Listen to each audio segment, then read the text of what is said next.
The Book of Genesis, Chapter 1. In the beginning, God created the heaven and the earth. And the earth was without form and void, and darkness was upon the face of the deep. And the Spirit of God moved upon the face of the waters. And God said, "Let there be light," and there was light. And God saw the light, that it was good. And God divided the light from the darkness. And God called the light day, and the darkness he called night. And the evening and the morning were the first day. And God said, "Let there be a firmament in the midst of the waters, and let it divide the waters from the waters." And God made the firmament, and divided the waters which were under the firmament from the waters which were above the firmament. It was so. And God called the firmament heaven, and the evening and the morning were the second day.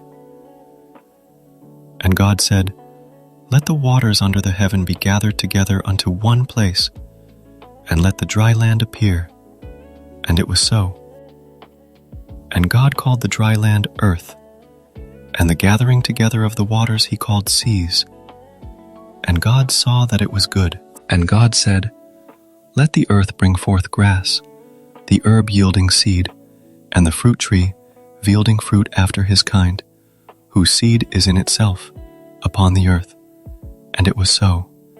And the earth brought forth grass, and herb yielding seed after his kind, and the tree yielding fruit, whose seed was in itself after his kind. And God saw that it was good. And the evening and the morning were the third day.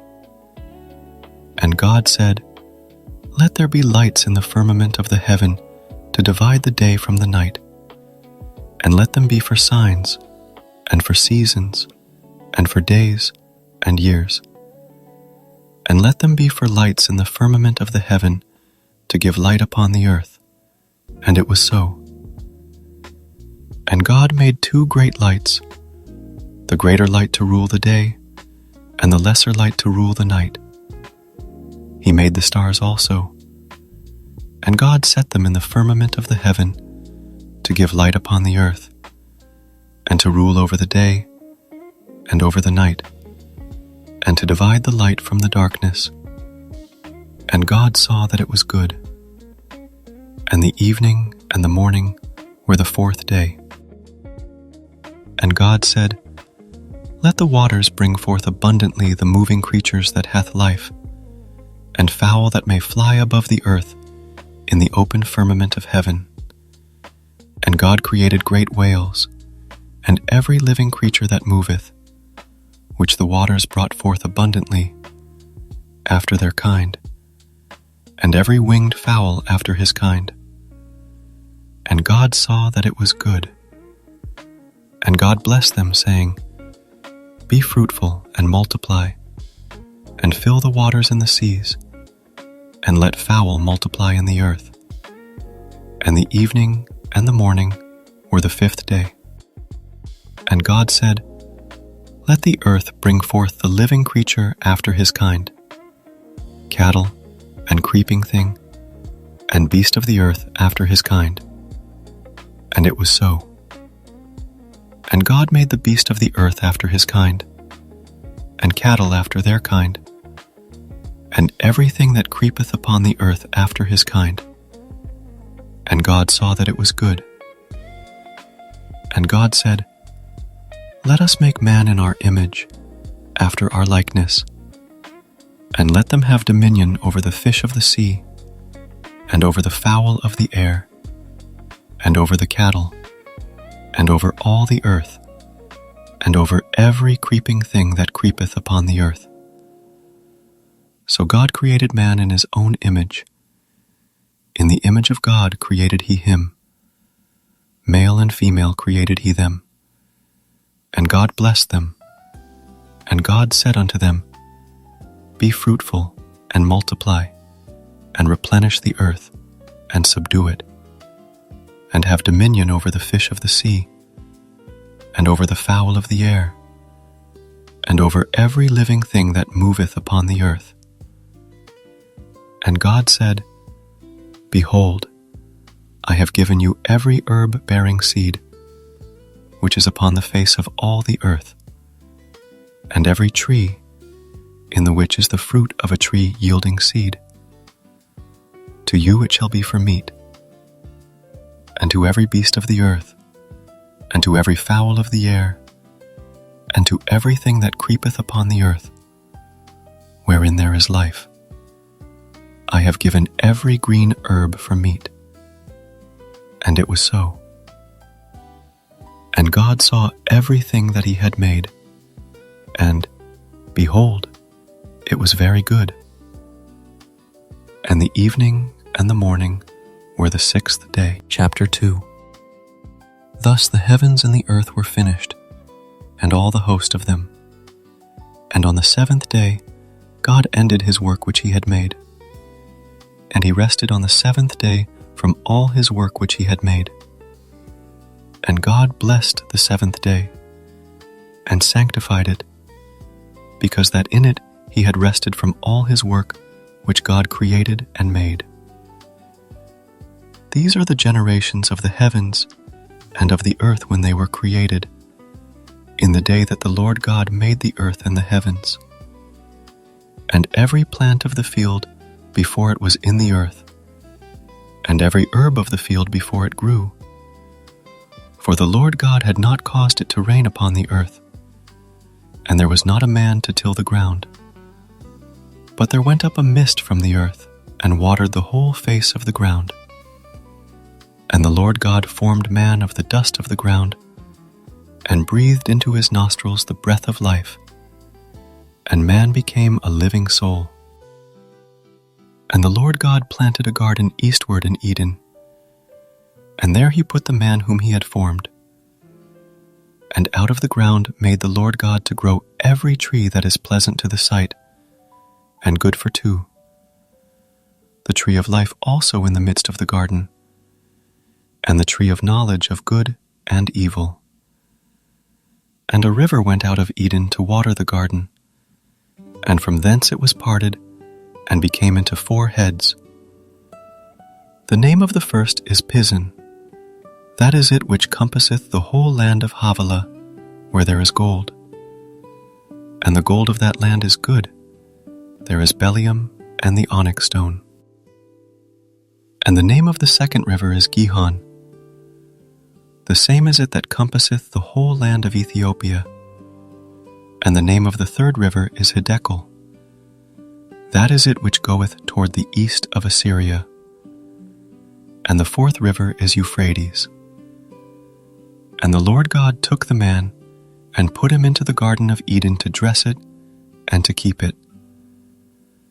And the Lord God commanded the man, saying, Of every tree of the garden thou mayest freely eat, but of the tree of the knowledge of good and evil thou shalt not eat of it, for in the day that thou eatest thereof thou shalt surely die. And the Lord God said, It is not good that the man should be alone. I will make him an help meet for him. And out of the ground the Lord God formed every beast of the field, and every fowl of the air, and brought them unto Adam to see what he would call them. And whatsoever Adam called every living creature, that was the name thereof. And Adam gave names to all cattle, and to the fowl of the air, and to every beast of the field. But for Adam there was not found an helpmeet for him. And the Lord God caused a deep sleep to fall upon Adam, and he slept. And he took one of his ribs, and closed up the flesh instead thereof. And the rib, which the Lord God had taken from man, made he a woman, and brought her unto the man. And Adam said, This is now bone of my bones, and flesh of my flesh. She shall be called woman, because she was taken out of man. Therefore shall a man leave his father and his mother, and shall cleave unto his wife, and they shall be one flesh. And they were both naked. the man and his wife, and were not ashamed. Chapter 3. Now the serpent was more subtle than any beast of the field which the Lord God had made. And he said unto the woman, Yea, hath God said, Ye shall not eat of every tree of the garden? And the woman said unto the serpent, We may eat of the fruit of the trees of the garden, but of the fruit of the tree which is in the midst of the garden, God hath said, Ye shall not eat of it, neither shall ye touch it, lest ye die. And the serpent said unto the woman, Ye shall not surely die. For God doth know that in the day ye eat thereof, then your eyes shall be opened, and you shall be as gods, knowing good and evil. And when the woman saw that the tree was good for food, and that it was pleasant to the eyes, and a tree to be desired to make one wise, she took of the fruit thereof, and did eat, and gave also unto her husband with her, and he did eat. And the eyes of them both were opened, and they knew that they were naked, and they sewed fig leaves together, and made themselves aprons. And they heard the voice of the Lord God walking in the garden in the cool of the day. And Adam and his wife hid themselves from the presence of the Lord God amongst the trees of the garden. And the Lord God called unto Adam, and said unto him, Where art thou? And he said, I heard thy voice in the garden, and I was afraid, because I was naked, and I hid myself. And he said, Who told thee that thou wast naked? Hast thou eaten of the tree, whereof I commanded thee that thou shouldest not eat? And the man said, The woman whom thou gavest to be with me, she gave me of the tree, and I did eat. And the Lord God said unto the woman, What is this that thou hast done? And the woman said, The serpent beguiled me, and I did eat. And the Lord God said unto the serpent, Because thou hast done this, thou art cursed above all cattle, and above every beast of the field. Upon thy belly shalt thou go, and dust shalt thou eat all the days of thy life. And I will put enmity between thee and the woman, and between thy seed and her seed. It shall bruise thy head, and thou shalt bruise his heel. Unto the woman he said, I will greatly multiply thy sorrow and thy conception. In sorrow thou shalt bring forth children, and thy desire shall be to thy husband, and he shall rule over thee. And unto Adam he said, Because thou hast hearkened unto the voice of thy wife, and hast eaten of the tree, of which I commanded thee, saying, Thou shalt not eat of it. Cursed is the ground for thy sake. In sorrow shalt thou eat of it all the days of thy life. Thorns also and thistles shall it bring forth to thee, and thou shalt eat the herb of the field. In the sweat of thy face shalt thou eat bread, till thou return unto the ground. For out of it wast thou taken, for dust thou art, and unto dust shalt thou return. And Adam called his wife's name Eve, because she was the mother of all living. Unto Adam also and to his wife did the Lord God make coats of skins, and clothe them. And the Lord God said, Behold, the man is become as one of us, to know good and evil. And now, lest he put forth his hand, and take also of the tree of life, and eat, and live forever. Therefore the Lord God sent him forth from the Garden of Eden, to till the ground from whence he was taken. So he drove out the man, and he placed at the east of the Garden of Eden cherubims, and a flaming sword which turned every way to keep the way of the tree of life. And Adam knew Eve his wife, and she conceived and bare Cain, and said, I have gotten a man from the Lord. And she again bare his brother Abel. And Abel was a keeper of sheep, but Cain was a tiller of the ground. And in process of time it came to pass that Cain brought of the fruit of the ground an offering unto the Lord. And Abel, he also brought of the firstlings of his flock and of the tat thereof. And the Lord had respect unto Abel and to his offering, but unto Cain and to his offering he had not respect. And Cain was very wroth, and his countenance fell. And the Lord said unto Cain, Why art thou wroth? And why is thy countenance fallen? If thou doest well, shalt thou not be accepted? And if thou doest not well, sin lieth at the door. And unto thee shall be his desire, and thou shalt rule over him. And Cain talked with Abel his brother. And it came to pass when they were in the field, that Cain rose up against Abel his brother, and slew him. And the Lord said unto Cain, Where is Abel thy brother? And he said, I know not. Am I my brother's keeper? And he said, What hast thou done? The voice of thy brother's blood crieth unto me from the ground. And now art thou cursed from the earth, which hath opened her mouth, to receive thy brother's blood from thy hand. When thou tillest the ground, it shall not henceforth yield unto thee her strength. A fugitive and a vagabond shalt thou be in the earth. And Cain said unto the Lord, My punishment is greater than I can bear. Behold, thou hast driven me out this day from the face of the earth, and from thy face shall I be hid. And I shall be a fugitive and a vagabond in the earth. And it shall come to pass that every one that findeth me shall slay me. And the Lord said unto him, Therefore, whosoever slayeth Cain, vengeance shall be taken on him sevenfold.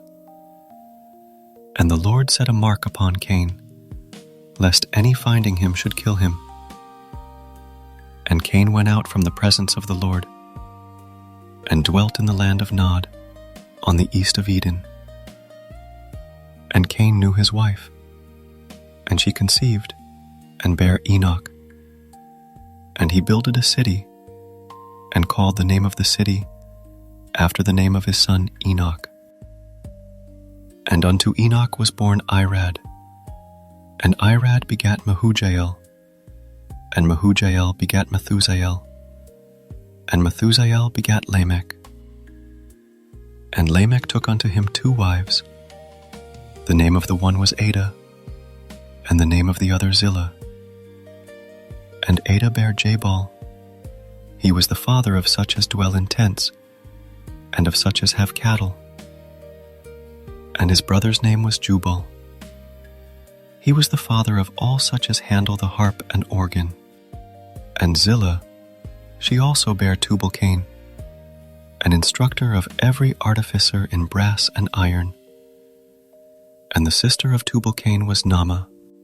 And Lamech said unto his wives, Ada and Zillah, Hear my voice, you wives of Lamech, hearken unto my speech.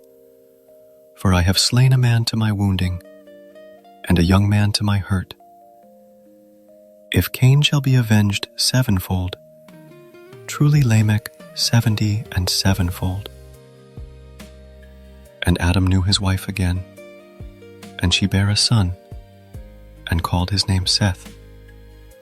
For God, said she, hath appointed me another seed instead of Abel, whom Cain slew. And to Seth, to him also there was born a son, and he called his name Enos. Then began men to call upon the name of the Lord. Chapter 5. This is the book of the generations of Adam. In the day that God created man, in the likeness of God made he him.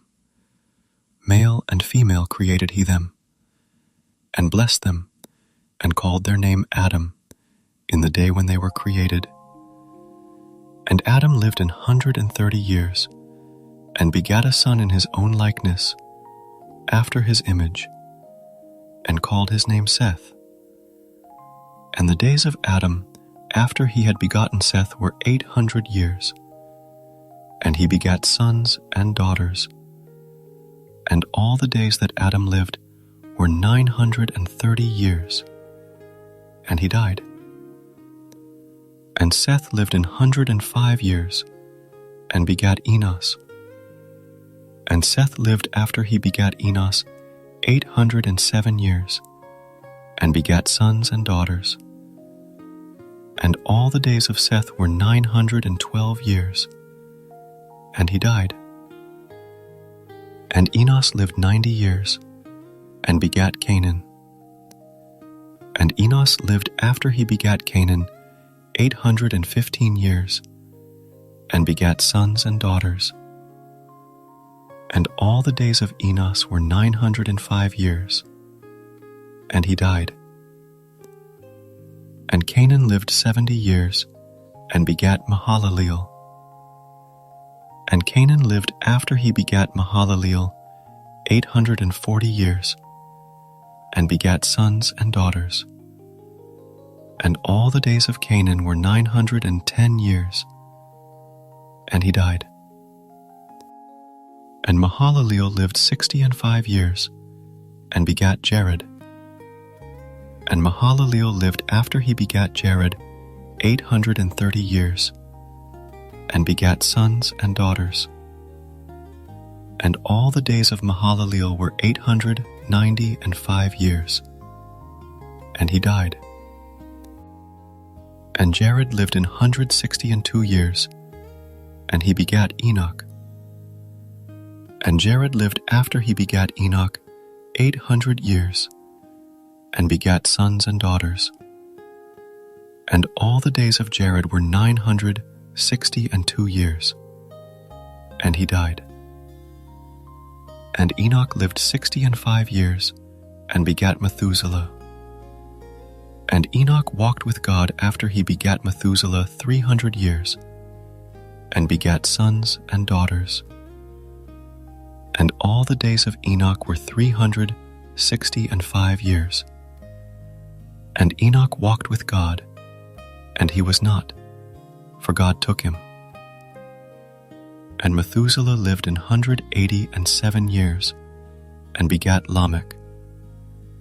And Methuselah lived after he begat Lamech 782 years, and begat sons and daughters.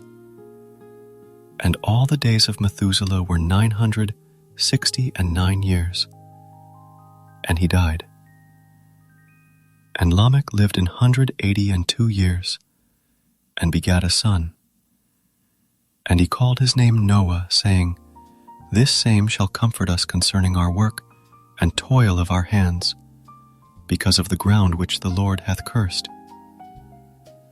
And Lamech lived after he begat Noah 595 years, and begat sons and daughters. And all the days of Lamech were 777 years, and he died. And Noah was 500 years old. And Noah begat Shem, Ham, and Japheth. Chapter 6. And it came to pass, when men began to multiply on the face of the earth, and daughters were born unto them, that the sons of God saw the daughters of men that they were fair, and they took them wives of all which they chose. And the Lord said, My spirit shall not always strive with man, for that he also is flesh. Yet his days shall be 120 years. There were giants in the earth in those days. And also after that, when the sons of God came in unto the daughters of men, and they bare children to them, the same became mighty men which were of old, men of renown. And God saw that the wickedness of man was great in the earth, and that every imagination of the thoughts of his heart was only evil continually. And it repented the Lord that he had made man on the earth, and it grieved him at his heart. And the Lord said, I will destroy man whom I have created from the face of the earth, both man and beast, and the creeping thing, and the fowls of the air. For it repenteth me that I have made them. But Noah found grace in the eyes of the Lord. These are the generations of Noah. Noah was a just man and perfect in his generations. And Noah walked with God. And Noah begat 3 sons, Shem, Ham, and Japheth. The earth also was corrupt before God, and the earth was filled with violence. And God looked upon the earth, and, behold, it was corrupt, for all flesh had corrupted his way upon the earth. And God said unto Noah, The end of all flesh is come before me, for the earth is filled with violence through them, and, behold, I will destroy them with the earth. Make thee an ark of gopher wood. Rooms shalt thou make in the ark, and shalt pitch it within and without with pitch. And this is the fashion which thou shalt make it of. The length of the ark shall be 300 cubits, the breadth of it 50 cubits, and the height of it 30 cubits. A window shalt thou make to the ark, and in a cubit shalt thou finish it above. And the door of the ark shalt thou set in the side thereof. With lower, second, and third stories shalt thou make it. And, behold, I, even I, do bring a flood of waters upon the earth, to destroy all flesh, wherein is the breath of life from under heaven, and everything that is in the earth shall die. But with thee will I establish my covenant, and thou shalt come into the ark, thou and thy sons, and thy wife, and thy sons' wives with thee. And of every living thing of all flesh, 2 of every sort shalt thou bring into the ark, to keep them alive with thee. They shall be male and female. Of fowls after their kind, and of cattle after their kind. Of every creeping thing of the earth after his kind. 2 of every sort shall come unto thee, to keep them alive. And take thou unto thee of all food that is eaten, and thou shalt gather it to thee, and it shall be for food for thee, and for them. Thus did Noah. According to all that God commanded him, so did he. Chapter 7. And the Lord said unto Noah, Come thou and all thy house into the ark, for thee have I seen righteous before me in this generation. Of every clean beast thou shalt take to thee by 7s, the male and his female. And of beasts that are not clean by 2, the male and his female. Of fowls also of the air by 7s, the male and the female, to keep seed alive upon the face of all the earth. For yet 7 days, and I will cause it to rain upon the earth 40 days and 40 nights. And every living substance that I have made will I destroy from off the face of the earth. And Noah did according unto all that the Lord commanded him. And Noah was 600 years old when the flood of waters was upon the earth. And Noah went in, and his sons and his wife, and his sons' wives with him, into the ark, because of the waters of the flood. Of clean beasts, and of beasts that are not clean, and of fowls, and of everything that creepeth upon the earth, there went in 2 and 2 unto Noah into the ark, the male and the female, as God had commanded Noah. And it came to pass after 7 days that the waters of the flood were upon the earth. In the 600th year of Noah's life, in the 2nd month, the 17th day of the month, the same day were all the fountains of the great deep broken up, and the windows of heaven were opened. And the rain was upon the earth 40 days and 40 nights. In the selfsame day entered Noah and Shem and Ham and Japheth, the sons of Noah, and Noah's wife, and the 3 wives of his sons with them, into the ark. They and every beast after his kind, and all the cattle after their kind, and every creeping thing that creepeth upon the earth after his kind, and every fowl after his kind, every bird of every sort. And they went in unto Noah into the ark, 2 and 2 of all flesh, wherein is the breath of life. And they that went in male and female of all flesh, as God had commanded him. And the Lord shut him in. And the flood was 40 days upon the earth, and the waters increased, and bare up the ark, and it was lift up above the earth. And the waters prevailed, and were increased greatly upon the earth. And the ark went upon the face of the waters. And the waters prevailed exceedingly upon the earth. And all the high hills that were under the whole heaven were covered. 15 cubits upward did the waters prevail, and the mountains were covered. And all flesh died that moved upon the earth, both of fowl, and of cattle, and of beast, and of every creeping thing that creepeth upon the earth, and every man, all in whose nostrils was the breath of life, of all that was in the dry land, died.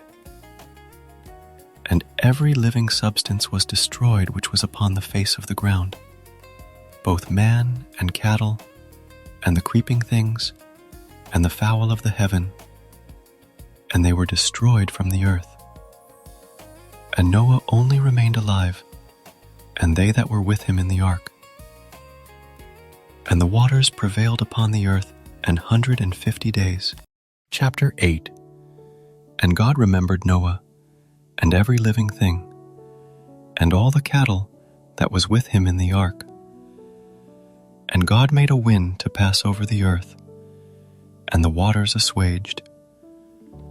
The fountains also of the deep and the windows of heaven were stopped, and the rain from heaven was restrained. And the waters returned from off the earth continually. And after the end of the 150 days, the waters were abated. And the ark rested in the 7th month, on the 17th day of the month, upon the mountains of Ararat. And the waters decreased continually until the 10th month. In the 10th month, on the 1st day of the month, were the tops of the mountains seen. And it came to pass, at the end of 40 days, that Noah opened the window of the ark which he had made, and he sent forth a raven, which went forth to and fro, until the waters were dried up from off the earth. Also he sent forth a dove from him, to see if the waters were abated from off the face of the ground.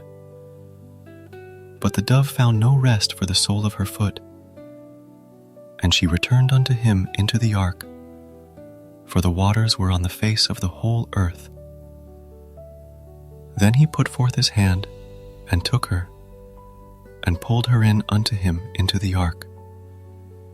And he stayed yet other 7 days. And again he sent forth the dove out of the ark. And the dove came into him in the evening, and lo, in her mouth was an olive leaf plucked off. So Noah knew that the waters were abated from off the earth. And he stayed yet other 7 days, and sent forth the dove, which returned not again unto him any more. And it came to pass in the 601st year, in the 1st month, the 1st day of the month, the waters were dried up from off the earth. And Noah removed the covering of the ark, and looked, and behold, the face of the ground was dry. And in the 2nd month, on the 27th day of the month, was the earth dried. And God spake unto Noah, saying, Go forth of the ark, thou, and thy wife, and thy sons wives with thee. Bring forth with thee every living thing that is with thee, of all flesh, both of fowl, and of cattle, and of every creeping thing that creepeth upon the earth, that they may breed abundantly in the earth, and be fruitful, and multiply upon the earth. And Noah went forth, and his sons, and his wife, and his sons' wives with him. Every beast, every creeping thing, and every fowl, and whatsoever creepeth upon the earth, after their kinds, went forth out of the ark. And Noah builded an altar unto the Lord, and took of every clean beast, and of every clean fowl, and offered burnt offerings on the altar. And the Lord smelled a sweet savor. And the Lord said in his heart, I will not again curse the ground any more for man's sake, for the imagination of man's heart is evil from his youth. Neither will I again smite any more everything living, as I have done. While the earth remaineth, seed time and harvest, and cold and heat, and summer and winter, and day and night shall not cease. Chapter 9. And God blessed Noah and his sons, and said unto them, Be fruitful, and multiply, and replenish the earth. And the fear of you and the dread of you shall be upon every beast of the earth, and upon every fowl of the air, upon all that moveth upon the earth, and upon all the fishes of the sea. Into your hand are they delivered. Every moving thing that liveth shall be meat for you. Even as the green herb have I given you all things. But flesh with the life thereof, which is the blood thereof, shall ye not eat. And surely your blood of your lives will I require. At the hand of every beast will I require it, and at the hand of man. At the hand of every man's brother will I require the life of man. Whoso sheddeth man's blood, by man shall his blood be shed. For in the image of God made he man. And you, be ye fruitful, and multiply. Bring forth abundantly in the earth, and multiply therein. And God spake unto Noah, and to his sons with him, saying, And I, behold, I establish my covenant with you, and with your seed after you, and with every living creature that is with you, of the fowl, of the cattle, and of every beast of the earth with you, from all that go out of the ark, to every beast of the earth. And I will establish my covenant with you. Neither shall all flesh be cut off any more by the waters of a flood. Neither shall there any more be a flood to destroy the earth. And God said, This is the token of the covenant which I make between me and you and every living creature that is with you, for perpetual generations. I do set my bow in the cloud, and it shall be for a token of a covenant between me and the earth. And it shall come to pass, when I bring a cloud over the earth, that the bow shall be seen in the cloud. And I will remember my covenant, which is between me and you and every living creature of all flesh. And the waters shall no more become a flood to destroy all flesh. And the bow shall be in the cloud, and I will look upon it, that I may remember the everlasting covenant between God and every living creature of all flesh that is upon the earth. And God said unto Noah, This is the token of the covenant which I have established between me and all flesh that is upon the earth. And the sons of Noah that went forth of the ark were Shem and Ham and Japheth. And Ham is the father of Canaan. These are the 3 sons of Noah, and of them was the whole earth overspread. And Noah began to be an husbandman, and he planted a vineyard. And he drank of the wine, and was drunken, and he was uncovered within his tent. And Ham, the father of Canaan, saw the nakedness of his father, and told his 2 brethren without. And Shem and Japheth took a garment, and laid it upon both their shoulders, and went backward, and covered the nakedness of their father.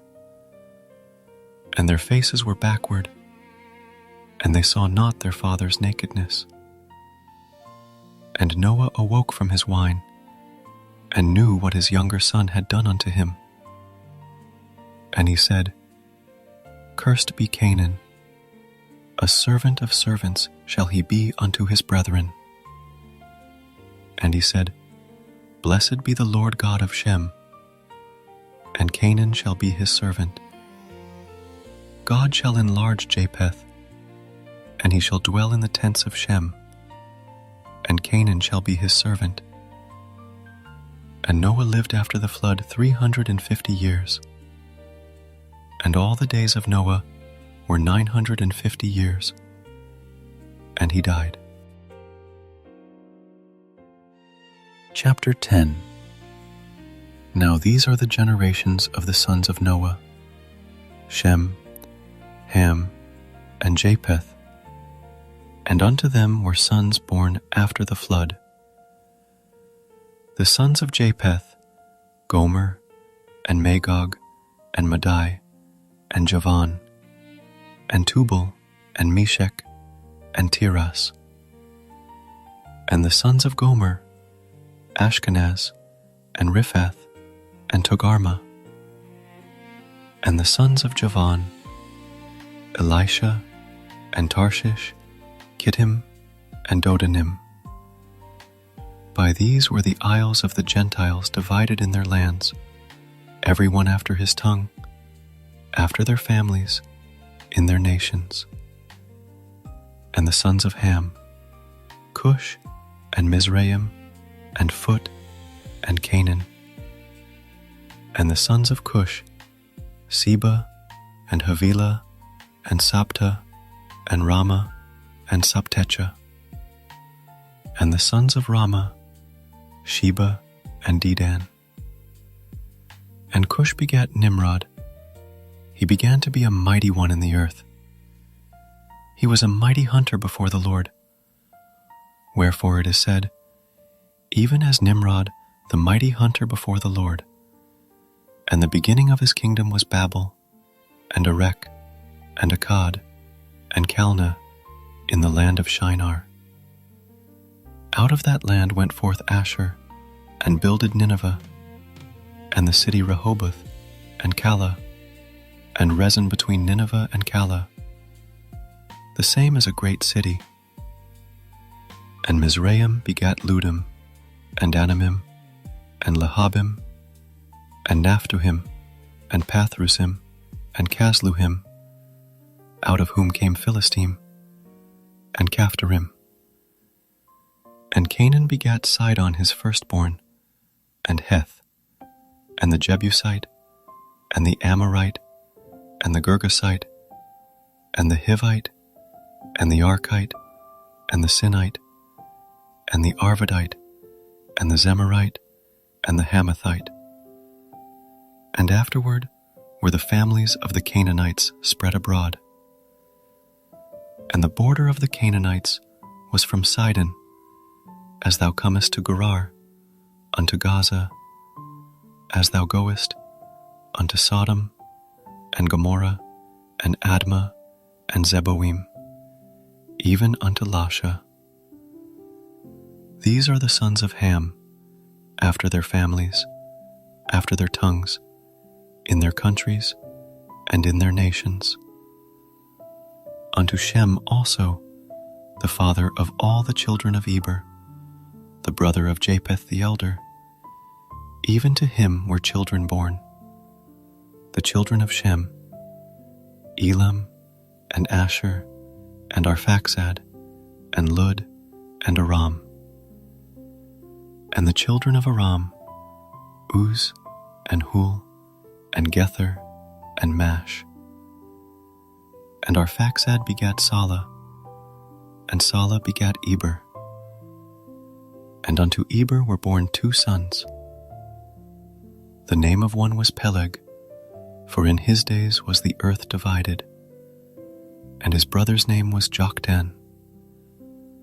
And Joktan begat Almodad, and Sheleph, and Hazarmaveth, and Jerah, and Hadoram, and Uzal, and Diklah, and Obal, and Abimael, and Sheba, and Ophir, and Havilah, and Jobab. All these were the sons of Joktan. And their dwelling was from Mesha, as thou goest unto Sephar, a mount of the east.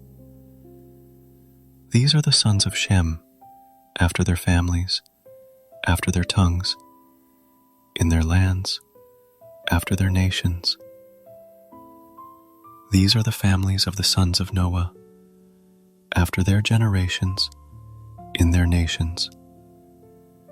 And by these were the nations divided in the earth after the flood. Chapter 11. And the whole earth was of one language and of one speech. And it came to pass, as they journeyed from the east, that they found a plain in the land of Shinar, and they dwelt there. And they said one to another, Go to, let us make brick, and burn them thoroughly. And they had brick for stone, and slime had they for mortar. And they said, Go to, let us build us a city and a tower, whose top may reach unto heaven. And let us make us a name, lest we be scattered abroad upon the face of the whole earth. And the Lord came down to see the city and the tower, which the children of men builded. And the Lord said, Behold, the people is one, and they have all one language, and this they begin to do. And now nothing will be restrained from them, which they have imagined to do. Go to, let us go down, and there confound their language, that they may not understand one another's speech. So the Lord scattered them abroad from thence upon the face of all the earth, and they left off to build the city. Therefore is the name of it called Babel, because the Lord did there confound the language of all the earth. And from thence did the Lord scatter them abroad upon the face of all the earth. These are the generations of Shem. Shem was 100 years old, and begat Arphaxad 2 years after the flood. And Shem lived, after he begat Arphaxad 500 years, and begat sons and daughters. And Arphaxad lived 35 years, and begat Salah. And Arphaxad lived after he begat Salah 403 years, and begat sons and daughters. And Salah lived 30 years, and begat Eber. And Salah lived after he begat Eber 403 years, and begat sons and daughters. And Eber lived 34 years, and begat Peleg.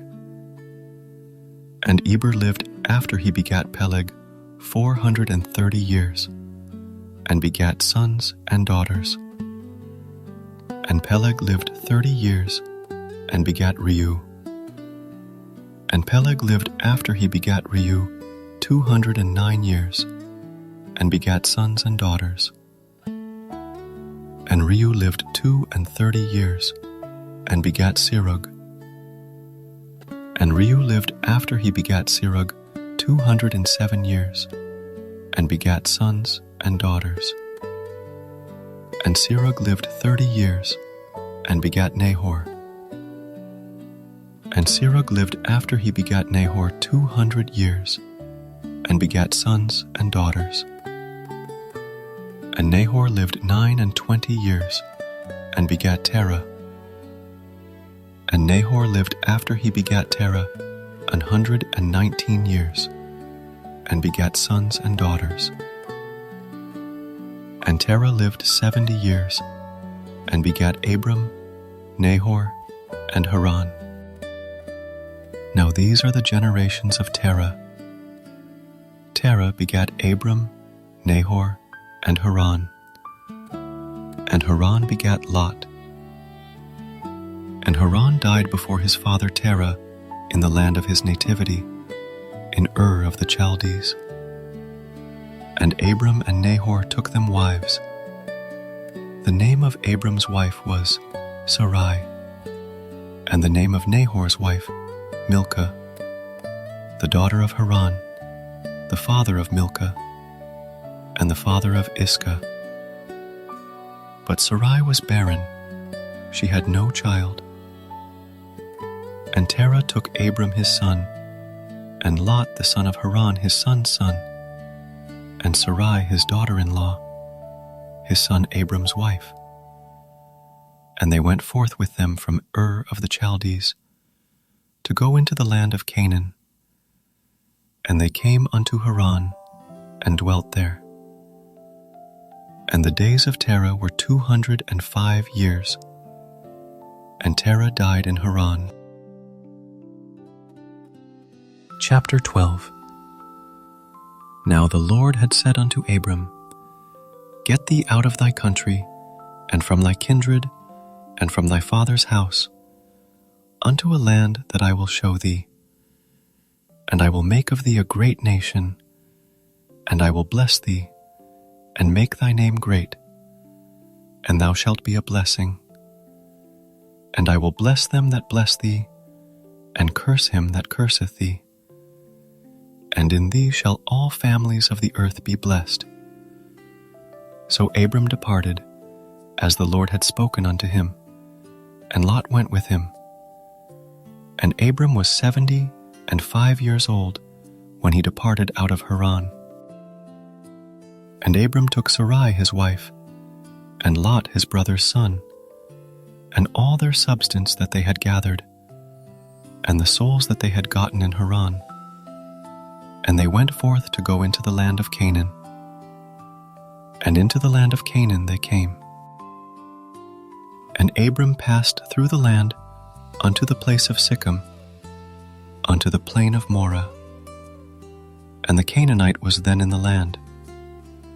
And the Lord appeared unto Abram, and said, Unto thy seed will I give this land. And there builded he an altar unto the Lord, who appeared unto him. And he removed from thence unto a mountain on the east of Bethel, and pitched his tent, having Bethel on the west, and Hai on the east. And there he builded an altar unto the Lord, and called upon the name of the Lord. And Abram journeyed, going on still toward the south, and there was a famine in the land. And Abram went down into Egypt to sojourn there, for the famine was grievous in the land. And it came to pass, when he was come near to enter into Egypt, that he said unto Sarah his wife, Behold now, I know that thou art a fair woman to look upon. Therefore it shall come to pass, when the Egyptians shall see thee, that they shall say, This is his wife, and they will kill me, but they will save thee alive. Say, I pray thee, Thou art my sister, that it may be well with me for thy sake, and my soul shall live because of thee. And it came to pass that, when Abram was come into Egypt, the Egyptians beheld the woman that she was very fair. The princes also of Pharaoh saw her, and commended her before Pharaoh. And the woman was taken into Pharaoh's house, and he entreated Abram well for her sake. And he had sheep, and oxen, and he asses, and men servants, and maidservants, and she asses, and camels. And the Lord plagued Pharaoh and his house with great plagues because of Sarai, Abram's wife. And Pharaoh called Abram and said, What is this that thou hast done unto me? Why didst thou not tell me that she was thy wife? Why saidst thou, She is my sister? So I might have taken her to me to wife. Now therefore behold thy wife, take her, and go thy way. And Pharaoh commanded his men concerning him, and they sent him away, and his wife, and all that he had.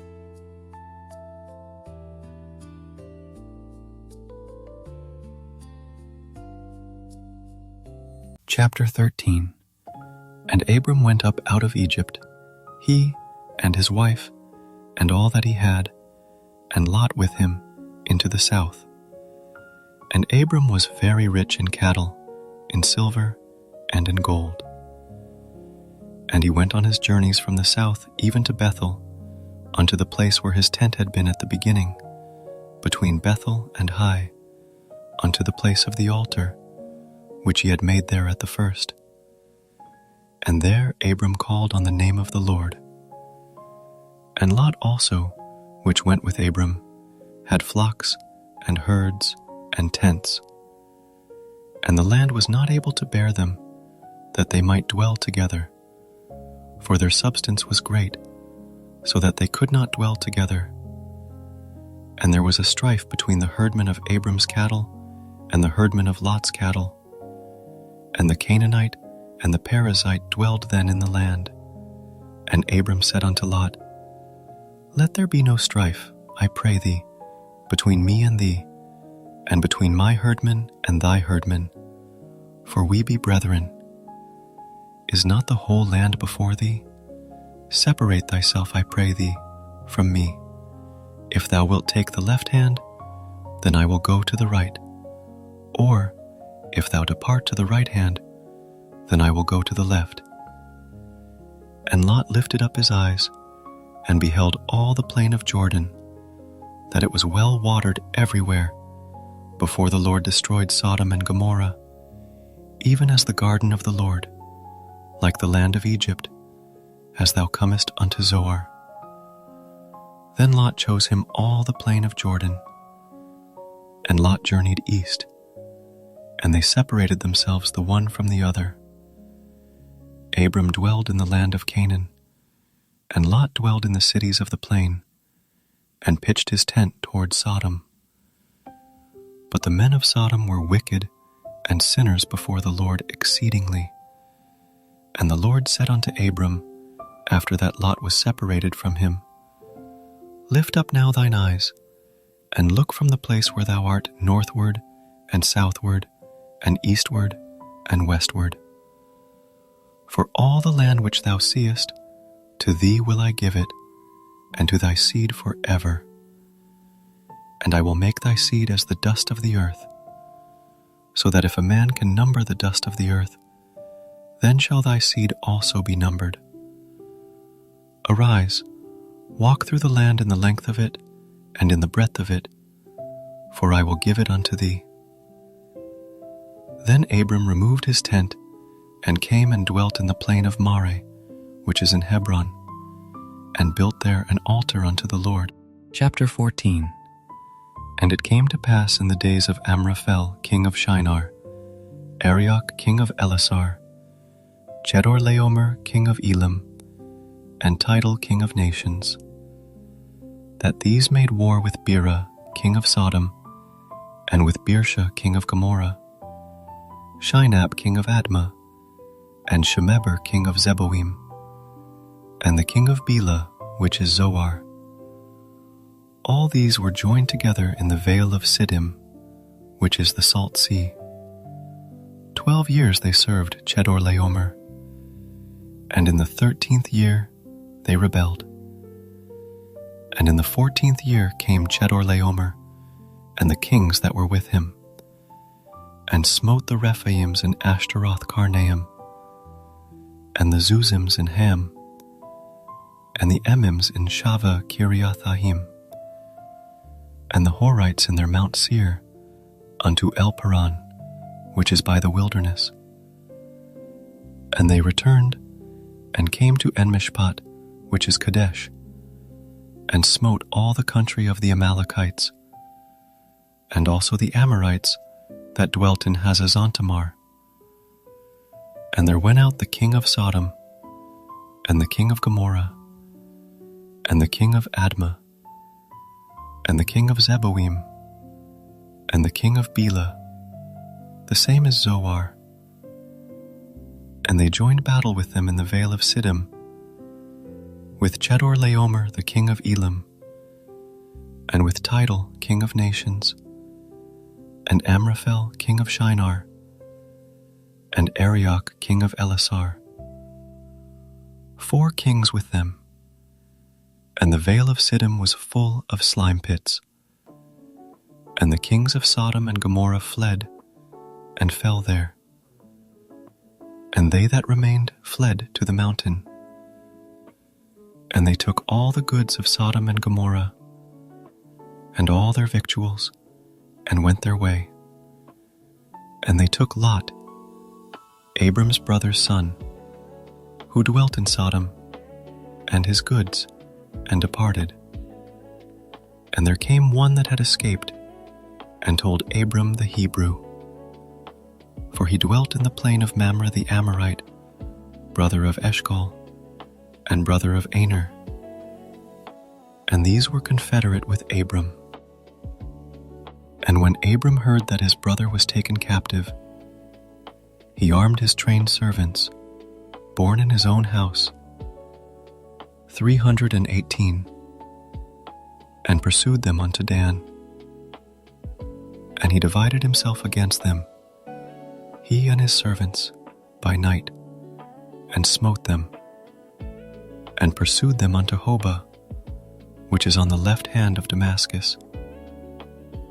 And he brought back all the goods, and also brought again his brother Lot, and his goods, and the women also, and the people. And the king of Sodom went out to meet him, after his return from the slaughter of Chedorlaomer, and of the kings that were with him, at the valley of Shaveh, which is the king's dale. And Melchizedek king of Salem brought forth bread and wine. And he was the priest of the Most High God. And he blessed him, and said, Blessed be Abram of the Most High God, possessor of heaven and earth. And blessed be the Most High God, which hath delivered thine enemies into thy hand. And he gave him tithes of all. And the king of Sodom said unto Abram, Give me the persons, and take the goods to thyself.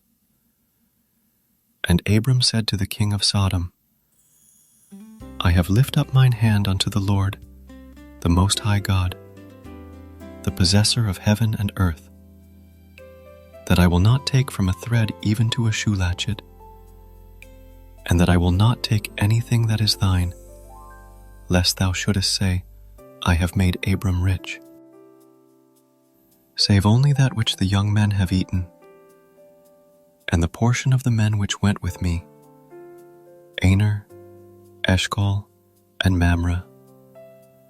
Let them take their portion. Chapter 15. After these things the word of the Lord came unto Abram in a vision, saying, Fear not, Abram, I am thy shield, and thy exceeding great reward.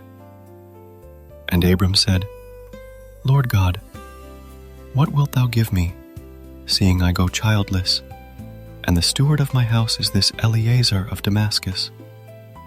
And Abram said, Behold, to me thou hast given no seed, and lo, one born in my house is mine heir. And, behold, the word of the Lord came unto him, saying, This shall not be thine heir, but he that shall come forth out of thine own bowels shall be thine heir. And he brought him forth abroad, and said, Look now toward heaven, and tell the stars, if thou be able to number them. And he said unto him, So shall thy seed be. And he believed in the Lord, and he counted it to him for righteousness. And he said unto him, I am the Lord that brought thee out of Ur of the Chaldees, to give thee this land to inherit it. And he said, Lord God, whereby shall I know that I shall inherit it? And he said unto him, Lake me an heifer of 3 years old, and a she-goat of 3 years old, and a ram of 3 years old, and a turtle dove, and a young pigeon. And he took unto him all these, and divided them in the midst, and laid each piece one against another. But the birds divided he not. And when the fowls came down upon the carcasses, Abram drove them away. And when the sun was going down, a deep sleep fell upon Abram.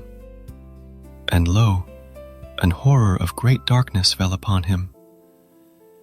And he said unto Abram, Know of a surety that thy seed shall be a stranger in a land that is not theirs, and shall serve them. And they shall afflict them 400 years. And also that nation whom they shall serve will I judge. And afterward shall they come out with great substance. And thou shalt go to thy fathers in peace. Thou shalt be buried in a good old age. But in the 4th generation they shall come hither again. For the iniquity of the Amorites is not yet full. And it came to pass that, when the sun went down, and it was dark, behold, a smoking furnace, and a burning lamp that passed between those pieces. In the same day the Lord made a covenant with Abram, saying, Unto thy seed have I given this land, from the river of Egypt unto the great river, the river Euphrates. The Kenites, and the Kenizzites, and the Cadmonites, and the Hittites, and the Perizzites, and the Rephaims, and the Amorites, and the Canaanites, and the Girgashites, and the Jebusites.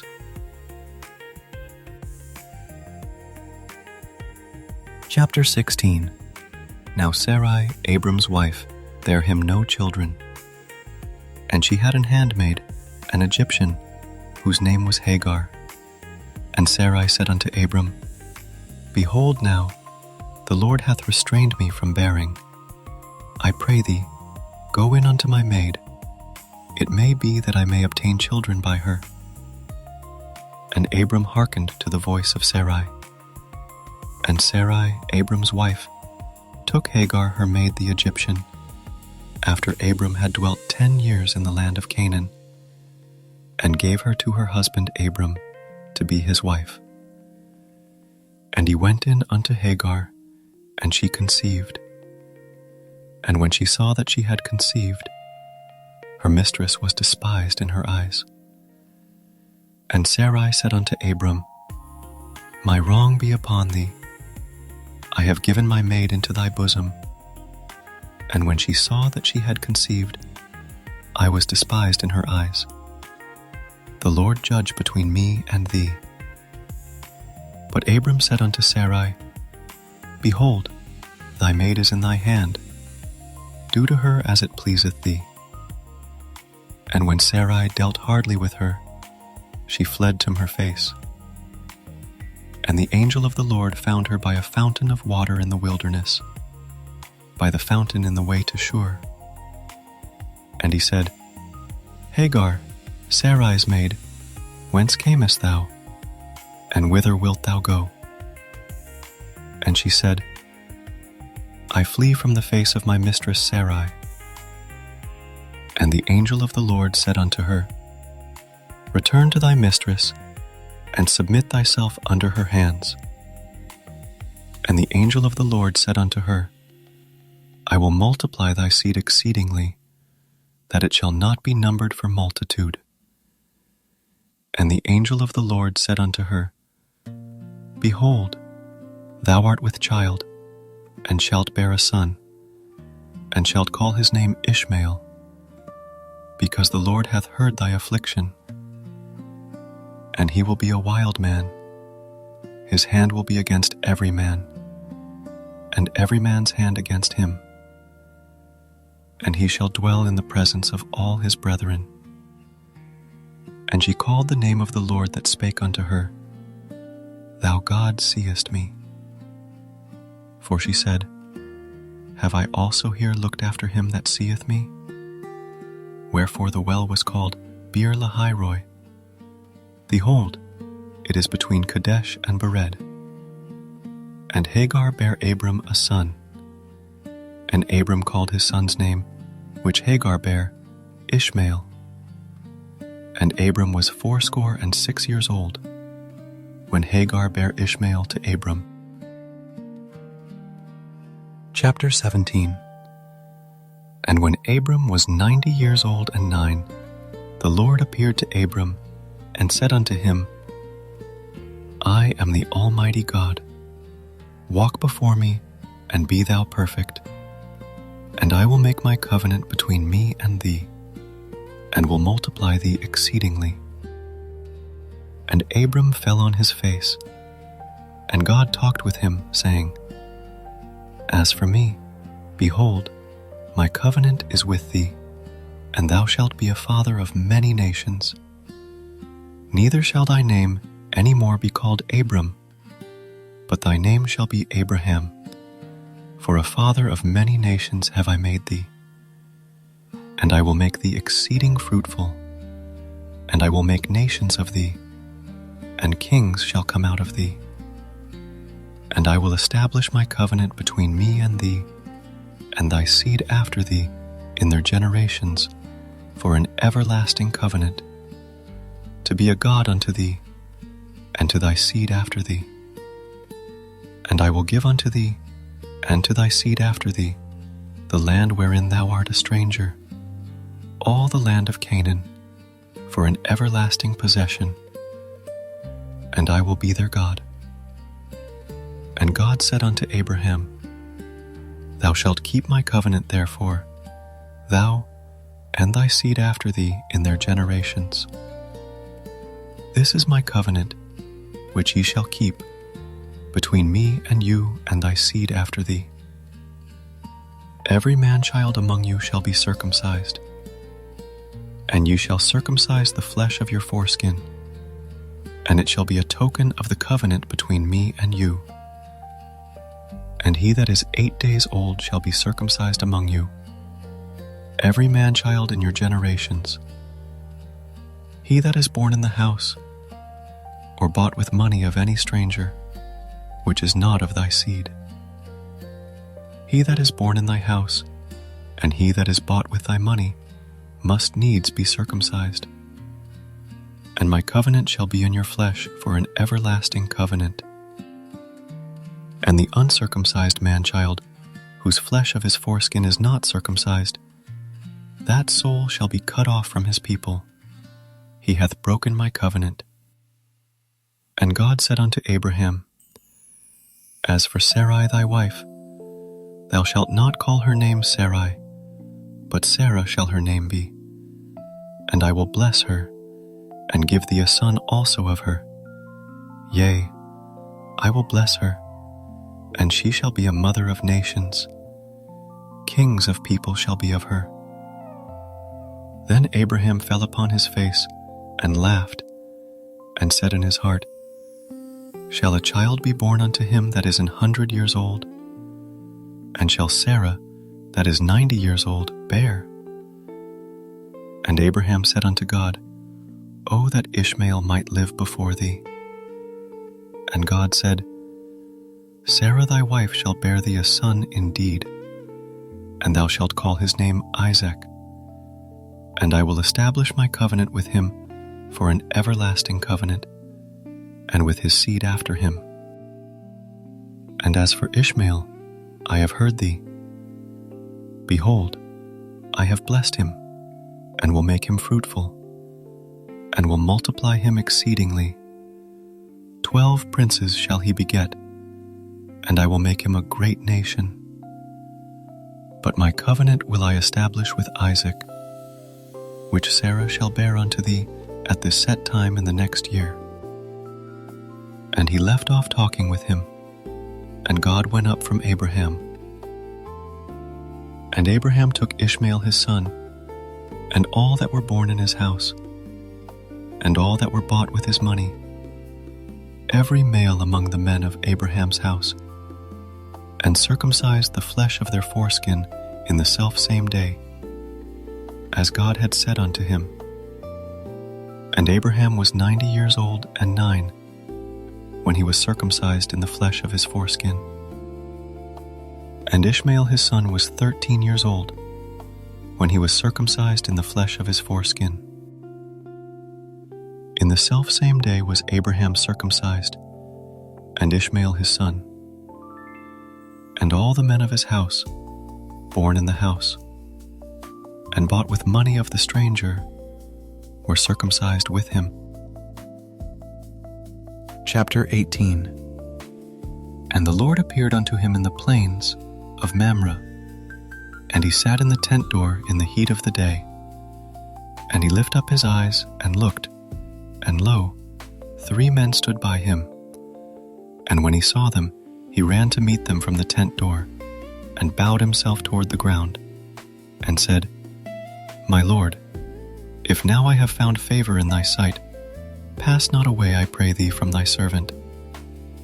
Let a little water, I pray you, be fetched, and wash your feet, and rest yourselves under the tree. And I will fetch a morsel of bread, and comfort you your hearts. After that you shall pass on, for therefore are you come to your servant. And they said, So do, as thou hast said. And Abraham hastened into the tent unto Sarah, and said, Make ready quickly 3 measures of fine meal, knead it, and make cakes upon the hearth. And Abraham ran unto the herd, and fetched a calf tender and good, and gave it unto a young man, and he hasted to dress it. And he took butter and milk, and the calf which he had dressed, and set it before them. And he stood by them under the tree, and they did eat. And they said unto him, Where is Sarah thy wife? And he said, Behold, in the tent. And he said, I will certainly return unto thee according to the time of life. And lo, Sarah thy wife shall have a son. And Sarah heard it in the tent door, which was behind him. Now Abraham and Sarah were old and well stricken in age, and it ceased to be with Sarah after the manner of women. Therefore Sarah laughed within herself, saying, After I am waxed old, shall I have pleasure, my Lord being old also? And the Lord said unto Abraham, Wherefore did Sarah laugh, saying, Shall I of a surety bear a child, which am old? Is anything too hard for the Lord? At the time appointed, I will return unto thee, according to the time of life, and Sarah shall have a son.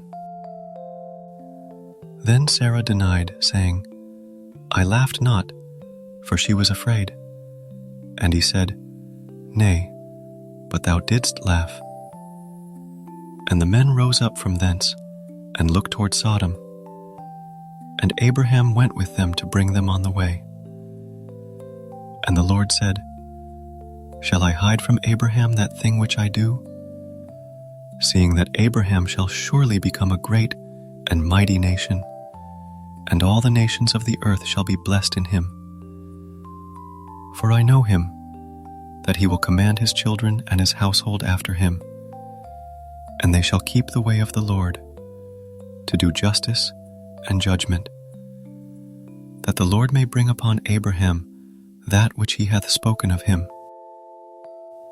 And the Lord said, Because the cry of Sodom and Gomorrah is great, and because their sin is very grievous, I will go down now, and see whether they have done altogether according to the cry of it, which is come unto me, and if not, I will know.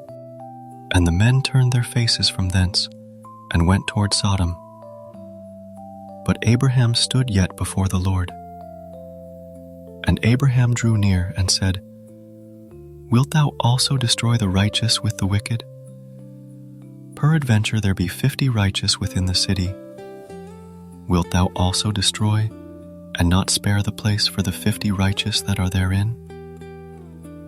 That be far from thee to do after this manner, to slay the righteous with the wicked.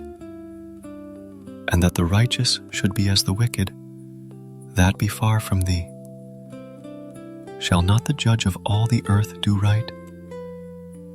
And the Lord said, If I find in Sodom 50 righteous within the city, then I will spare all the place for their sakes. And Abraham answered and said, Behold now, I have taken upon me to speak unto the Lord, which am but dust and ashes. Peradventure there shall lack 5 of the 50 righteous. Wilt thou destroy all the city for lack of 5? And he said, If I find there 40 and 5, I will not destroy it. And he spake unto him yet again, and said, Peradventure there shall be 40 found there. And he said, I will not do it for 40's sake. And he said unto him, O let not the Lord be angry, and I will speak. Peradventure there shall 30 be found there. And he said, I will not do it if I find 30 there.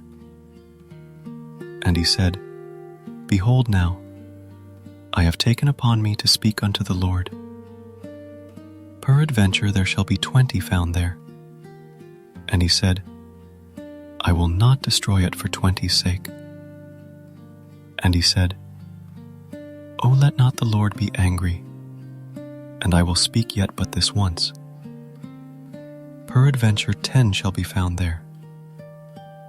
And he said, I will not destroy it for 10's sake. And the Lord went his way, as soon as he had left communing with Abraham. And Abraham returned unto his place. Chapter 19. And there came 2 angels to Sodom at even, and Lot sat in the gate of Sodom. And Lot, seeing them, rose up to meet them. And he bowed himself with his face toward the ground. And he said, Behold now, my lords, turn in, I pray you, into your servant's house, and tarry all night, and wash your feet, and you shall rise up early, and go on your ways. And they said, Nay, but we will abide in the street all night. And he pressed upon them greatly. And they turned in unto him, and entered into his house. And he made them a feast, and did bake unleavened bread, and they did eat. But before they lay down, the men of the city, even the men of Sodom, compassed the house round, both old and young, all the people from every quarter. And they called unto Lot, and said unto him, Where are the men which came into thee this night? Bring them out unto us, that we may know them. And Lot went out at the door unto them, and shut the door after him, and said, I pray you, brethren, do not so wickedly. Behold now, I have 2 daughters which have not known man. Let me, I pray you, bring them out unto you, and do ye to them as is good in your eyes. Only unto these men do nothing, for therefore came they under the shadow of my roof. And they said, Stand back. And they said again, This one fellow came in to sojourn, and he will needs be a judge. Now will we deal worse with thee than with them. And they pressed sore upon the man, even Lot, and came near to break the door.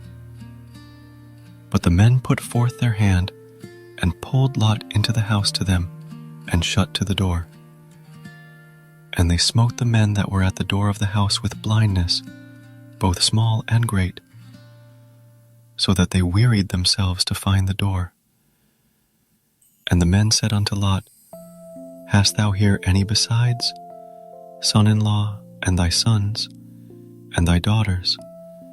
And whatsoever thou hast in the city, bring them out of this place. For we will destroy this place, because the cry of them is waxen great before the face of the Lord, and the Lord hath sent us to destroy it.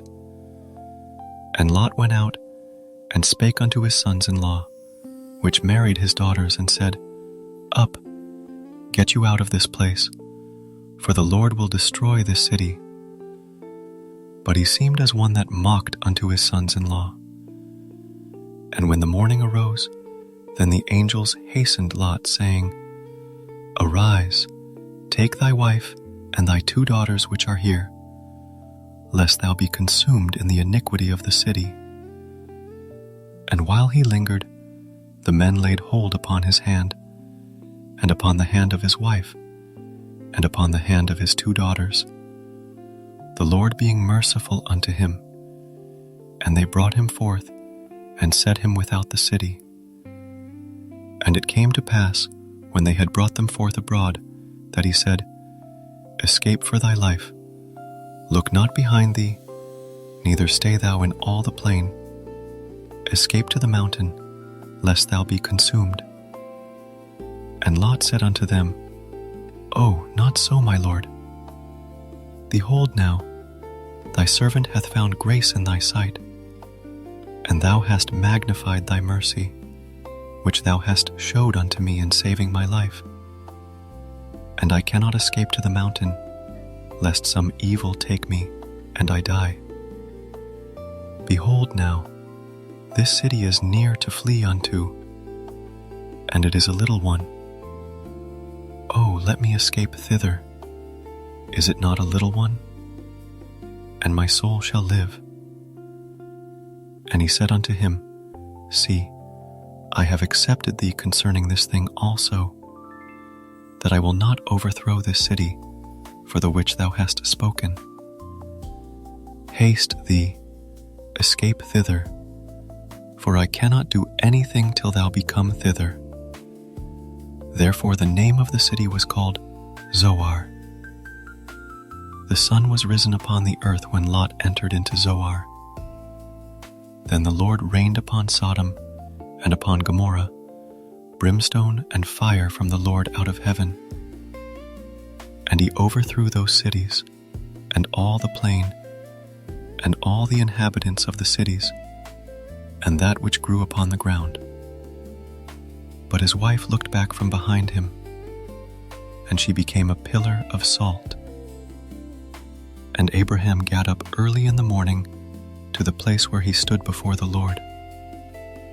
And he looked toward Sodom and Gomorrah, and toward all the land of the plain, and beheld, and lo, the smoke of the country went up as the smoke of a furnace. And it came to pass, when God destroyed the cities of the plain, that God remembered Abraham, and sent Lot out of the midst of the overthrow, when he overthrew the cities in the which Lot dwelt. And Lot went up out of Zoar, and dwelt in the mountain, and his 2 daughters with him, for he feared to dwell in Zoar. And he dwelt in a cave, he and his 2 daughters. And the firstborn said unto the younger, Our father is old, and there is not a man in the earth to come in unto us after the manner of all the earth. Come, let us make our father drink wine, and we will lie with him, that we may preserve seed of our father. And they made their father drink wine that night. And the firstborn went in, and lay with her father. And he perceived not when she lay down, nor when she arose. And it came to pass on tomorrow, that the firstborn said unto the younger, Behold, I lay yesterday night with my father. Let us make him drink wine this night also, and go thou in, and lie with him, that we may preserve seed of our father. And they made their father drink wine that night also. And the younger arose, and lay with him. And he perceived not when she lay down, nor when she arose. Thus were both the daughters of Lot with child by their father. And the firstborn bare a son, and called his name Moab. The same is the father of the Moabites unto this day. And the younger, she also bare a son, and called his name Ben-Ami. The same is the father of the children of Ammon unto this day. Chapter 20. And Abraham journeyed from thence toward the south country, and dwelled between Kadesh and Shur, and sojourned in Gerar. And Abraham said of Sarah his wife, She is my sister. And Abimelech king of Gerar sent, and took Sarah. But God came to Abimelech in a dream by night, and said to him, Behold, thou art but a dead man, for the woman which thou hast taken, for she is a man's wife. But Abimelech had not come near her, and he said, Lord, wilt thou slay also a righteous nation? Said he not unto me, She is my sister? And she, even she herself said, He is my brother. In the integrity of my heart and innocency of my hands have I done this.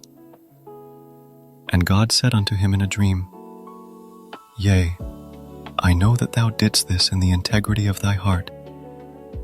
For I also withheld thee from sinning against me.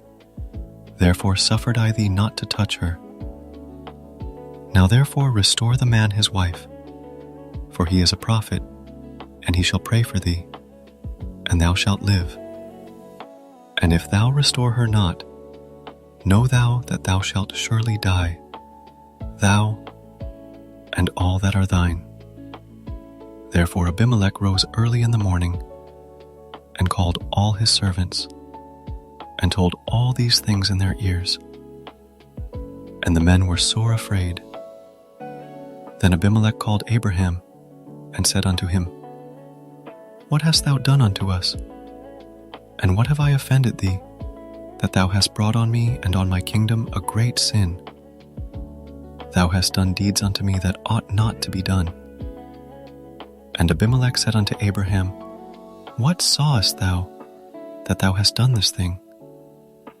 And Abraham said, Because I thought, Surely the fear of God is not in this place, and they will slay me for my wife's sake. And yet indeed she is my sister. She is the daughter of my father, but not the daughter of my mother, and she became my wife. And it came to pass, when God caused me to wander from my father's house, that I said unto her, This is thy kindness which thou shalt shew unto me. At every place whither we shall come, say of me, He is my brother. And Abimelech took sheep, and oxen, and men servants, and women servants, and gave them unto Abraham, and restored him Sarah his wife. And Abimelech said, Behold, my land is before thee. Dwell where it pleaseth thee. And unto Sarah he said, Behold, I have given thy brother 1,000 pieces of silver. Behold, he is to thee a covering of the eyes, unto all that are with thee, and with all other. Thus she was reproved. So Abraham prayed unto God, and God healed Abimelech, and his wife, and his maidservants, and they bare children. For the Lord had fast closed up all the wombs of the house of Abimelech, because of Sarah Abraham's wife. Chapter 21. And the Lord visited Sarah as he had said, and the Lord did unto Sarah as he had spoken. For Sarah conceived, and bare Abraham a son in his old age, at the set time of which God had spoken to him. And Abraham called the name of his son that was born unto him, whom Sarah bare to him, Isaac. And Abraham circumcised his son Isaac, being 8 days old, as God had commanded him. And Abraham was 100 years old, when his son Isaac was born unto him. And Sarah said, God hath made me to laugh, so that all that hear will laugh with me. And she said, Who would have said unto Abraham that Sarah should have given children suck? For I have borne him a son in his old age. And the child grew, and was weaned. And Abraham made a great feast the same day that Isaac was weaned. And Sarah saw the son of Hagar the Egyptian, which she had borne unto Abraham, mocking. Wherefore she said unto Abraham, Cast out this bondwoman and her son, for the son of this bondwoman shall not be heir with my son, even with Isaac. And the thing was very grievous in Abraham's sight because of his son. And God said unto Abraham, Let it not be grievous in thy sight because of the lad, and because of thy bondwoman. In all that Sarah hath said unto thee, hearken unto her voice, for in Isaac shall thy seed be called. And also of the son of the bondwoman will I make a nation, because he is thy seed. And Abraham rose up early in the morning, and took bread and a bottle of water, and gave it unto Hagar, putting it on her shoulder, and the child, and sent her away. And she departed, and wandered in the wilderness of Beersheba. And the water was spent in the bottle, and she cast the child under one of the shrubs. And she went and sat her down over against him a good way off, as it were a bowshot. For she said, Let me not see the death of the child. And she sat over against him, and lifted up her voice, and wept. And God heard the voice of the lad. And the angel of God called to Hagar out of heaven, and said unto her, What aileth thee, Hagar? Fear not, for God hath heard the voice of the lad where he is. Arise, lift up the lad, and hold him in thine hand, for I will make him a great nation. And God opened her eyes, and she saw a well of water, and she went and filled the bottle with water, and gave the lad drink. And God was with the lad, and he grew, and dwelt in the wilderness, and became an archer. And he dwelt in the wilderness of Paran, and his mother took him a wife out of the land of Egypt. And it came to pass at that time, that Abimelech and Phicol, the chief captain of his host, spake unto Abraham, saying, God is with thee in all that thou doest.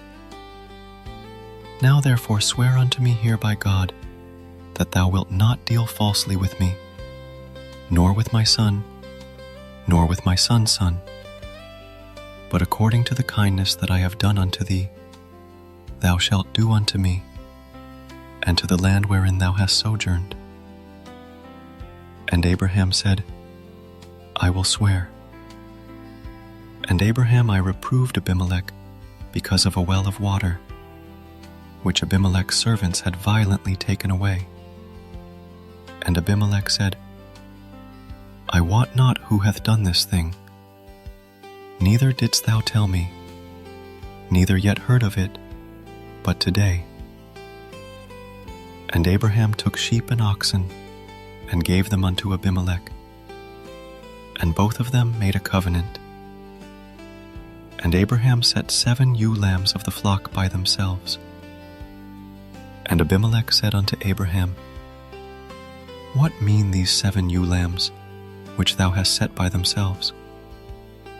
And he said, For these 7 ewe lambs shalt thou take of my hand, that they may be a witness unto me, that I have digged this well. Wherefore he called that place Beersheba, because there they sware both of them. Thus they made a covenant at Beersheba. Then Abimelech rose up, and Phicol the chief captain of his host, and they returned into the land of the Philistines. And Abraham planted a grove in Beersheba, and called there on the name of the Lord, the Everlasting.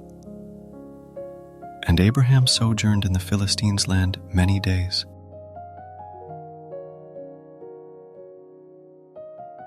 Chapter 22. And it came to pass after these things that God did tempt Abraham, and said unto him, Abraham.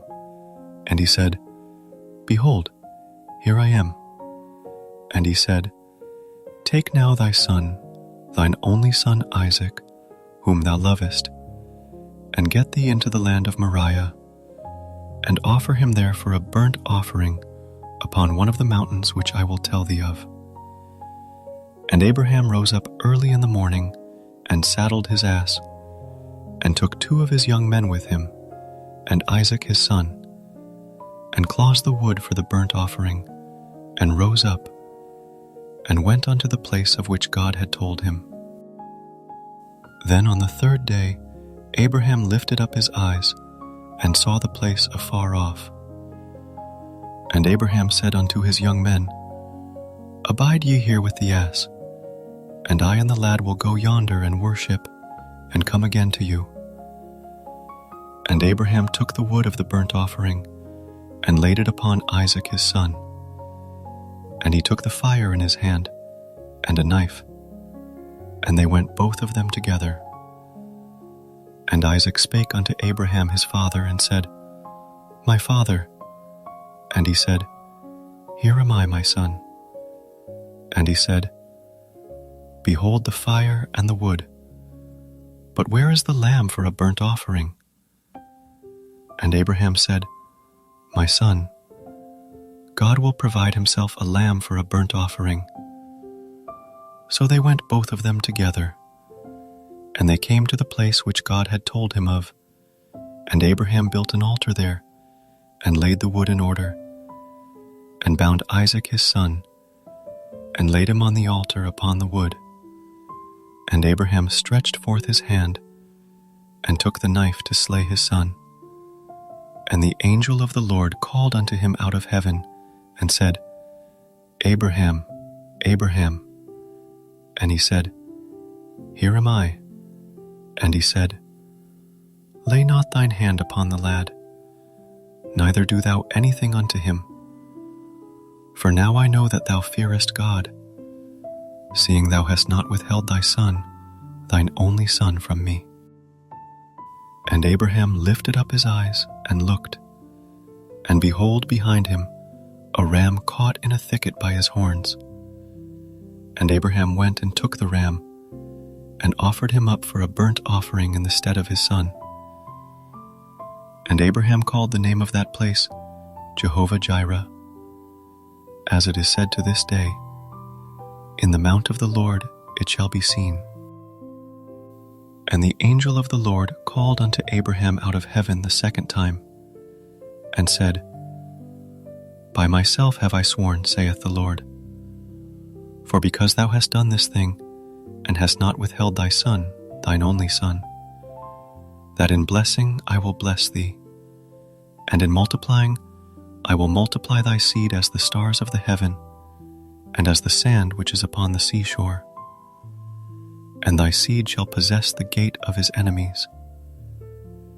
And in thy seed shall all the nations of the earth be blessed, because thou hast obeyed my voice. So Abraham returned unto his young men, and they rose up and went together to Beersheba. And Abraham dwelt at Beersheba. And it came to pass after these things that it was told Abraham, saying, Behold, Milcah, she hath also borne children unto thy brother Nahor, Huz his firstborn, and Buz his brother, and Kemuel the father of Aram, and Chesed, and Hazo, and Pildash, and Jidlaph, and Bethuel. And Bethuel begat Rebekah. These 8 Milcah did bear to Nahor, Abraham's brother. And his concubine, whose name was Reumah, she bare also Tebah, and Gahem, and Thahash, and Maacah. Chapter 23. And Sarah was 107 and 20 years old. These were the years of the life of Sarah. And Sarah died in Kirjath Arba, the same as Hebron in the land of Canaan. And Abraham came to mourn for Sarah, and to weep for her. And Abraham stood up from before his dead, and spake unto the sons of Heth, saying, I am a stranger, and a sojourner with you. Give me a possession of a burying place with you, that I may bury my dead out of my sight. And the children of Heth answered Abraham, saying unto him, Hear us, my lord. Thou art a mighty prince among us. In the choice of our sepulchres, bury thy dead. None of us shall withhold from thee his sepulchre, but that thou mayest bury thy dead. And Abraham stood up, and bowed himself to the people of the land, even to the children of Heth. And he communed with them, saying, If it be your mind that I should bury my dead out of my sight, hear me, and entreat for me to Ephron the son of Zohar, that he may give me the cave of Machpelah, which he hath, which is in the end of his field. For as much money as it is worth, he shall give it me for a possession of a burying place amongst you. And Ephron dwelt among the children of Heth. And Ephron the Hittite answered Abraham in the audience of the children of Heth, even of all that went in at the gate of his city, saying, Nay, my lord, hear me. The field give I thee, and the cave that is therein, I give it thee. In the presence of the sons of my people give it thee. Bury thy dead. And Abraham bowed down himself before the people of the land. And he spake unto Ephron in the audience of the people of the land, saying, But if thou wilt give it, I pray thee, hear me. I will give thee money for the field. Take it of me, and I will bury my dead there. And Ephron answered Abraham, saying unto him, My lord, hearken unto me. The land is worth 400 shekels of silver. What is that betwixt me and thee? Bury therefore thy dead. And Abraham hearkened unto Ephron. And Abraham weighed to Ephron the silver, which he had named in the audience of the sons of Heth, 400 shekels of silver, current money with the merchant. And the field of Ephron, which was in Machpelah, which was before Mamre, the field, and the cave which was therein, and all the trees that were in the field, that were in all the borders round about, were made sure unto Abraham for a possession, in the presence of the children of Heth, before all that went in at the gate of his city. And after this, Abraham buried Sarah his wife in the cave of the field of Machpelah before Mamre, the same as Hebron in the land of Canaan. And the field and the cave that is therein were made sure unto Abraham for a possession of a burying place by the sons of Heth. And Abraham was old and well stricken in age, and the Lord had blessed Abraham in all things. And Abraham said unto his eldest servant of his house, that ruled over all that he had, Put, I pray thee, thy hand under my thigh, and I will make thee swear by the Lord, the God of heaven and the God of the earth, that thou shalt not take a wife unto my son of the daughters of the Canaanites, among whom I dwell, but thou shalt go unto my country and to my kindred, and take a wife unto my son Isaac. And the servant said unto him, Peradventure, the woman will not be willing to follow me unto this land. Must I needs bring thy son again unto the land from whence thou camest? And Abraham said unto him, Beware thou, that thou bring not my son thither again. The Lord God of heaven, which took me from my father's house, and from the land of my kindred, and which spake unto me, and that sware unto me, saying, Unto thy seed will I give this land. He shall send his angel before thee, and thou shalt take a wife unto my son from thence. And if the woman will not be willing to follow thee, then thou shalt be clear from this my oath. Only bring not my son thither again. And the servant put his hand under the thigh of Abraham his master, and sware to him concerning that matter. And the servant took 10 camels of the camels of his master, and departed, for all the goods of his master were in his hand. And he arose, and went to Mesopotamia, unto the city of Nahor. And he made his camels to kneel down without the city by a well of water at the time of the evening, even the time that women go out to draw water.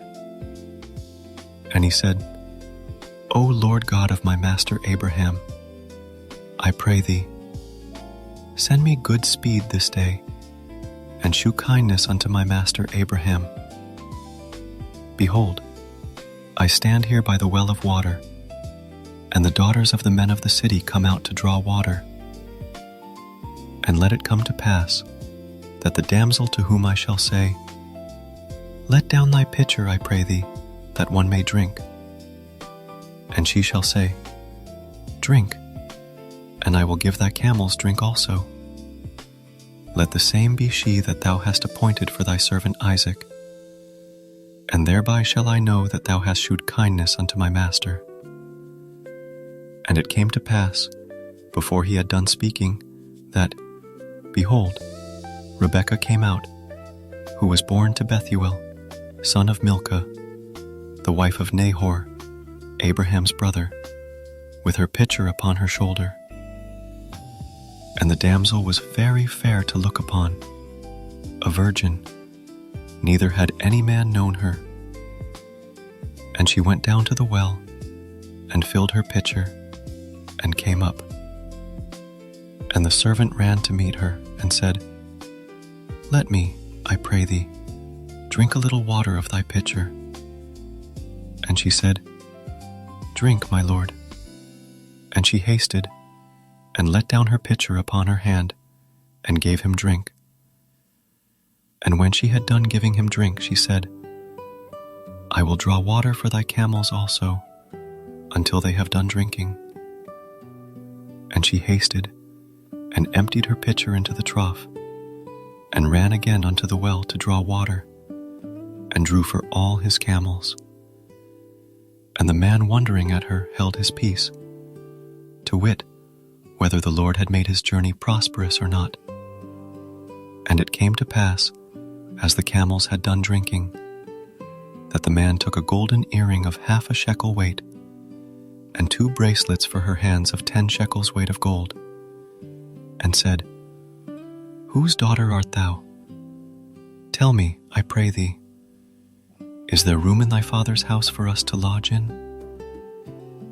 And she said unto him, I am the daughter of Bethuel, the son of Milcah, which she bare unto Nahor. She said moreover unto him, We have both straw and provender enough, and room to lodge in.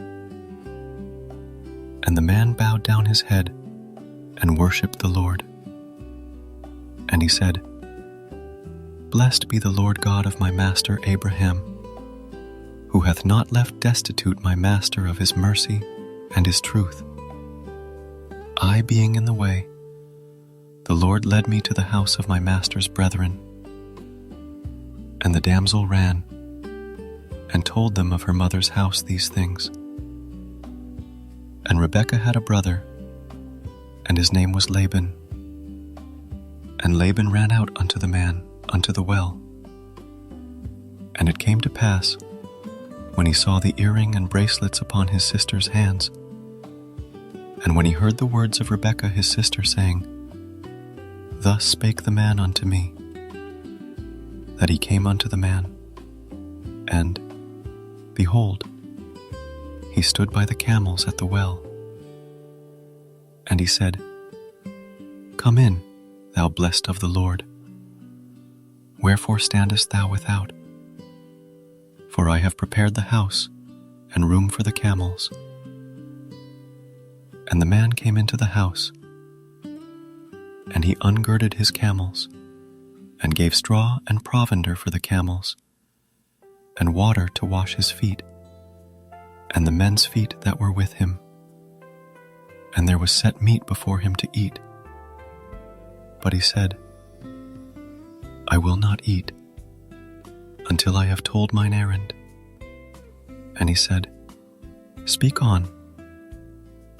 And he said, I am Abraham's servant, and the Lord hath blessed my master greatly, and he is become great, and he hath given him flocks, and herds, and silver, and gold, and men servants, and maidservants, and camels, and asses. And Sarah my master's wife bare a son to my master when she was old. And unto him hath he given all that he hath. And my master made me swear, saying, Thou shalt not take a wife to my son of the daughters of the Canaanites, in whose land I dwell. But thou shalt go unto my father's house, and to my kindred, and take a wife unto my son. And I said unto my master, Peradventure the woman will not follow me. And he said unto me, The Lord, before whom I walk, will send his angel with thee, and prosper thy way. And thou shalt take a wife for my son of my kindred, and of my father's house. Then shalt thou be clear from this my oath, when thou comest to my kindred, and if they give not thee one, thou shalt be clear from my oath. And I came this day unto the well, and said, O Lord God of my master Abraham, if now thou do prosper my way which I go, behold, I stand by the well of water, and it shall come to pass, that when the virgin cometh forth to draw water, and I say to her, Give me, I pray thee, a little water of thy pitcher to drink, and she say to me, Both drink thou, and I will also draw for thy camels. Let the same be the woman whom the Lord hath appointed out for my master's son. And before I had done speaking in mine heart, behold, Rebekah came forth with her pitcher on her shoulder, and she went down unto the well, and drew water.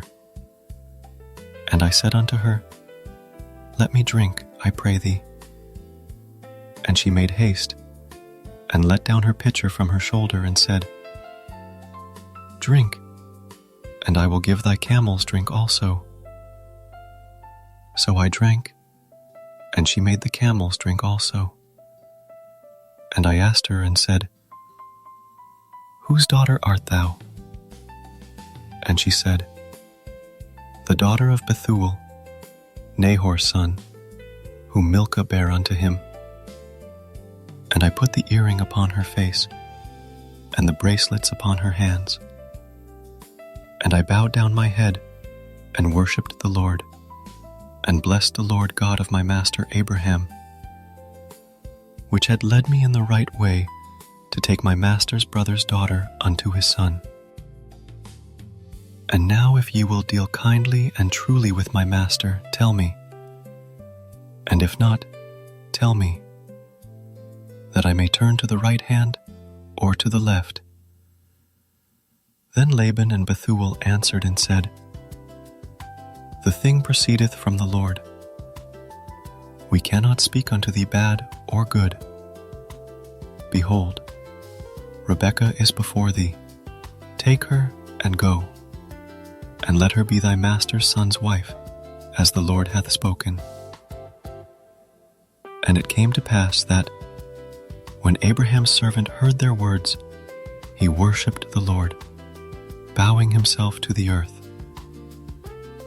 And the servant brought forth jewels of silver and jewels of gold and raiment, and gave them to Rebekah.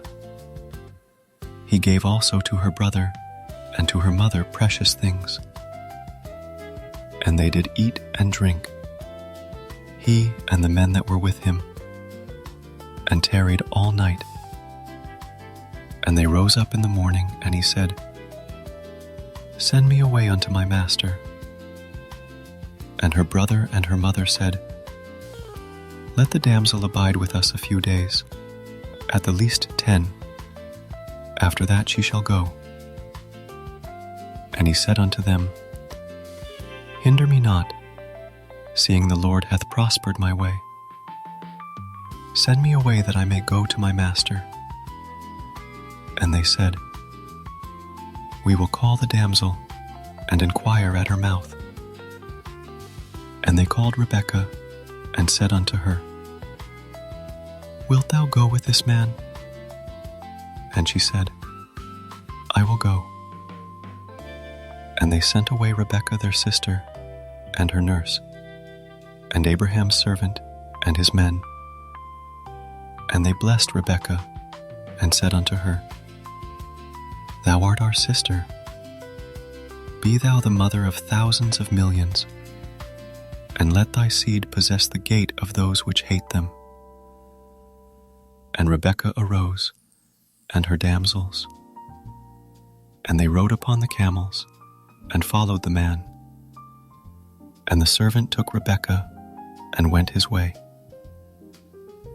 And Isaac came from the way of the well, Lahairoi, for he dwelt in the south country.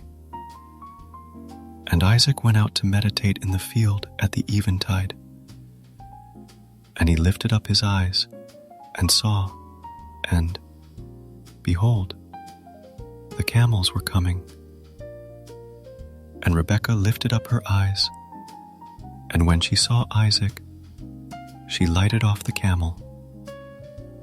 For she had said unto the servant, What man is this that walketh in the field to meet us? And the servant had said, It is my master. Therefore she took a veil and covered herself. And the servant told Isaac all things that he had done. And Isaac brought her into his mother Sarah's tent, and took Rebekah, and she became his wife. And he loved her. And Isaac was comforted after his mother's death.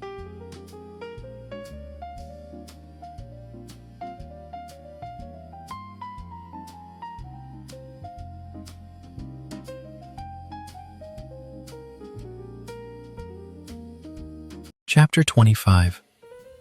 Then again Abraham took a wife, and her name was Keturah, and she bare him Zimran, and Jokshan, and Medan, and Midian, and Ishbak, and Shua. And Jokshan begat Sheba, and Dedan. And the sons of Dedan were Asherim, and Letushim, and Leumim.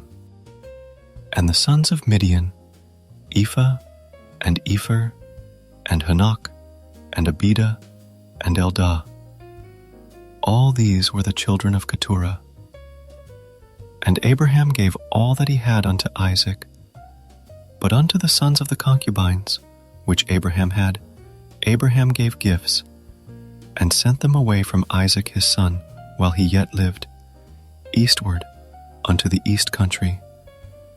And these are the days of the years of Abraham's life which he lived, 160 years. Then Abraham gave up the ghost, and died in a good old age, an old man, and full of years, and was gathered to his people. And his sons Isaac and Ishmael buried him in the cave of Machpelah, in the field of Ephron, the son of Zohar the Hittite, which is before Mamre, the field which Abraham purchased of the sons of Heth. There was Abraham buried, and Sarah his wife. And it came to pass after the death of Abraham, that God blessed his son Isaac, and Isaac dwelt by the well Lahai-roi. Now these are the generations of Ishmael, Abraham's son, whom Hagar the Egyptian, Sarah's handmaid, bare unto Abraham. And these are the names of the sons of Ishmael, by their names, according to their generations. The firstborn of Ishmael, Nebajoth, and Kedar, and Adbeel, and Mibsam, and Mishma, and Duma, and Massa, Hadar, and Tema, Jeter, Naphish, and Kedemah. These are the sons of Ishmael, and these are their names, by their towns and by their castles, 12 princes according to their nations. And these are the years of the life of Ishmael, 137 years. And he gave up the ghost and died, and was gathered unto his people. And they dwelt from Havilah unto Shur, that is before Egypt, as thou goest toward Assyria. And he died in the presence of all his brethren. And these are the generations of Isaac, Abraham's son. Abraham begat Isaac, and Isaac was 40 years old when he took Rebekah to wife, the daughter of Bethuel the Syrian of Padan Aram, the sister to Laban the Syrian.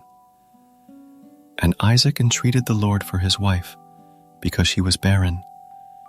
And the Lord was entreated of him, and Rebekah his wife conceived. And the children struggled together within her. And she said, If it be so, why am I thus? And she went to inquire of the Lord. And the Lord said unto her, 2 nations are in thy womb, and 2 manner of people shall be separated from thy bowels.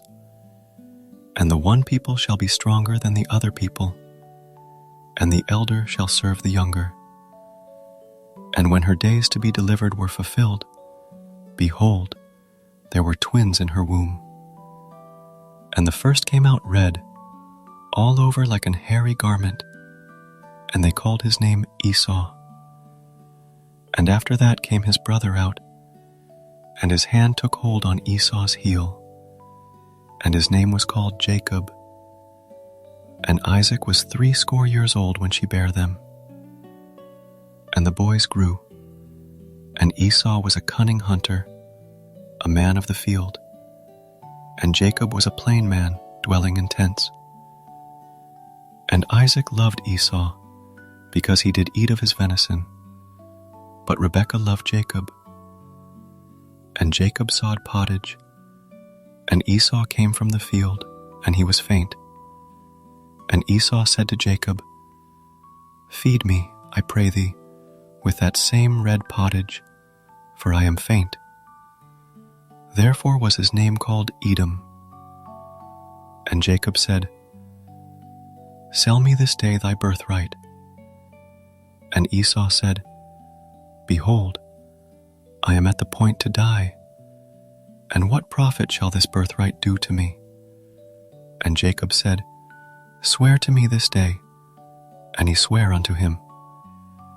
And he sold his birthright unto Jacob. Then Jacob gave Esau bread and pottage of lentiles, and he did eat and drink, and rose up, and went his way.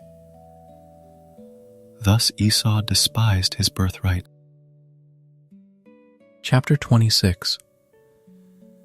And there was a famine in the land, beside the first famine that was in the days of Abraham. And Isaac went unto Abimelech, king of the Philistines, unto Gerar. And the Lord appeared unto him, and said, Go not down into Egypt, dwell in the land which I shall tell thee of. Sojourn in this land, and I will be with thee, and will bless thee. For unto thee and unto thy seed I will give all these countries, and I will perform the oath which I swear unto Abraham thy father. And I will make thy seed to multiply as the stars of heaven, and will give unto thy seed all these countries, and in thy seed shall all the nations of the earth be blessed. Because that Abraham obeyed my voice, and kept my charge, my commandments, my statutes, and my laws. And Isaac dwelt in Gerar, and the men of the place asked him of his wife. And he said, She is my sister. For he feared to say, She is my wife, lest, said he, the men of the place should kill me for Rebekah, because she was fair to look upon. And it came to pass, when he had been there a long time, that Abimelech, king of the Philistines, looked out at a window, and saw, and behold, Isaac was sporting with Rebekah his wife. And Abimelech called Isaac and said, Behold, of a surety she is thy wife. And how saidst thou, She is my sister? And Isaac said unto him, Because I said, Lest I die for her. And Abimelech said, What is this thou hast done unto us? One of the people might lightly have lain with thy wife, and thou shouldest have brought guiltiness upon us. And Abimelech charged all his people, saying, He that toucheth this man or his wife shall surely be put to death. Then Isaac sowed in that land, and received in the same year 100-fold, and the Lord blessed him. And the man waxed great, and went forward, and grew until he became very great, for he had possession of flocks, and possession of herds, and great store of servants. And the Philistines envied him. For all the wells which his father's servants had digged in the days of Abraham his father, the Philistines had stopped them, and filled them with earth. And Abimelech said unto Isaac, Go from us, for thou art much mightier than we. And Isaac departed thence, and pitched his tent in the valley of Gerar, and dwelt there. And Isaac digged again the wells of water, which they had digged in the days of Abraham his father, for the Philistines had stopped them after the death of Abraham. And he called their names after the names by which his father had called them. And Isaac's servants digged in the valley, and found there a well of springing water. And the herdmen of Gerar did strive with Isaac's herdmen, saying, The water is ours. And he called the name of the well Ezek, because they strove with him. And they digged another well, and strove for that also. And he called the name of it Sitnah. And he removed from thence, and digged another well, and for that they strove not. And he called the name of it Rehoboth. And he said, For now the Lord hath made room for us, and we shall be fruitful in the land. And he went up from thence to Beersheba. And the Lord appeared unto him the same night, and said, I am the God of Abraham thy father. Fear not, for I am with thee, and will bless thee, and multiply thy seed for my servant Abraham's sake. And he builded an altar there, and called upon the name of the Lord, and pitched his tent there. And there Isaac's servants digged a well. Then Abimelech went to him from Gerar, and Ahuzath one of his friends, and Phicol the chief captain of his army. And Isaac said unto them, Wherefore come you to me, seeing ye hate me, and have sent me away from you?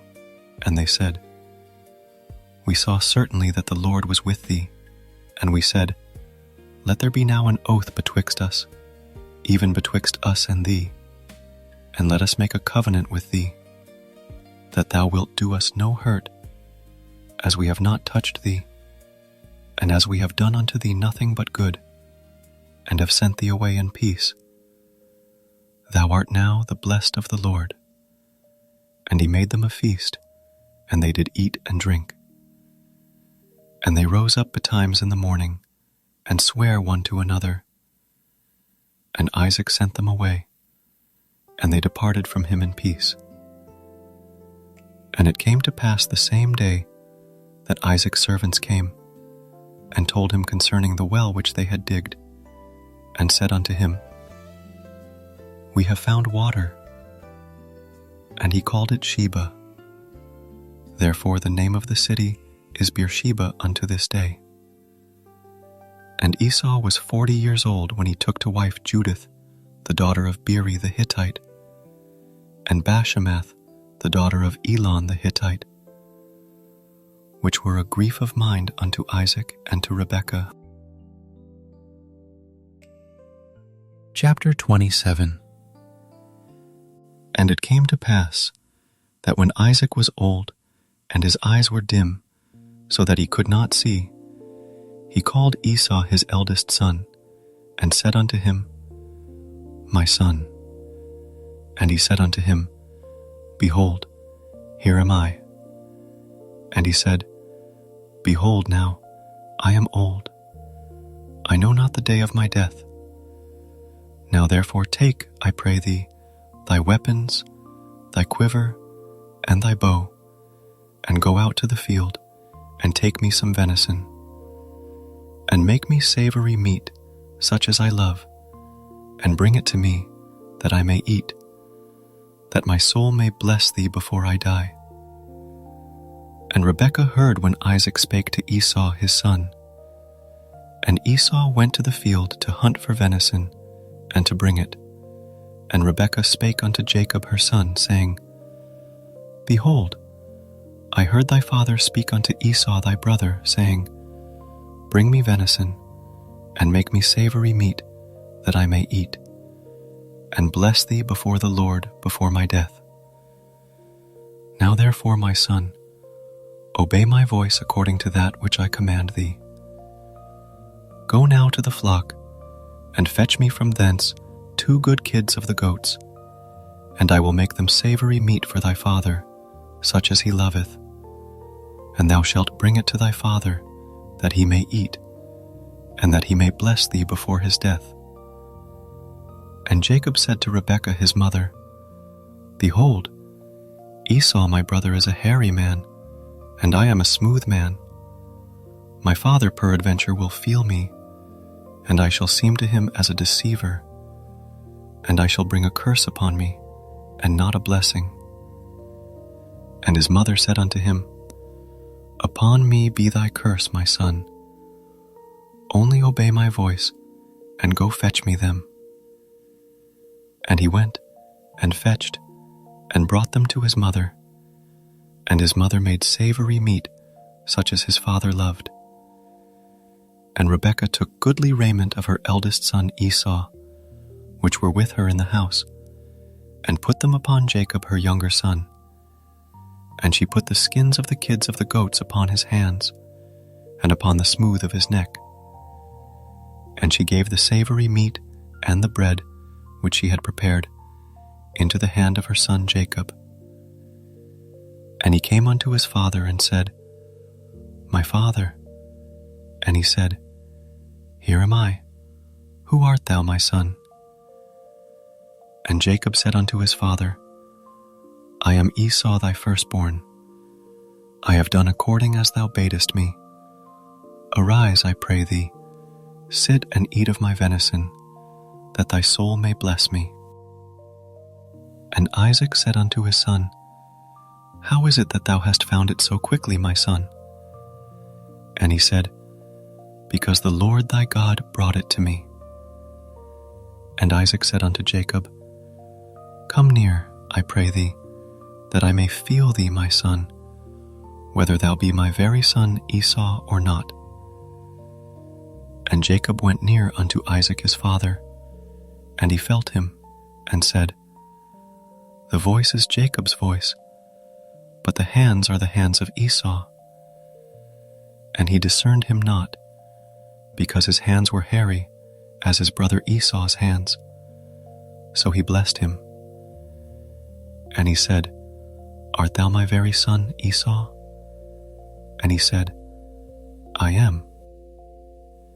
And he said, Bring it near to me, and I will eat of my son's venison, that my soul may bless thee. And he brought it near to him, and he did eat. And he brought him wine, and he drank. And his father Isaac said unto him, Come near now, and kiss me, my son. And he came near, and kissed him. And he smelled the smell of his raiment, and blessed him, and said, See, the smell of my son is as the smell of a field which the Lord hath blessed. Therefore God give thee of the dew of heaven, and the fatness of the earth, and plenty of corn and wine. Let people serve thee, and nations bow down to thee. Be Lord over thy brethren, and let thy mother's sons bow down to thee. Cursed be every one that curseth thee, and blessed be he that blesseth thee. And it came to pass, as soon as Isaac had made an end of blessing Jacob, and Jacob was yet scarce gone out from the presence of Isaac his father, that Esau his brother came in from his hunting. And he also had made savory meat, and brought it unto his father, and said unto his father, Let my father arise and eat of his son's venison, that thy soul may bless me. And Isaac his father said unto him, Who art thou? And he said, I am thy son, thy firstborn Esau. And Isaac trembled very exceedingly, and said, Who? Where is he that hath taken venison, and brought it me? And I have eaten of all before thou camest, and have blessed him. Yea, and he shall be blessed. And when Esau heard the words of his father, he cried with a great and exceeding bitter cry, and said unto his father, Bless me, even me also, O my father. And he said, Thy brother came with subtlety, and hath taken away thy blessing. And he said, Is not he rightly named Jacob? For he hath supplanted me these 2 times. He took away my birthright, and, behold, now he hath taken away my blessing.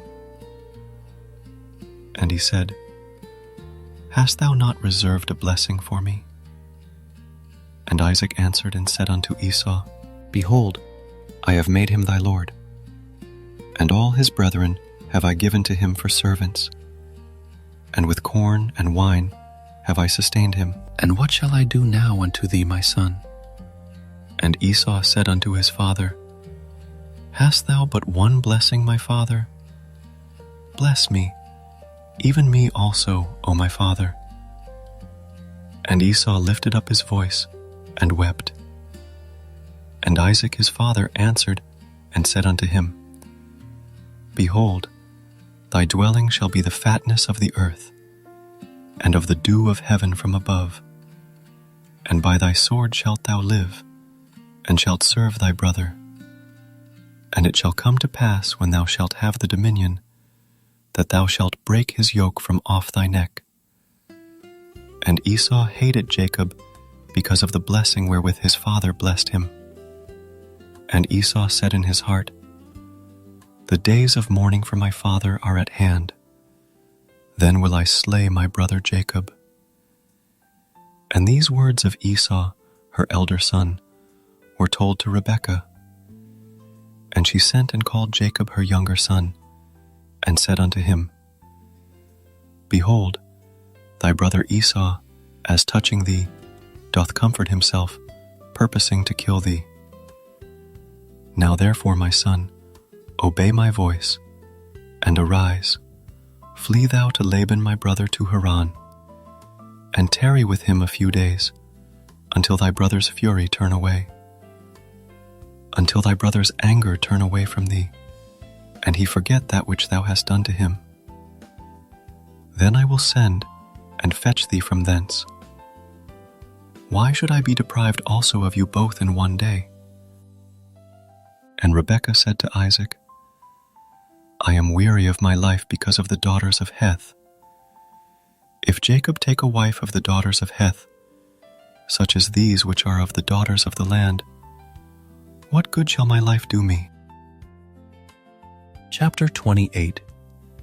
And Isaac called Jacob, and blessed him, and charged him, and said unto him, Thou shalt not take a wife of the daughters of Canaan.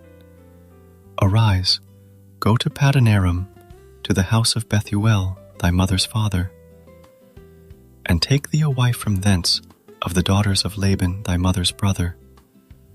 And God Almighty bless thee, and make thee fruitful, and multiply thee, that thou mayest be a multitude of people, and give thee the blessing of Abraham to thee and to thy seed with thee, that thou mayest inherit the land wherein thou art a stranger, which God gave unto Abraham.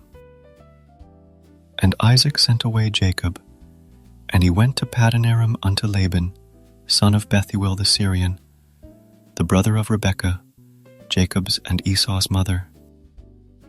When Esau saw that Isaac had blessed Jacob, and sent him away to Paddan-aram, to take him a wife from thence, and that as he blessed him, he gave him a charge, saying, Thou shalt not take a wife of the daughters of Canaan. And that Jacob obeyed his father and his mother, and was gone to Paddan-aram.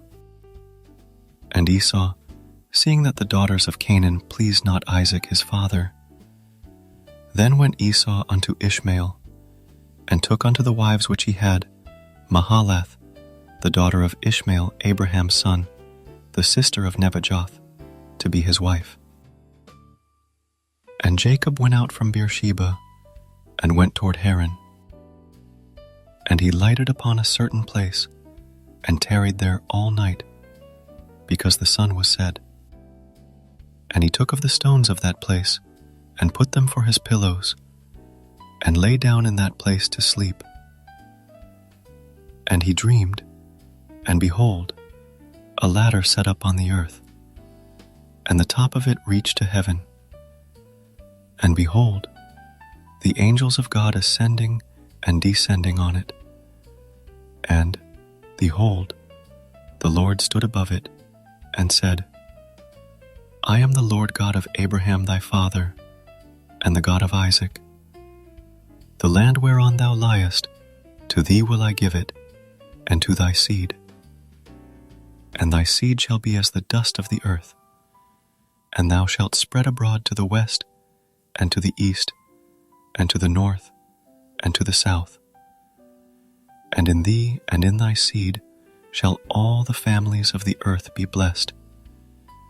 And, behold, I am with thee, and will keep thee in all places whither thou goest, and will bring thee again into this land. For I will not leave thee, until I have done that which I have spoken to thee of. And Jacob awaked out of his sleep, and he said, Surely the Lord is in this place, and I knew it not. And he was afraid, and said, How dreadful is this place! This is none other but the house of God, and this is the gate of heaven. And Jacob rose up early in the morning, and took the stone that he had put for his pillows, and set it up for a pillar, and poured oil upon the top of it. And he called the name of that place Bethel. But the name of that city was called Luz at the first. And Jacob vowed a vow, saying, If God will be with me, and will keep me in this way that I go, and will give me bread to eat, and raiment to put on, so that I come again to my father's house in peace. Then shall the Lord be my God. And this stone, which I have set for a pillar, shall be God's house. And of all that thou shalt give me, I will surely give the 10th unto thee. Chapter 29. Then Jacob went on his journey, and came into the land of the people of the east. And he looked, and behold a well in the field, and lo, there were 3 flocks of sheep lying by it. For out of that well they watered the flocks. And a great stone was upon the well's mouth, and thither were all the flocks gathered. And they rolled the stone from the well's mouth, and watered the sheep, and put the stone again upon the well's mouth in his place. And Jacob said unto them, My brethren, whence be ye? And they said, Of Haran are we. And he said unto them, Know ye Laban the son of Nahor? And they said, We know him. And he said unto them, Is he well? And they said, He is well. And behold, Rachel his daughter cometh with the sheep. And he said, Lo, it is yet high day, neither as at time that the cattle should be gathered together. Water ye the sheep, and go and feed them. And they said, We cannot, until all the flocks be gathered together, until they roll the stone from the well's mouth. Then we water the sheep. And while he yet spake with them, Rachel came with her father's sheep, for she kept them. And it came to pass, when Jacob saw Rachel the daughter of Laban his mother's brother, and the sheep of Laban his mother's brother, that Jacob went near, and rolled the stone from the well's mouth, and watered the flock of Laban his mother's brother.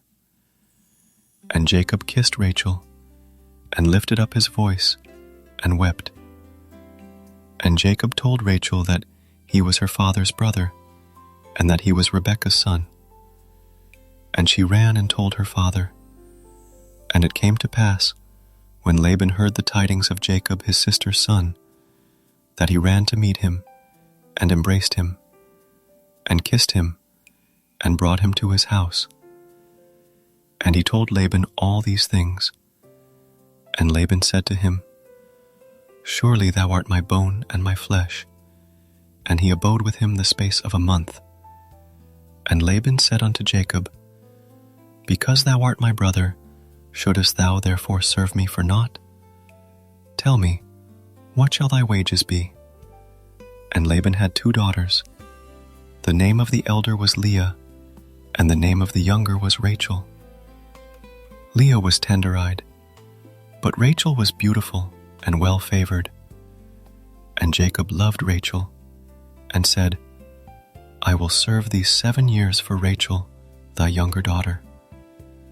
And Laban said, It is better that I give her to thee, than that I should give her to another man. Abide with me. And Jacob served 7 years for Rachel, and they seemed unto him but a few days, for the love he had to her. And Jacob said unto Laban, Give me my wife, for my days are fulfilled, that I may go in unto her. And Laban gathered together all the men of the place, and made a feast. And it came to pass in the evening, that he took Leah his daughter, and brought her to him. And he went in unto her. And Laban gave unto his daughter Leah Zilpah his maid for an handmaid. And it came to pass, that in the morning, behold, it was Leah. And he said to Laban, What is this thou hast done unto me? Did not I serve with thee for Rachel? Wherefore then hast thou beguiled me? And Laban said, It must not be so done in our country, to give the younger before the firstborn. Fulfill her week, and we will give thee this also, for the service which thou shalt serve with me yet 7 other years. And Jacob did so, and fulfilled her week. And he gave him Rachel his daughter to wife also.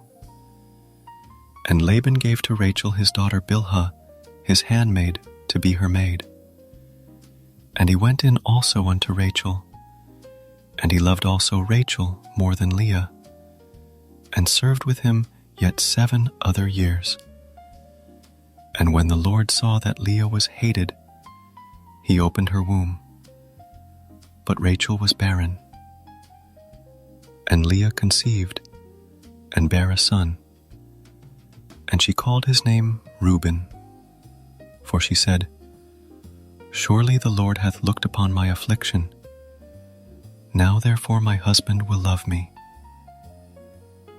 And she conceived again, and bare a son, and said, Because the Lord hath heard that I was hated, he hath therefore given me this son also.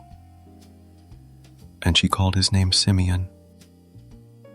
And she conceived again, and bare a son, and said, Now this time will my husband be joined unto me, because I have borne him 3 sons. Therefore was his name called Levi.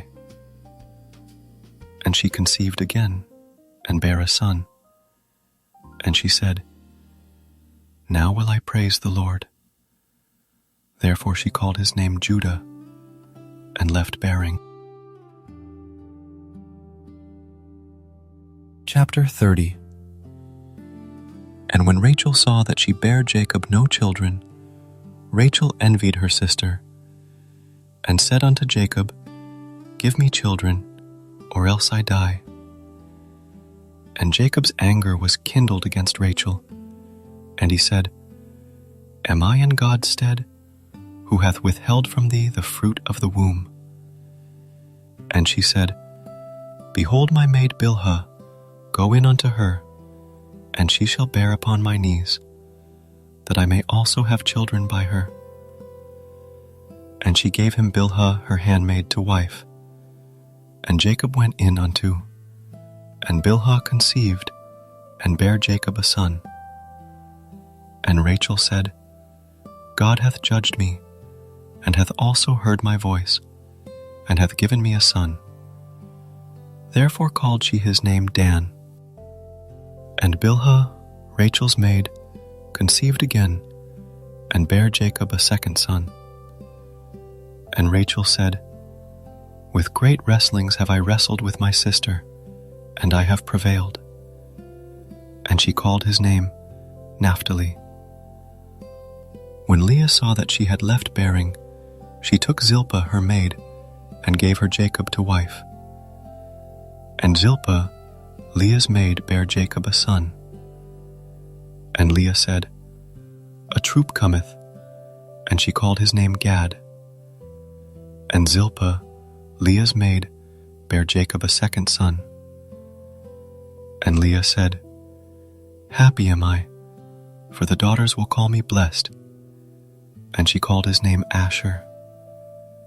And Reuben went in the days of wheat harvest, and found mandrakes in the field, and brought them unto his mother Leah.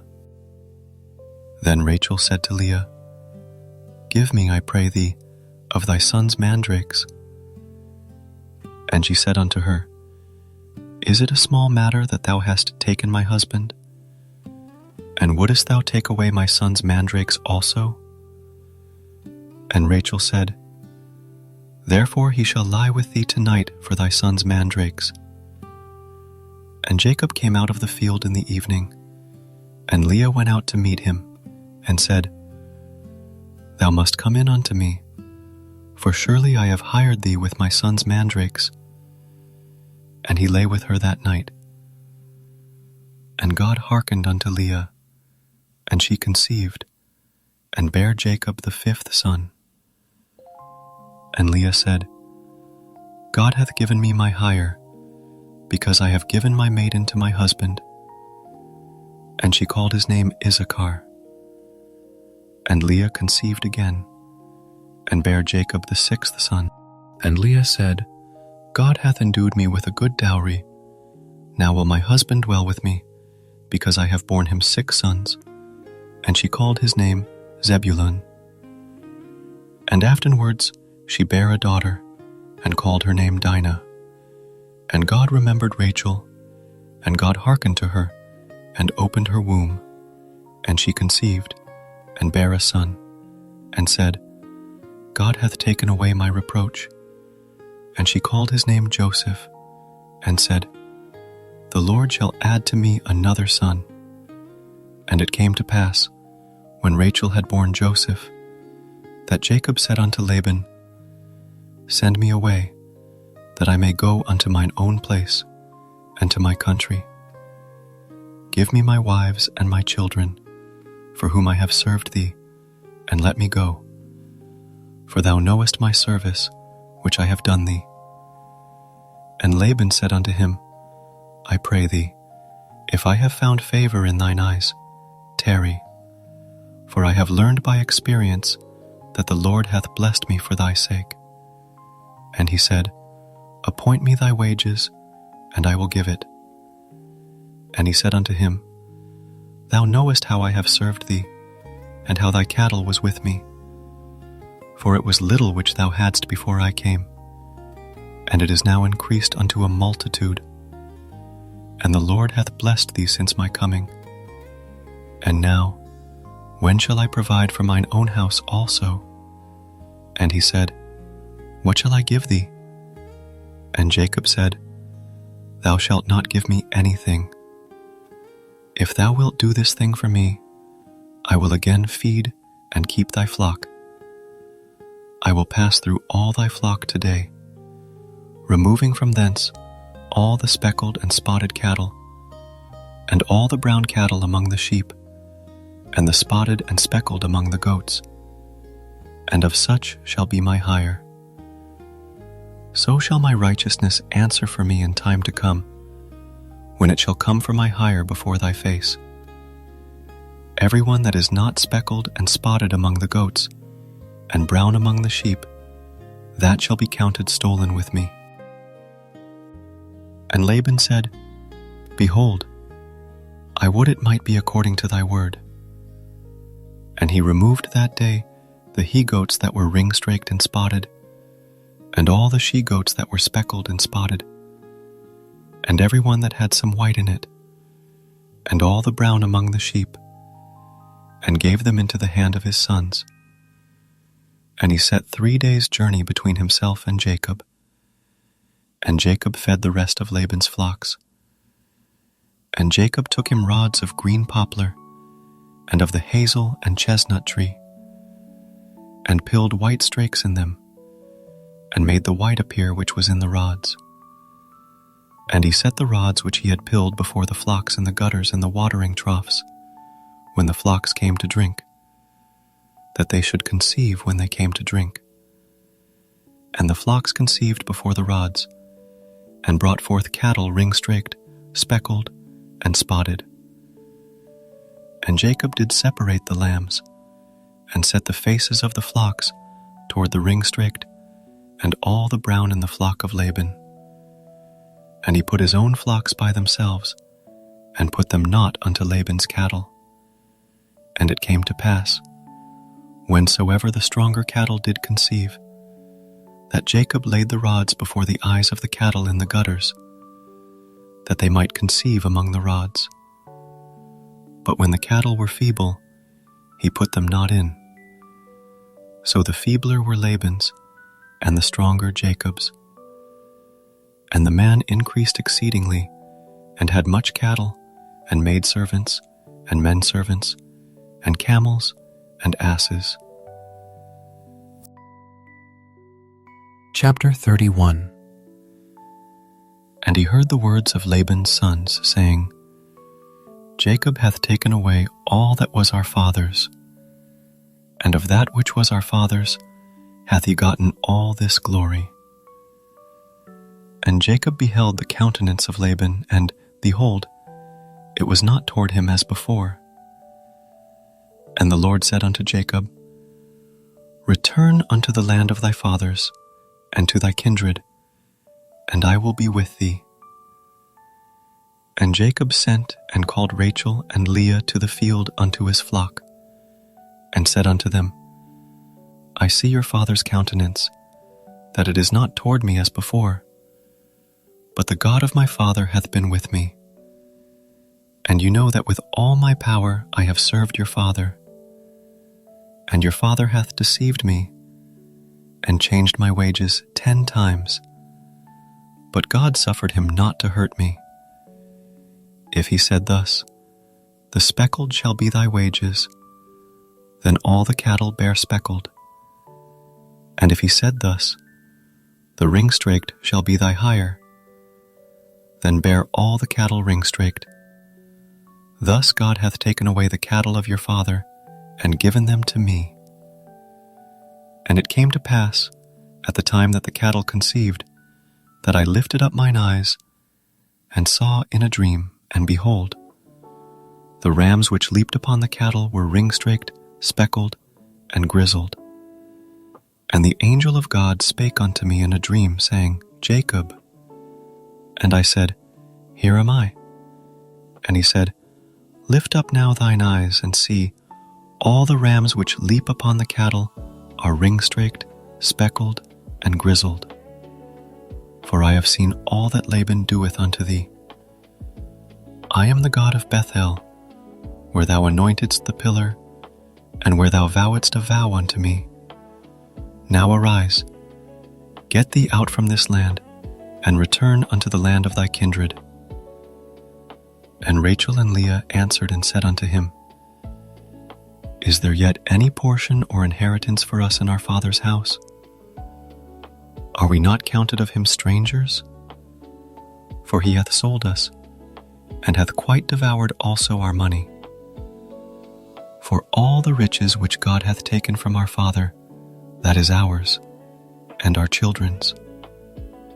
Now then, whatsoever God hath said unto thee, do. Then Jacob rose up, and set his sons and his wives upon camels. And he carried away all his cattle, and all his goods which he had gotten, the cattle of his getting, which he had gotten in Padan Aram, for to go to Isaac his father in the land of Canaan. And Laban went to shear his sheep, and Rachel had stolen the images that were her father's. And Jacob stole away unawares to Laban the Syrian, in that he told him not that he fled. So he fled with all that he had, and he rose up, and passed over the river, and set his face toward the Mount Gilead. And it was told Laban on the 3rd day that Jacob was fled. And he took his brethren with him, and pursued after him 7 days' journey. And they overtook him in the Mount Gilead. And God came to Laban the Syrian in a dream by night, and said unto him, Take heed that thou speak not to Jacob either good or bad. Then Laban overtook Jacob. Now Jacob had pitched his tent in the mount, and Laban with his brethren pitched in the Mount of Gilead. And Laban said to Jacob, What hast thou done, that thou hast stolen away unawares to me, and carried away my daughters, as captives taken with the sword? Wherefore didst thou flee away secretly, and steal away from me? And didst not tell me, that I might have sent thee away with mirth, and with songs, with tabret, and with harp? And hast not suffered me to kiss my sons and my daughters? Thou hast now done foolishly in so doing. It is in the power of my hand to do you hurt.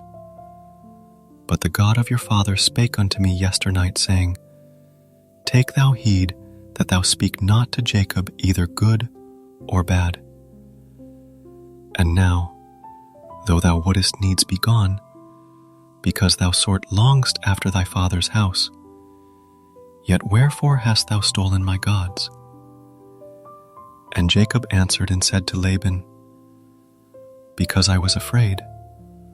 For I said, Peradventure thou wouldest take by force thy daughters from me.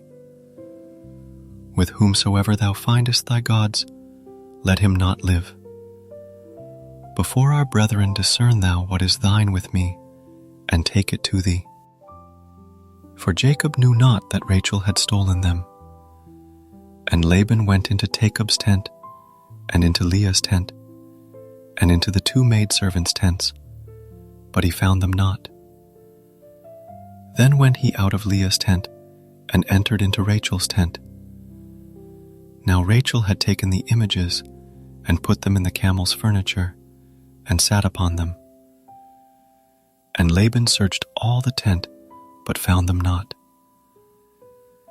And she said to her father, Let it not displease my lord that I cannot rise up before thee, for the custom of women is upon me.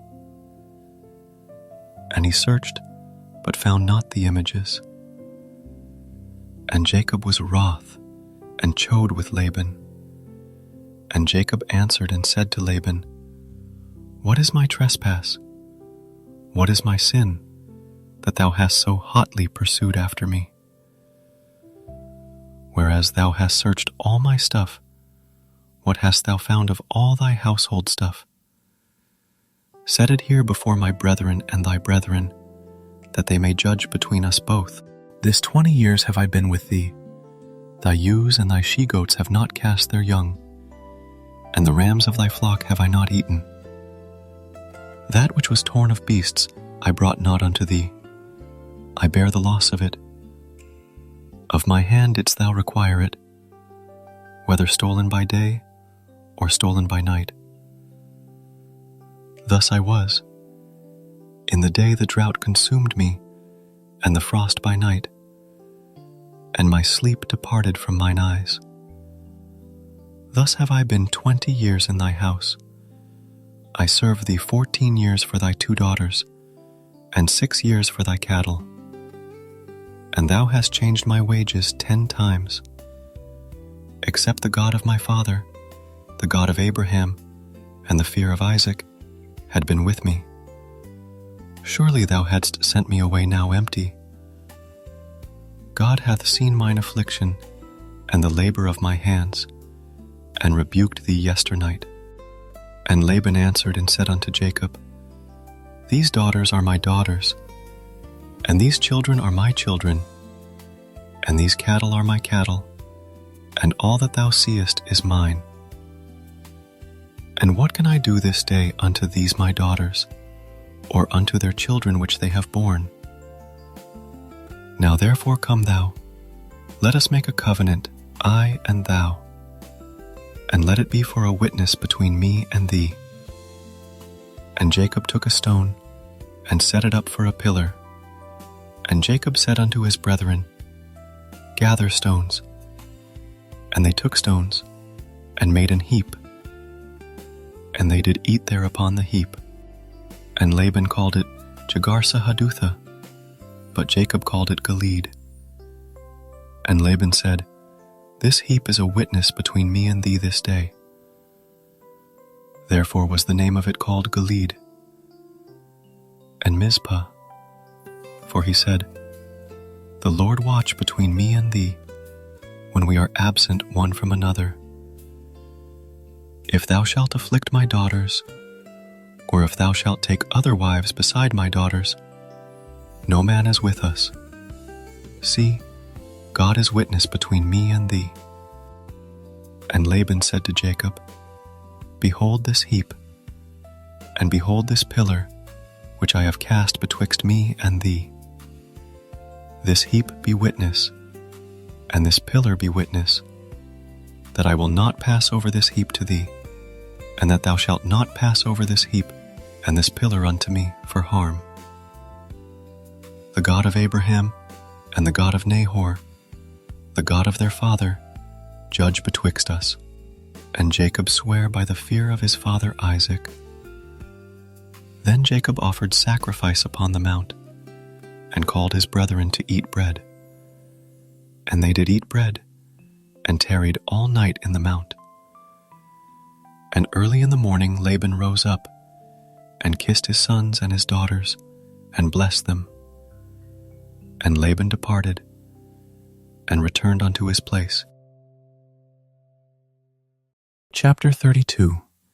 And Jacob went on his way, and the angels of God met him.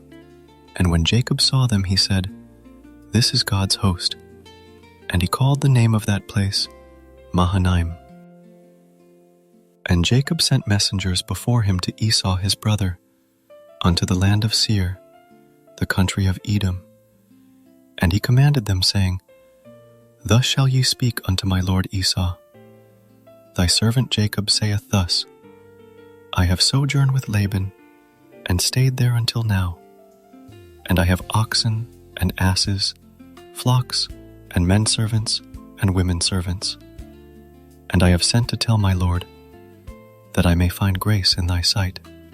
And the messengers returned to Jacob, saying, We came to thy brother Esau, and also he cometh to meet thee, and 400 men with him. Then Jacob was greatly afraid and distressed, and he divided the people that was with him, and the flocks, and herds, and the camels, into 2 bands, and said, If Esau come to the one company and smite it, then the other company which is left shall escape.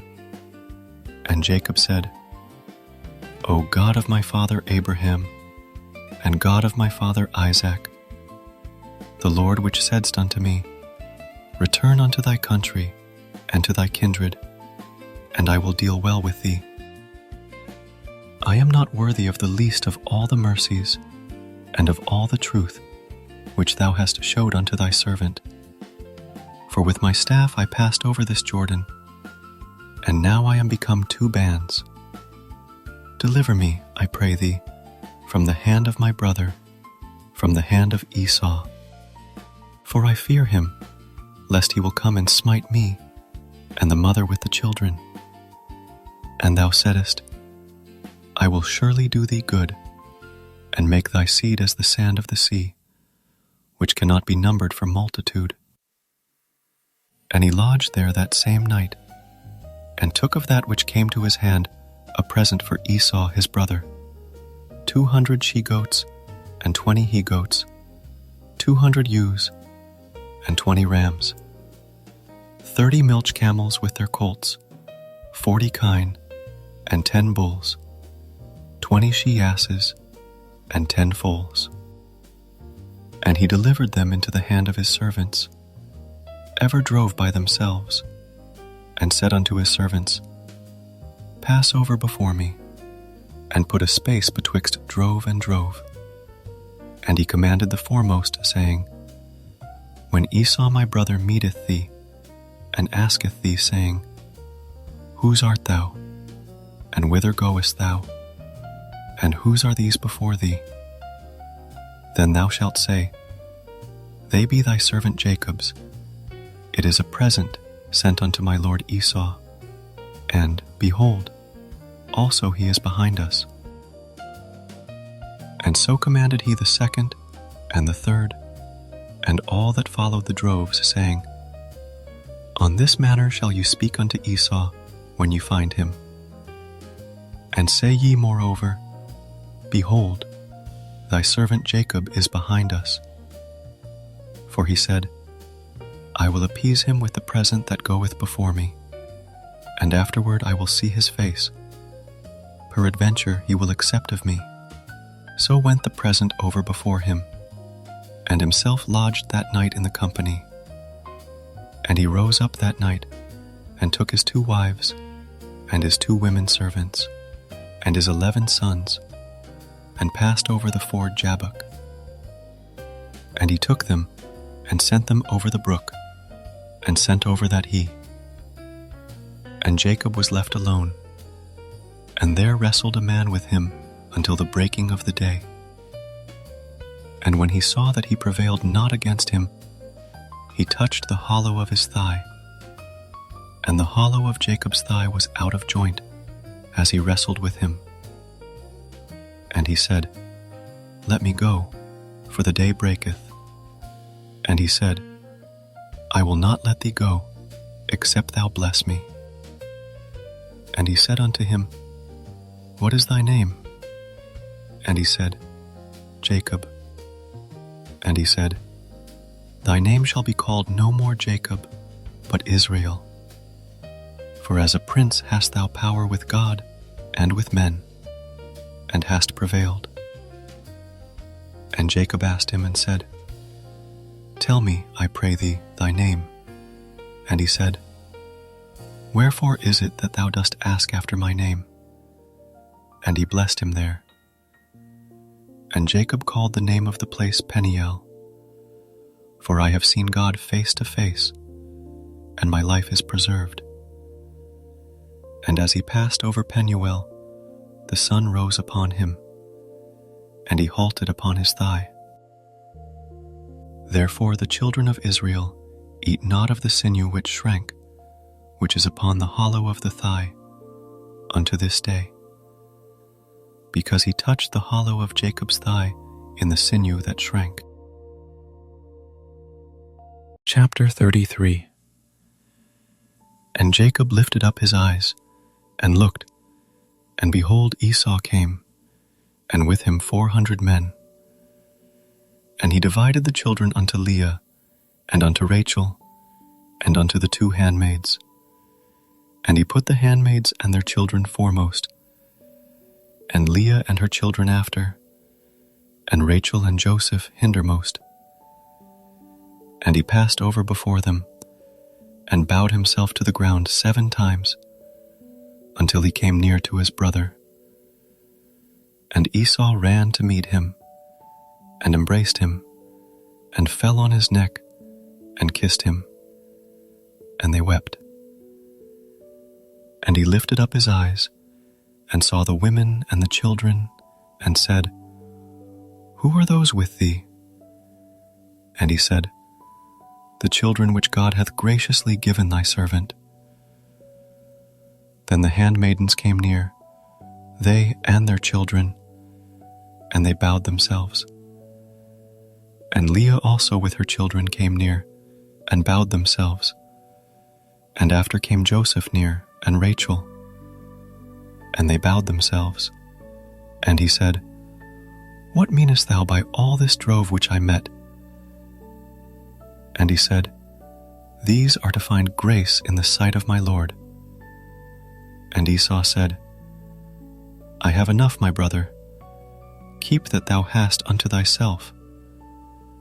And Jacob said, "Nay, I pray thee, if now I have found grace in thy sight, then receive my present at my hand. For therefore I have seen thy face, as though I had seen the face of God, and thou wast pleased with me.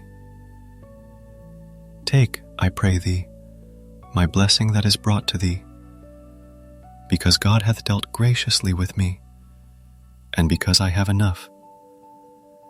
And he urged him, and he took it. And he said, "Let us take our journey, and let us go, and I will go before thee." And he said unto him, "My Lord knoweth that the children are tender, and the flocks and herds with young are with me. And if men should overdrive them one day, all the flock will. Let my Lord, I pray thee, pass over before his servant, and I will lead on softly, according as the cattle that goeth before me, and the children be able to endure, until I come unto my Lord unto Seir." And Esau said, "Let me now leave with thee some of the folk that are with me." And he said, "What needeth it? Let me find grace in the sight of my Lord." So Esau returned that day on his way unto Seir. And Jacob journeyed to Succoth, and built him an house, and made booths for his cattle. Therefore the name of the place is called Succoth. And Jacob came to Shalem, a city of Shechem, which is in the land of Canaan, when he came from Paddan Aram, and pitched his tent before the city. And he bought a parcel of a field, where he had spread his tent, at the hand of the children of Hamor, Shechem's father, for 100 pieces of money. And he erected there an altar, and called it El Elohi Israel. Chapter 34. And Dinah the daughter of Leah, which she bare unto Jacob, went out to see the daughters of the land. And when Shechem the son of Hamor the Hivite, prince of the country, saw her, he took her and lay with her and defiled her. And his soul clave unto Dinah, the daughter of Jacob, and he loved the damsel, and spake kindly unto the damsel. And Shechem spake unto his father Hamor, saying, Get me this damsel to wife.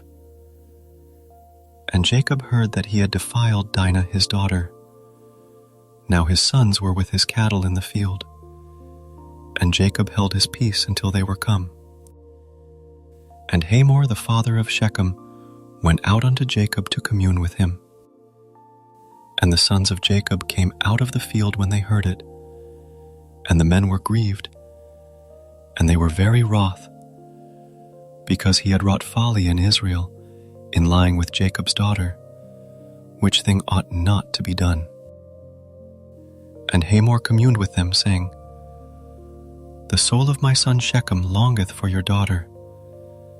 I pray you give her him to wife, and make ye marriages with us, and give your daughters unto us, and take our daughters unto you, and you shall dwell with us, and the land shall be before you. Dwell and trade ye therein, and get you possessions therein. And Shechem said unto her father and unto her brethren, Let me find grace in your eyes, and what you shall say unto me I will give. Ask me never so much dowry and gift, and I will give according as you shall say unto me. But give me the damsel to wife. And the sons of Jacob answered Shechem and Hamor his father deceitfully, and said, Because he had defiled Dinah their sister. And they said unto them, We cannot do this thing, to give our sister to one that is uncircumcised, for that were a reproach unto us. But in this will we consent unto you, if ye will be as we be, that every male of you be circumcised. Then will we give our daughters unto you, and we will take your daughters to us, and we will dwell with you, and we will become one people. But if ye will not hearken unto us to be circumcised, then will we take our daughter, and we will be gone. And their words pleased Hamor, and Shechem Hamor's son. And the young man deferred not to do the thing, because he had delight in Jacob's daughter. And he was more honorable than all the house of his father. And Hamor and Shechem his son came unto the gate of their city, and communed with the men of their city, saying, These men are peaceable with us. Therefore, let them dwell in the land, and trade therein. For the land, behold, it is large enough for them. Let us take their daughters to us for wives, and let us give them our daughters. Only herein will the men consent unto us for to dwell with us, to be one people, if every male among us be circumcised, as they are circumcised. Shall not their cattle and their substance and every beast of theirs be ours? Only let us consent unto them, and they will dwell with us. And unto Hamor and unto Shechem his son hearkened all that went out of the gate of his city, and every male was circumcised, all that went out of the gate of his city. And it came to pass on the third day, when they were sore, that two of the sons of Jacob, Simeon and Levi, Dinah's brethren, took each man his sword, and came upon the city boldly, and slew all the males. And they slew Hamor and Shechem his son with the edge of the sword, and took Dinah out of Shechem's house, and went out.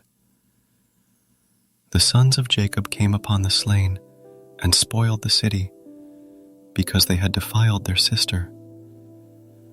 They took their sheep, and their oxen, and their asses, and that which was in the city, and that which was in the field, and all their wealth, and all their little ones, and their wives took they captive, and spoiled even all that was in the house.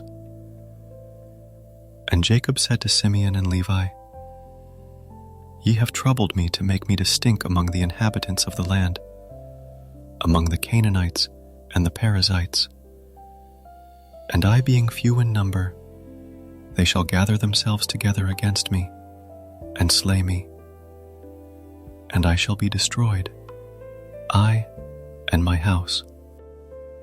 And they said, Should he deal with our sister as with an harlot? Chapter 35. And God said unto Jacob, Arise, go up to Bethel, and dwell there, and make there an altar unto God, that appeared unto thee when thou fleddest from the face of Esau thy brother. Then Jacob said unto his house, Hold, and to all that were with him, Put away the strange gods that are among you, and be clean, and change your garments. And let us arise, and go up to Bethel, and I will make there an altar unto God, who answered me in the day of my distress, and was with me in the way which I went. And they gave unto Jacob all the strange gods which were in their hand, and all their earrings which were in their ears. And Jacob hid them under the oak which was by Shechem. And they journeyed, and the terror of God was upon the cities that were round about them, and they did not pursue after the sons of Jacob. So Jacob came to Luz, which is in the land of Canaan, that is, Bethel, he and all the people that were with him. And he built there an altar, and called the place El Bethel, because there God appeared unto him when he fled from the face of his brother. But Deborah, Rebekah's nurse, died, and she was buried beneath Bethel under an oak, and the name of it was called Allon-Bacuth. And God appeared unto Jacob again when he came out of Padan Aram, and blessed him. And God said unto him, Thy name is Jacob. Thy name shall not be called any more Jacob, but Israel shall be thy name. And he called his name Israel. And God said unto him, I am God Almighty. Be fruitful and multiply. A nation and a company of nations shall be of thee, and kings shall come out of thy loins. And the land which I gave Abraham and Isaac, to thee I will give it, and to thy seed after thee will I give the land.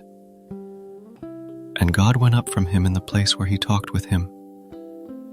And Jacob set up a pillar in the place where he talked with him, even a pillar of stone. And he poured a drink offering thereon, and he poured oil thereon. And Jacob called the name of the place where God spake with him, Bethel. And they journeyed from Bethel, and there was but a little way to come to Ephrath. And Rachel travailed, and she had hard labor.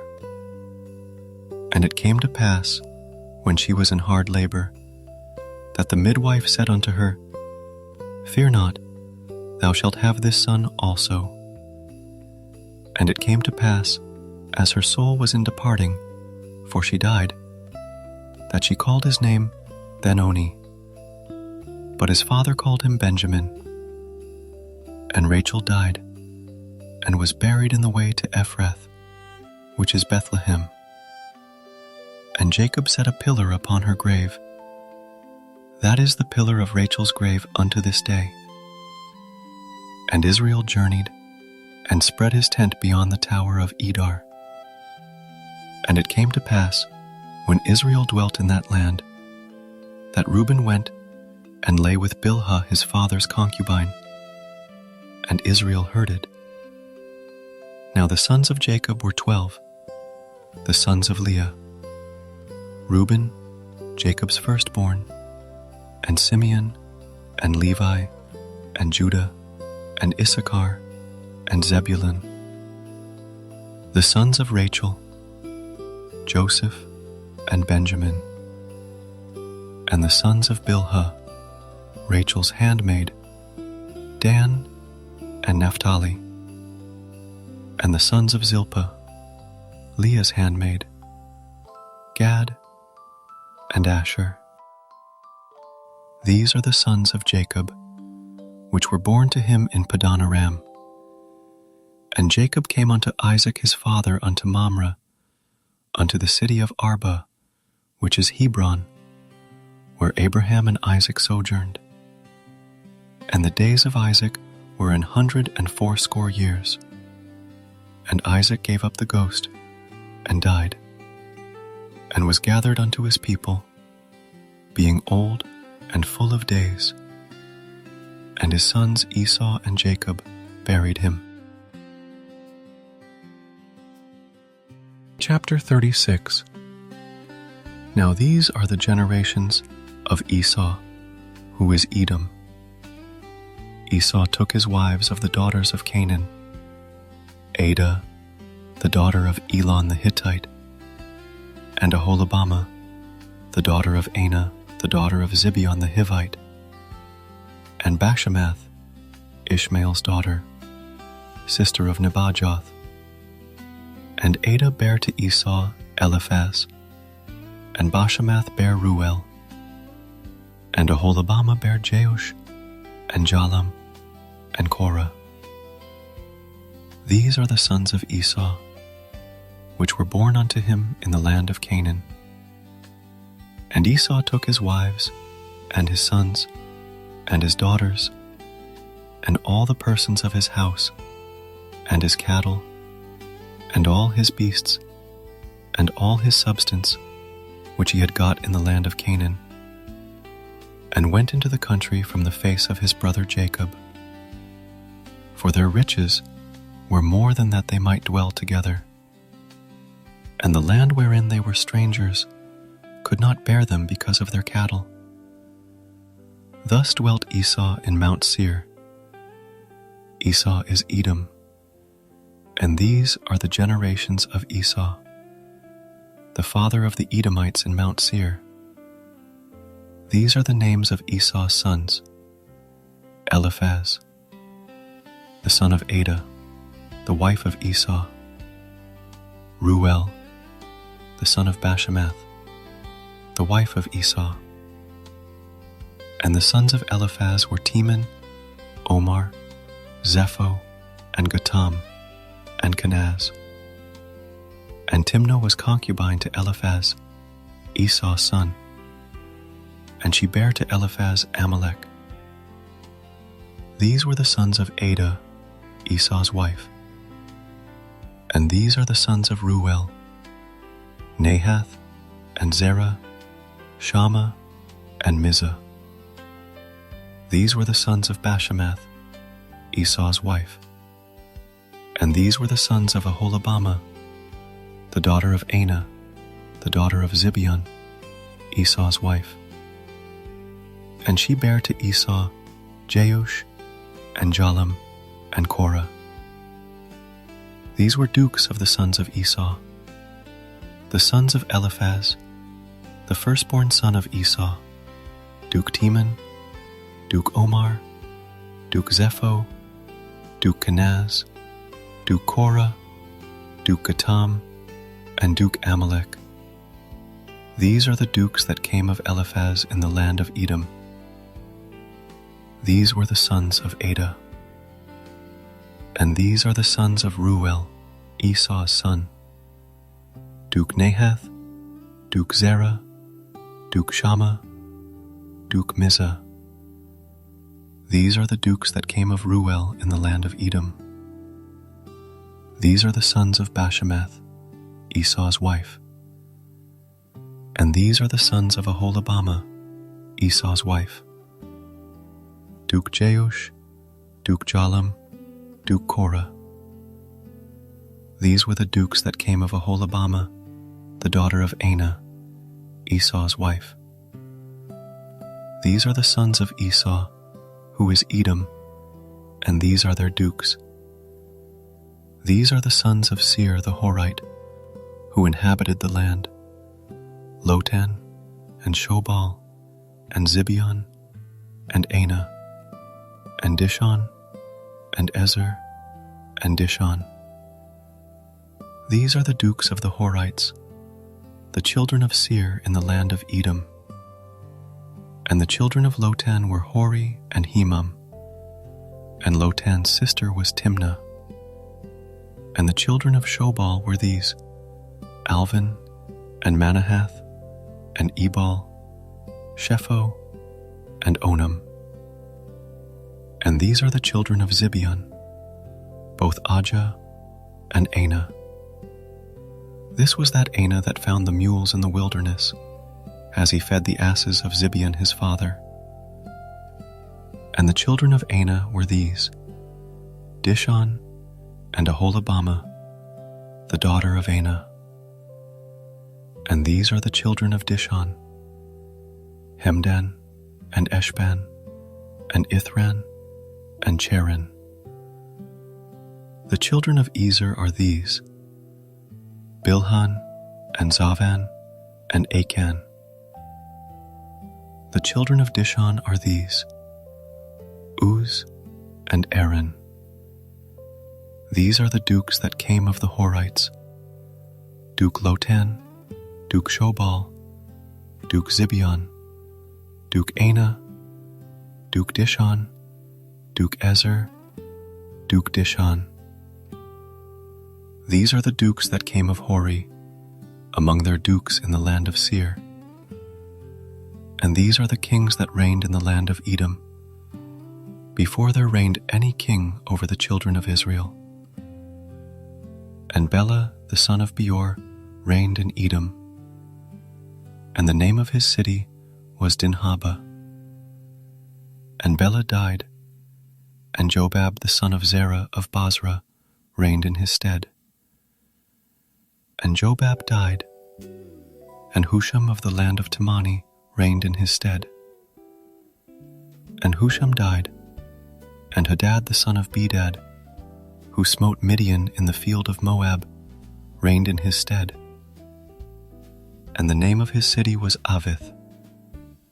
And Hadad died, and Samlah of Masrekah reigned in his stead.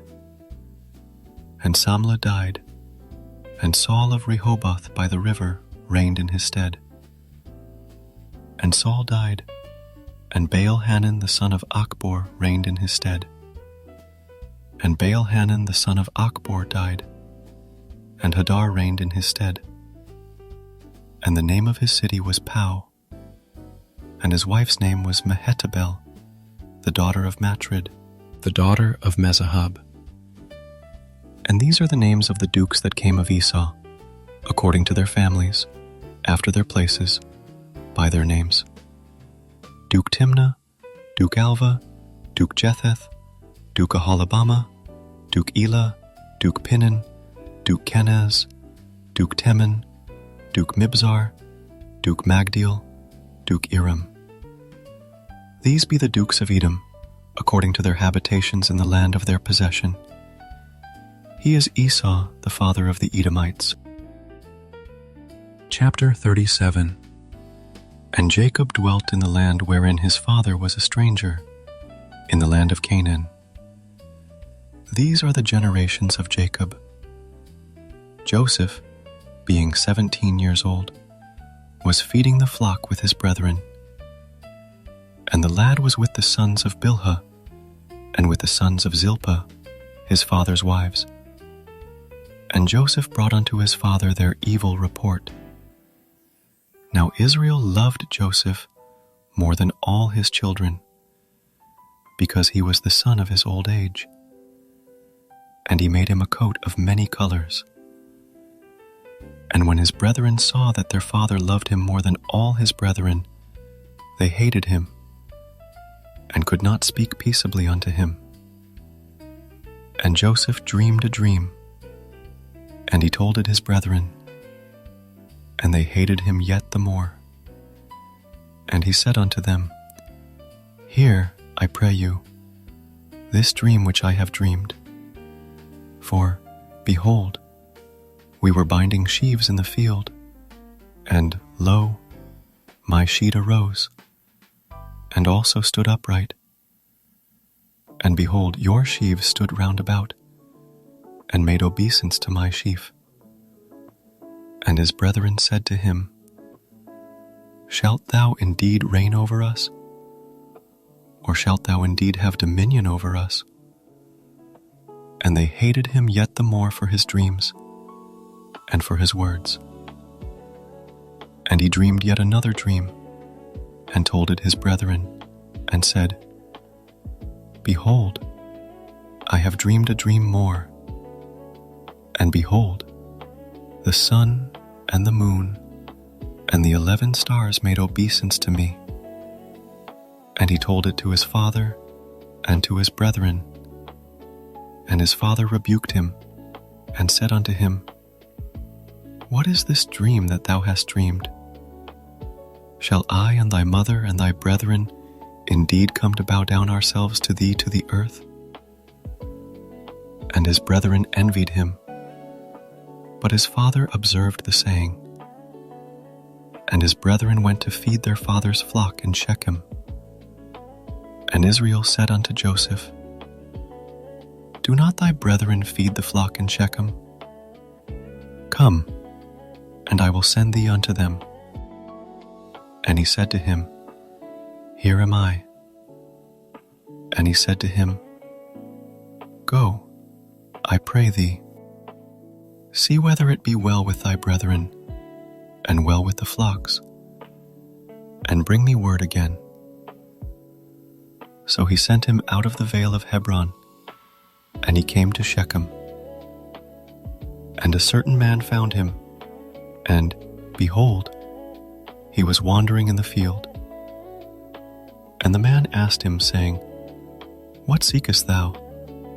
And he said, I seek my brethren. Tell me, I pray thee, where they feed their flocks, and bring me word again. So he sent him out of the vale of Hebron, and he came to Shechem. And a certain man found him, and behold, he was wandering in the field. And the man asked him, saying, What seekest thou? And he said, I seek my brethren. Tell me, I pray thee, where they feed their flocks. And the man said, They are departed hence, for I heard them say, Let us go to Dothan. And Joseph went after his brethren, and found them in Dothan. And when they saw him afar off, even before he came near unto them, they conspired against him to slay him.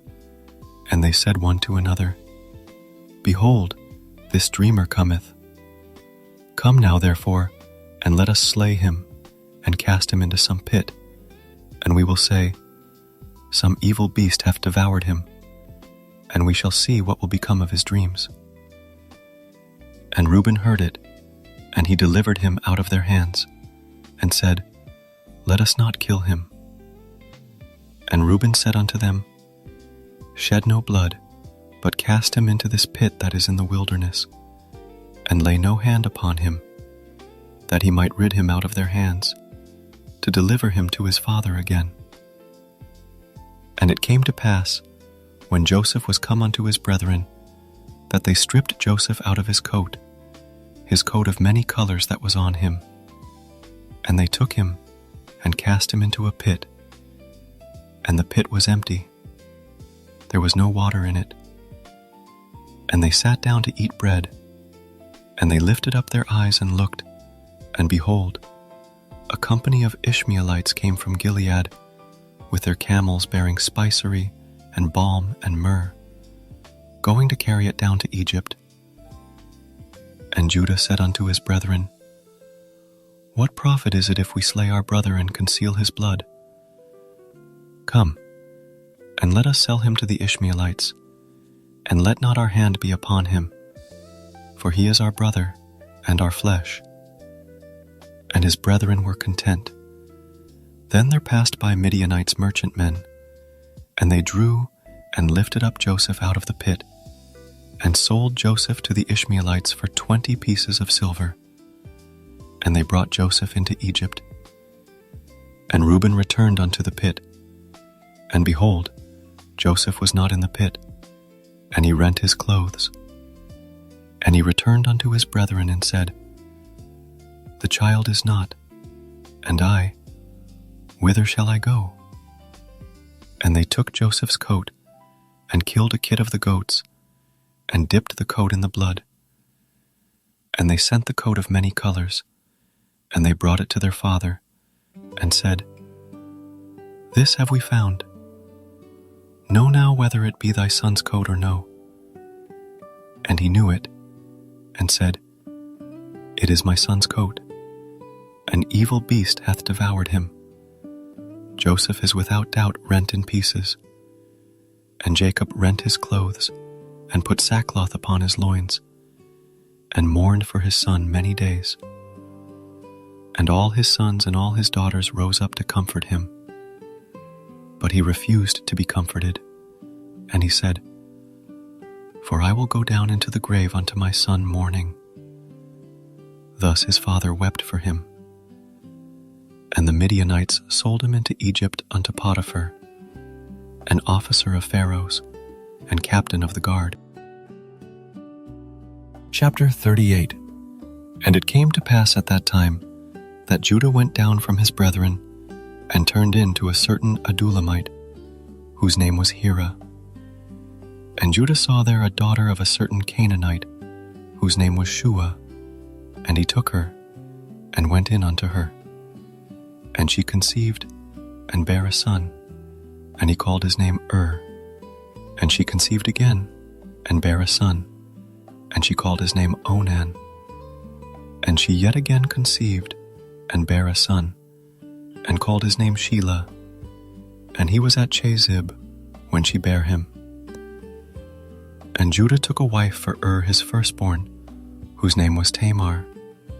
And Judah's firstborn, was wicked in the sight of the Lord, and the Lord slew him. And Judah said unto Onan, Go in unto thy brother's wife, and marry her, and raise up seed to thy brother. And Onan knew that the seed should not be his. And it came to pass, when he went in unto his brother's wife, that he spilled it on the ground, lest that he should give seed to his brother. And the thing which he did displeased the Lord, wherefore he slew him also. Then said Judah to Tamar his daughter-in-law, Remain a widow at thy father's house, till Shelah my son be grown. For he said, Lest peradventure he die also, as his brethren did. And Tamar went and dwelt in her father's house. And in process of time, the daughter of Shua, Judah's wife, died. And Judah was comforted, and went up unto his sheep shearers to Timnath, he and his friend Hira the Adullamite. And it was told Tamar, saying, Behold, thy father-in-law goeth up to Timnath to shear his sheep. And she put her widow's garments off from her, and covered her with a veil, and wrapped herself, and sat in an open place, which is by the way to Timnath. For she saw that Shelah was grown, and she was not given unto him to wife. When Judah saw her, he thought her to be an harlot, because she had covered her face. And he turned unto her by the way, and said, Go to, I pray thee, let me come in unto thee. For he knew not that she was his daughter-in-law. And she said, What wilt thou give me, that thou mayest come in unto me? And he said, I will send thee a kid from the flock. And she said, Wilt thou give me a pledge till thou send it? And he said, What pledge shall I give thee? And she said, Thy signet, and thy bracelets, and thy staff that is in thine hand. And he gave it her, and came in unto her, and she conceived by him. And she arose, and went away, and laid by her veil from her, and put on the garments of her widowhood. And Judah sent the kid by the hand of his friend, the Adullamite, to receive his pledge from the woman's hand. But he found her not. Then he asked the men of that place, saying, "Where is the harlot that was openly by the wayside?" And they said, "There was no harlot in this place." And he returned to Judah and said, "I cannot find her." And also the men of the place said that there was no harlot in this place. And Judah said, "Let her take it to her, lest we be shamed. Behold, I sent this kid, and thou hast not found her." And it came to pass about 3 months after that it was told Judah, saying, "Tamar thy daughter-in-law hath played the harlot, and also, behold, she is with child by whoredom."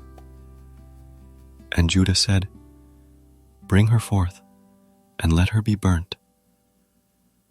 When she was brought forth, she sent to her father-in-law, saying, "By the man whose these are, am I with child?" And she said, "Discern, I pray thee, whose are these, the signet, and bracelets, and staff?" And Judah acknowledged them and said, "She had been more righteous than I, because that I gave her not to Shelah my son."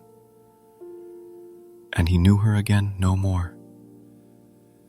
And it came to pass in the time of her travail that, behold, twins were in her womb. And it came to pass, when she travailed, that the one put out his hand, and the midwife took and bound upon his hand a scarlet thread, saying, "This came out first." And it came to pass, as he drew back his hand, that, behold, his brother came out. And she said, "How hast thou broken forth? This breach be upon thee." Therefore his name was called Pharez. And afterward came out his brother, that had the scarlet thread upon his hand, and his name was called Zerah. Chapter 39. And Joseph was brought down to Egypt, and Potiphar, an officer of Pharaoh, captain of the guard, an Egyptian, bought him of the hands of the Ishmaelites, which had brought him down thither. And the Lord was with Joseph, and he was a prosperous man, and he was in the house of his master the Egyptian. And his master saw that the Lord was with him, and that the Lord made all that he did to prosper in his hand. And Joseph found grace in his sight, and he served him. And he made him overseer over his house, and all that he had he put into his hand. And it came to pass from the time that he had made him overseer in his house, and over all that he had, that the Lord blessed the Egyptian's house for Joseph's sake. And the blessing of the Lord was upon all that he had in the house, and in the field. And he left all that he had in Joseph's hand. And he knew not aught he had, save the bread which he did eat. And Joseph was a goodly person, and well favored. And it came to pass after these things, that his master's wife cast her eyes upon Joseph, and she said, "Lie with me." But he refused, and said unto his master's wife, "Behold, my master wotteth not what is with me in the house, and he hath committed all that he hath to my hand. There was none greater in this house than I, neither hath he kept back anything from me but thee, because thou art his wife. How then can I do this great wickedness, and sin against God?" And it came to pass, as she spake to Joseph day by day, that he hearkened not unto her, to lie by her, or to be with her. And it came to pass about this time, that Joseph went into the house to do his business, and there was none of the men of the house there within. And she caught him by his garment, saying, "Lie with me." And he left his garment in her hand, and fled, and got him out. And it came to pass, when she saw that he had left his garment in her hand, and was fled forth, that she called unto the men of her house, and spake unto them, saying, See, he hath brought in an Hebrew unto us to mock us. He came in unto me to lie with me, and I cried with a loud voice. And it came to pass, when he heard that I lifted up my voice and cried, that he left his garment with me, and fled, and got him out. And she laid up his garment by her, until his Lord came home. And she spake unto him according to these words, saying, The Hebrew servant, which thou hast brought unto us, came in unto me to mock me. And it came to pass, as I lifted up my voice and cried, that he left his garment with me, and fled out.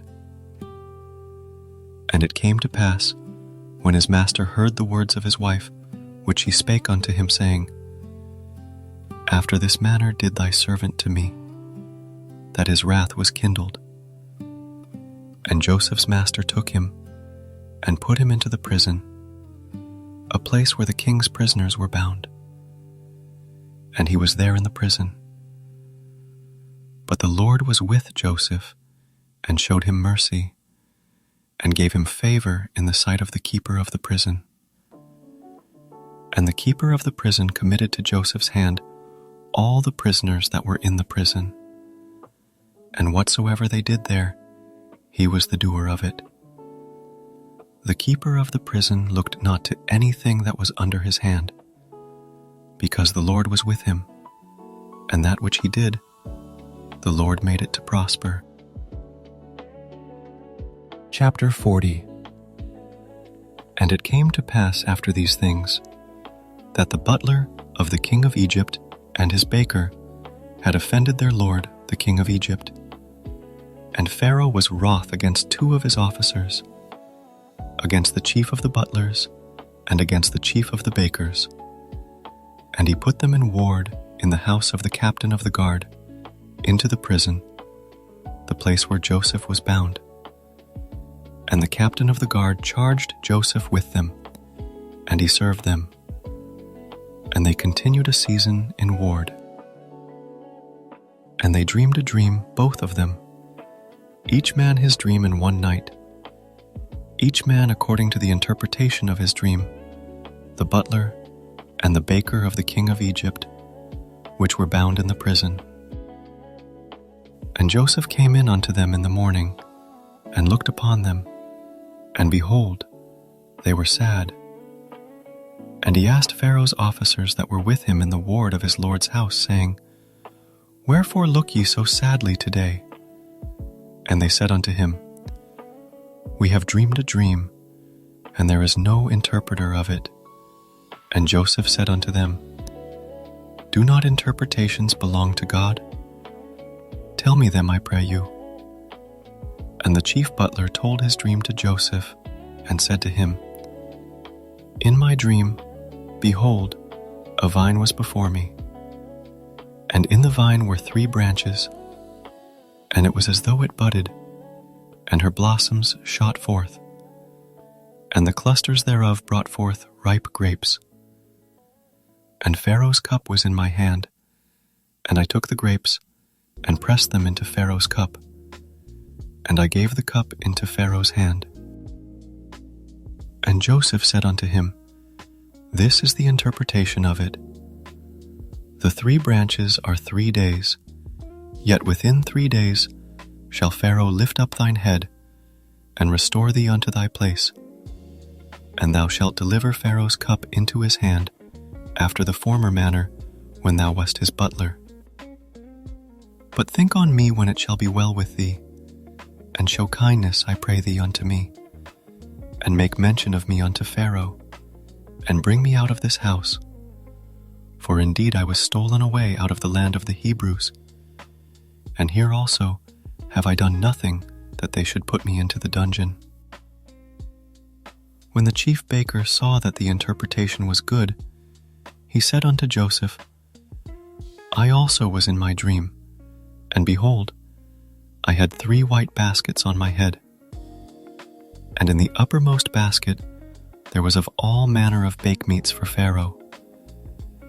and the birds did eat them out of the basket upon my head. And Joseph answered and said, This is the interpretation thereof. The 3 baskets are 3 days. Yet within 3 days shall Pharaoh lift up thy head from off thee, and shall hang thee on a tree, and the birds shall eat thy flesh from off thee. And it came to pass the 3rd day, which was Pharaoh's birthday, that he made a feast unto all his servants. And he lifted up the head of the chief butler and of the chief baker among his servants. And he restored the chief butler unto his butlership again. And he gave the cup into Pharaoh's hand. But he hanged the chief baker, as Joseph had interpreted to them. Yet did not the chief butler remember Joseph, but forgat him. Chapter 41. And it came to pass at the end of 2 full years that Pharaoh dreamed, and, behold, he stood by the river. And, behold, there came up out of the river 7 well-favored kine and fat-fleshed, and they fed in a meadow.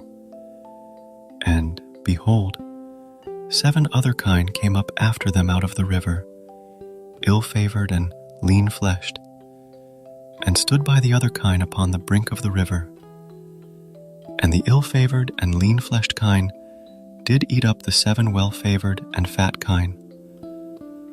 So Pharaoh awoke, and he slept and dreamed the 2nd time, and, behold, 7 ears of corn came up upon one stalk, rank and good. And, behold, 7 thin ears and blasted with the east wind sprung up after them. And the 7 thin ears devoured the 7 rank and full ears. And Pharaoh awoke, and, behold, it was a dream. And it came to pass in the morning that his spirit was troubled, and he sent and called for all the magicians of Egypt, and all the wise men thereof. And Pharaoh told them his dream, but there was none that could interpret them unto Pharaoh. Then spake the chief butler unto Pharaoh, saying, I do remember my faults this day. Pharaoh was wroth with his servants, and put me in ward in the captain of the guard's house, both me and the chief baker. And we dreamed a dream in one night, I and he. We dreamed each man according to the interpretation of his dream.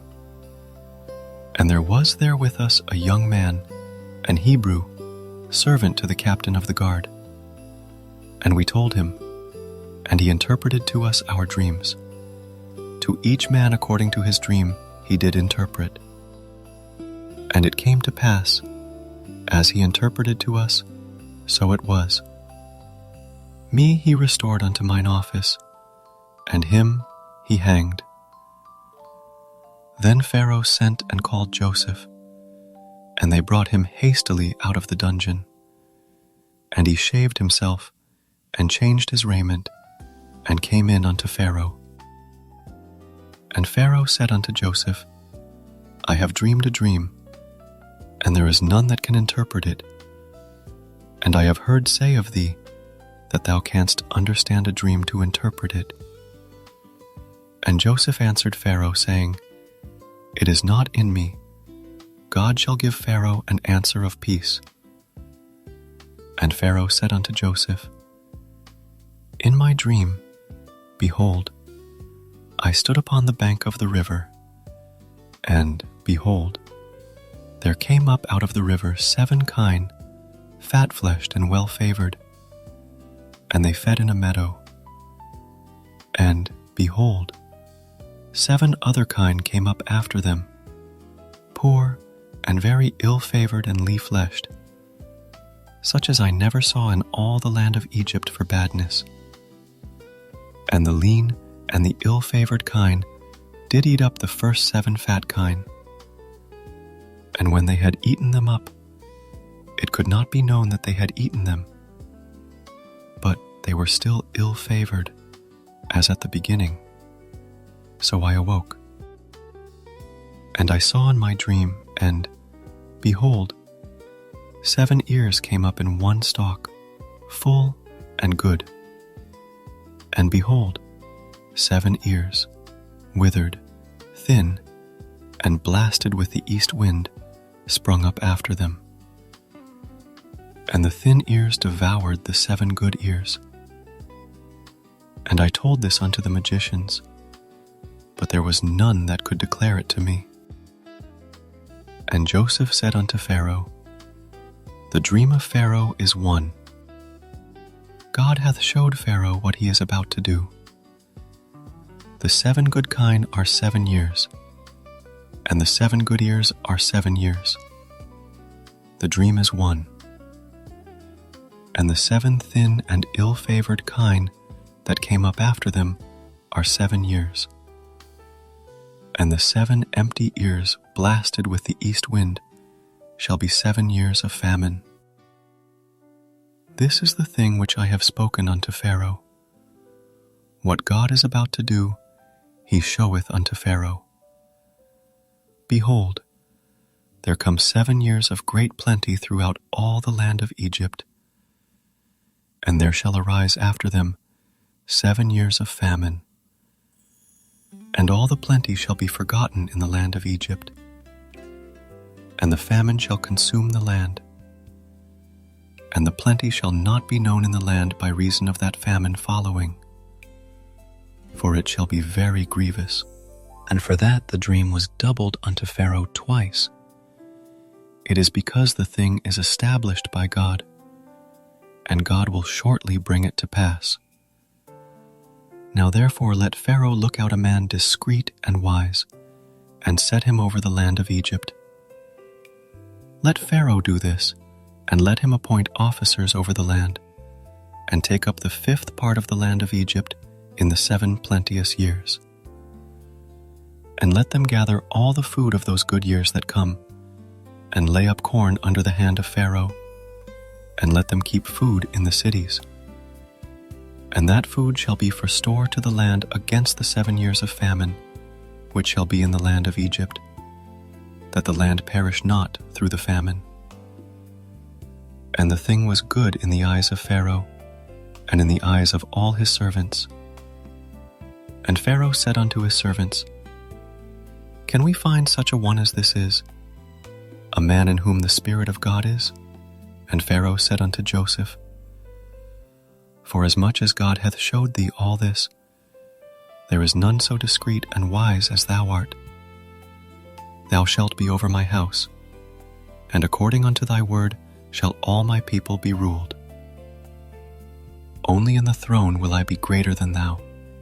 And Pharaoh said unto Joseph, See, I have set thee over all the land of Egypt.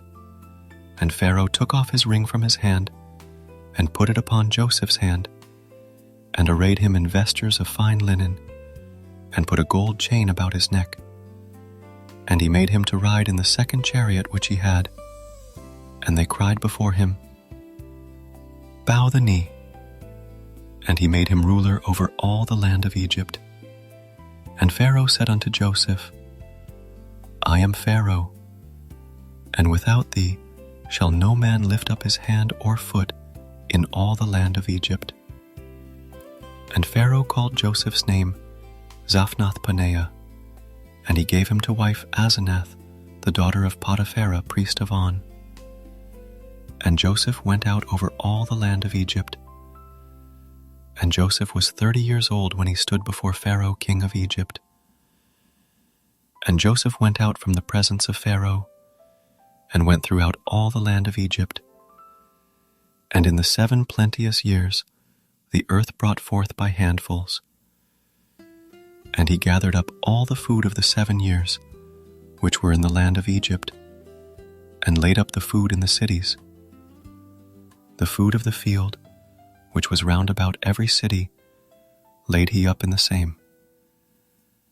And Joseph gathered corn as the sand of the sea, very much, until he left numbering, for it was without number.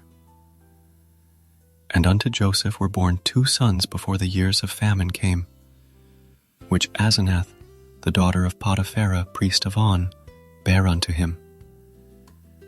And Joseph called the name of the firstborn Manasseh. For God, said he, hath made me forget all my toil and all my father's house. And the name of the second called he Ephraim. For God hath caused me to be fruitful in the land of my affliction. And the 7 years of plenteousness that was in the land of Egypt were ended, and the 7 years of dearth began to come, according as Joseph had said. And the dearth was in all lands, but in all the land of Egypt there was bread. And when all the land of Egypt was famished, the people cried to Pharaoh for bread. And Pharaoh said unto all the Egyptians, Go unto Joseph, what he saith to you, do. And the famine was over all the face of the earth. And Joseph opened all the storehouses, and sold unto the Egyptians. And the famine waxed sore in the land of Egypt. And all countries came into Egypt to Joseph for to buy corn, because that the famine was so sore in all lands. Chapter 42. Now when Jacob saw that there was corn in Egypt, Jacob said unto his sons, Why do ye look one upon another? And he said, Behold, I have heard that there is corn in Egypt. Get you down thither, and buy for us from thence, that we may live and not die. And Joseph's 10 brethren went down to buy corn in Egypt. But Benjamin, Joseph's brother, Jacob sent not with his brethren, for he said, Lest peradventure mischief befall him.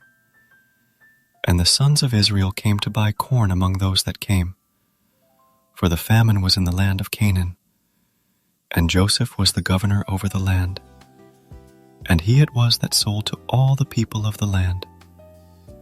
And Joseph's brethren came, and bowed down themselves before him with their faces to the earth. And Joseph saw his brethren, and he knew them, but made himself strange unto them, and spake roughly unto them. And he said unto them, Whence come ye? And they said, From the land of Canaan to buy food. And Joseph knew his brethren, but they knew not him. And Joseph remembered the dreams which he dreamed of them, and said unto them, Ye are spies, to see the nakedness of the land ye are come. And they said unto him, Nay, my lord, but to buy food are thy servants come. We are all one man's sons. We are true men. Thy servants are no spies. And he said unto them, Nay, but to see the nakedness of the land ye are come. And they said, Thy servants are 12 brethren, the sons of one man in the land of Canaan. And, behold, the youngest is this day with our father, and one is not. And Joseph said unto them, That is it that I spake unto you, saying, Ye are spies. Hereby ye shall be proved. By the life of Pharaoh ye shall not go forth hence, except your youngest brother come hither.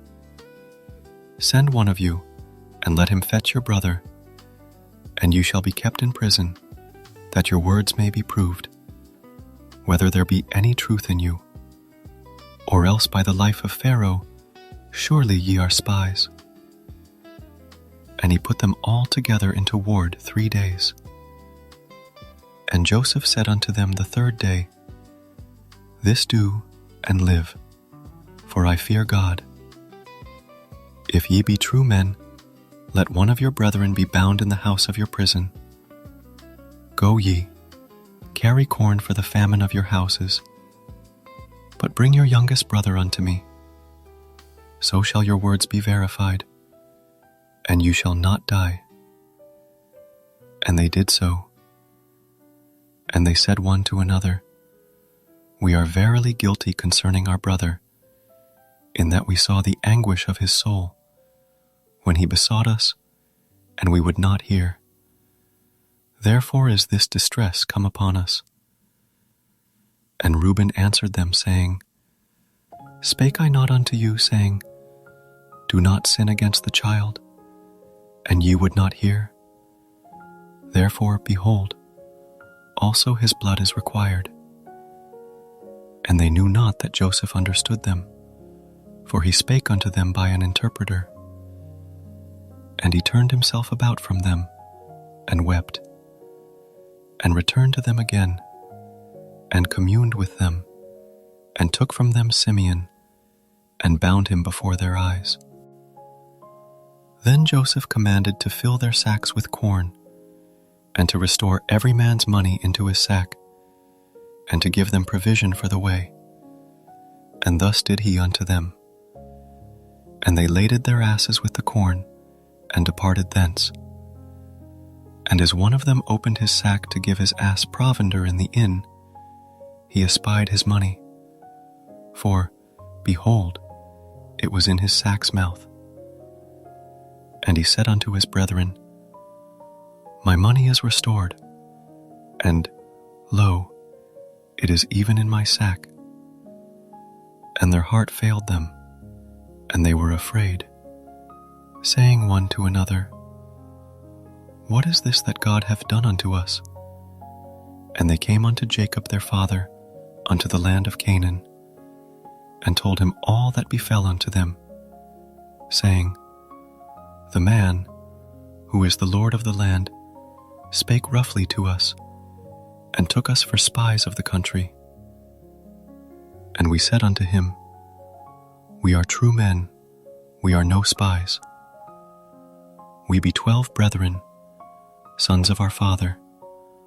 One is not, and the youngest is this day with our father in the land of Canaan.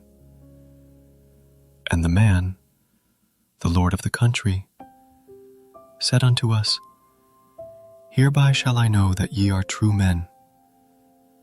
Leave one of your brethren here with me, and take food for the famine of your households, and be gone. And bring your youngest brother unto me. Then shall I know that ye are no spies, but that ye are true men. So will I deliver you your brother, and you shall traffic in the land. And it came to pass as they emptied their sacks that, behold, every man's bundle of money was in his sack. And when both they and their father saw the bundles of money, they were afraid. And Jacob their father said unto them, Me have ye bereaved of my children. Joseph is not, and Simeon is not, and you will take Benjamin away. All these things are against me.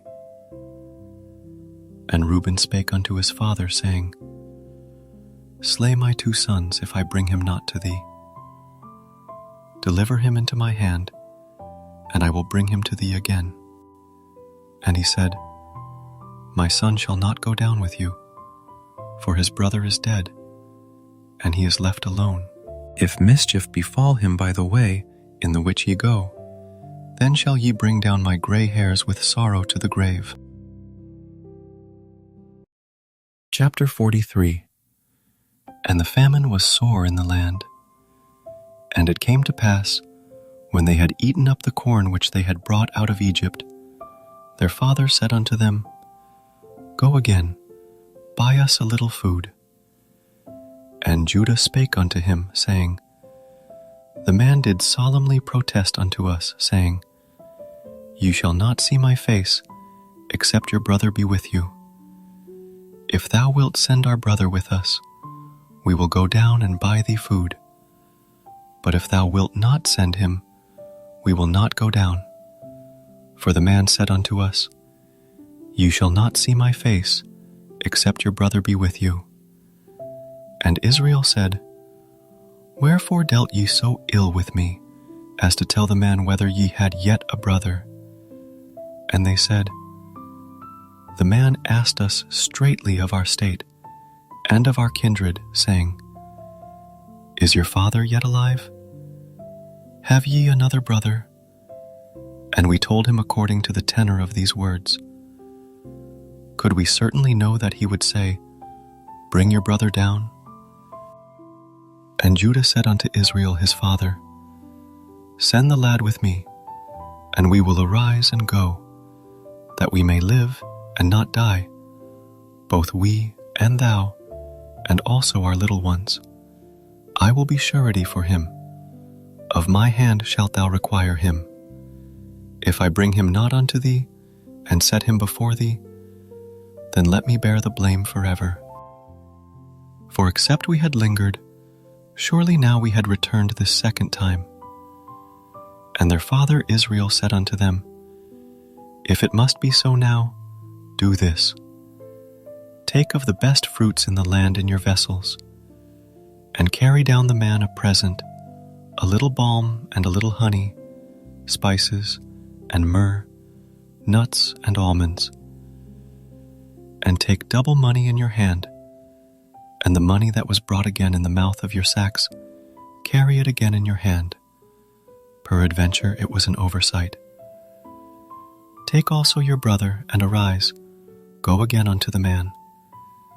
And God Almighty give you mercy before the man, that he may send away your other brother and Benjamin. If I be bereaved of my children, I am bereaved. And the men took that present, and they took double money in their hand, and Benjamin, and rose up, and went down to Egypt, and stood before Joseph. And when Joseph saw Benjamin with them, he said to the ruler of his house, Bring these men home, and slay, and make ready, for these men shall dine with me at noon. And the man did as Joseph bade, and the man brought the men into Joseph's house. And the men were afraid, because they were brought into Joseph's house. And they said, Because of the money that was returned in our sacks at the first time are we brought in, that he may seek occasion against us, and fall upon us, and take us for bondmen and our asses. And they came near to the steward of Joseph's house, and they communed with him at the door of the house, and said, O sir, we came indeed down at the first time to buy food. And it came to pass, when we came to the inn, that we opened our sacks, and behold, every man's money was in the mouth of his sack, our money in full weight. And we have brought it again in our hand, and other money have we brought down in our hands to buy food. We cannot tell who put our money in our sacks. And he said, Peace be to you, fear not. Your God, and the God of your father, hath given you treasure in your sacks. I had your money. And he brought Simeon out unto them. And the man brought the men into Joseph's house, and gave them water, and they washed their feet, and he gave their asses provender. And they made ready the present against Joseph came at noon, for they heard that they should eat bread there. And when Joseph came home, they brought him the present which was in their hand into the house, and bowed themselves to him to the earth. And he asked them of their welfare, and said, Is your father well? The old man of whom ye spake? Is he yet alive? And they answered, Thy servant our father is in good health. He is yet alive. And they bowed down their heads, and made obeisance. And he lifted up his eyes, and saw his brother Benjamin, his mother's son, and said, Is this your younger brother, of whom you spake unto me? And he said, God be gracious unto thee, my son. And Joseph made haste, for his bowels did yearn upon his brother, and he sought where to weep. And he entered into his chamber, and wept there. And he washed his face, and went out, and refrained himself, and said, Set on bread. And they set on for him by himself, and for them by themselves, and for the Egyptians, which did eat with him by themselves, because the Egyptians might not eat bread with the Hebrews, for that is an abomination unto the Egyptians. And they sat before him, the firstborn according to his birthright, and the youngest according to his youth. And the men marveled one at another. And he took and sent messes unto them from before him. But Benjamin's mess was 5 times so much as any of theirs. And they drank and were merry with him. Chapter 44. And he commanded the steward of his house, saying, Fill the men's sacks with food, as much as they can carry, and put every man's money in his sack's mouth, and put my cup, the silver cup, in the sack's mouth of the youngest, and his corn money. And he did according to the word that Joseph had spoken. As soon as the morning was light, the men were sent away, they and their asses. And when they were gone out of the city, and not yet far off, Joseph said unto his steward, Up, follow after the men, and when thou dost overtake them, say unto them, Wherefore have ye rewarded evil for good? Is not this it in which my Lord drinketh, and whereby indeed he divineth? Ye have done evil in so doing. And he overtook them, and he spake unto them these same words. And they said unto him, Wherefore saith my Lord these words? God forbid that thy servants should do according to this thing. Behold, the money, which we found in our sacks' mouths, we brought again unto thee out of the land of Canaan. How then should we steal out of thy Lord's house silver or gold? With whomsoever of thy servants it be found, both let him die, and we also will be my Lord's bondmen. And he said, Now also let it be according unto your words. He with whom it is found shall be my servant, and ye shall be blameless. Then they speedily took down every man his sack to the ground, and opened every man his sack. And he searched, and began at the eldest, and left at the youngest. And the cup was found in Benjamin's sack. Then they rent their clothes, and laded every man his ass, and returned to the city. And Judah and his brethren came to Joseph's house, for he was yet there. And they fell before him on the ground. And Joseph said unto them, What deed is this that ye have done? Wot ye not that such a man as I can certainly divine? And Judah said, What shall we say unto my Lord? What shall we speak? Or how shall we clear ourselves? God hath found out the iniquity of thy servants. Behold, we are my Lord's servants, both we, and he also with whom the cup is found.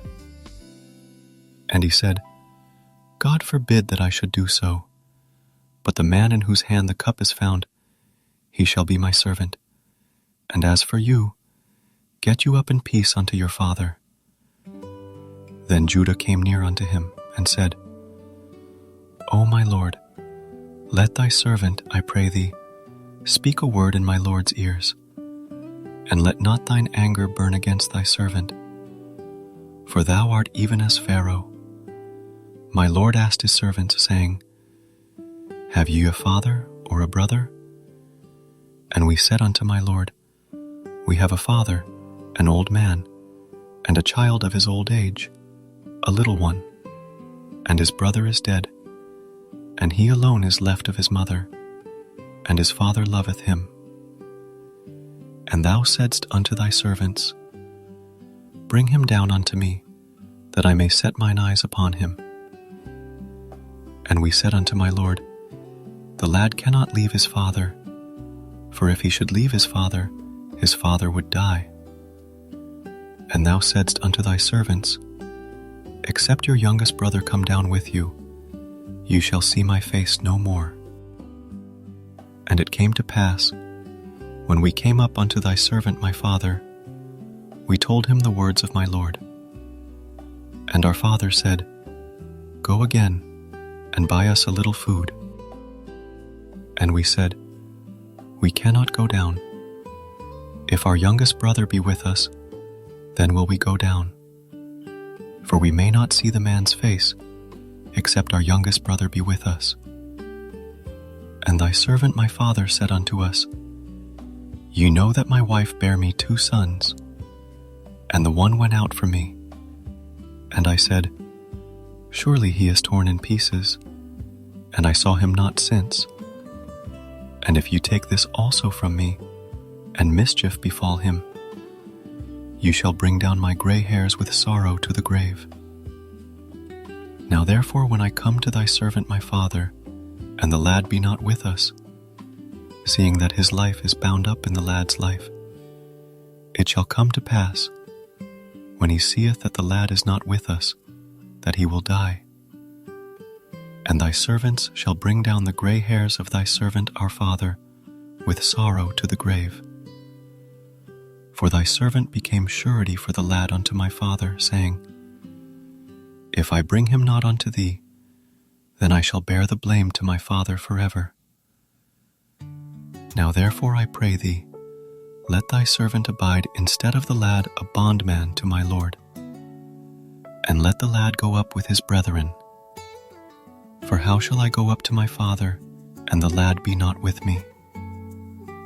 Lest peradventure I see the evil that shall come on my father. Chapter 45.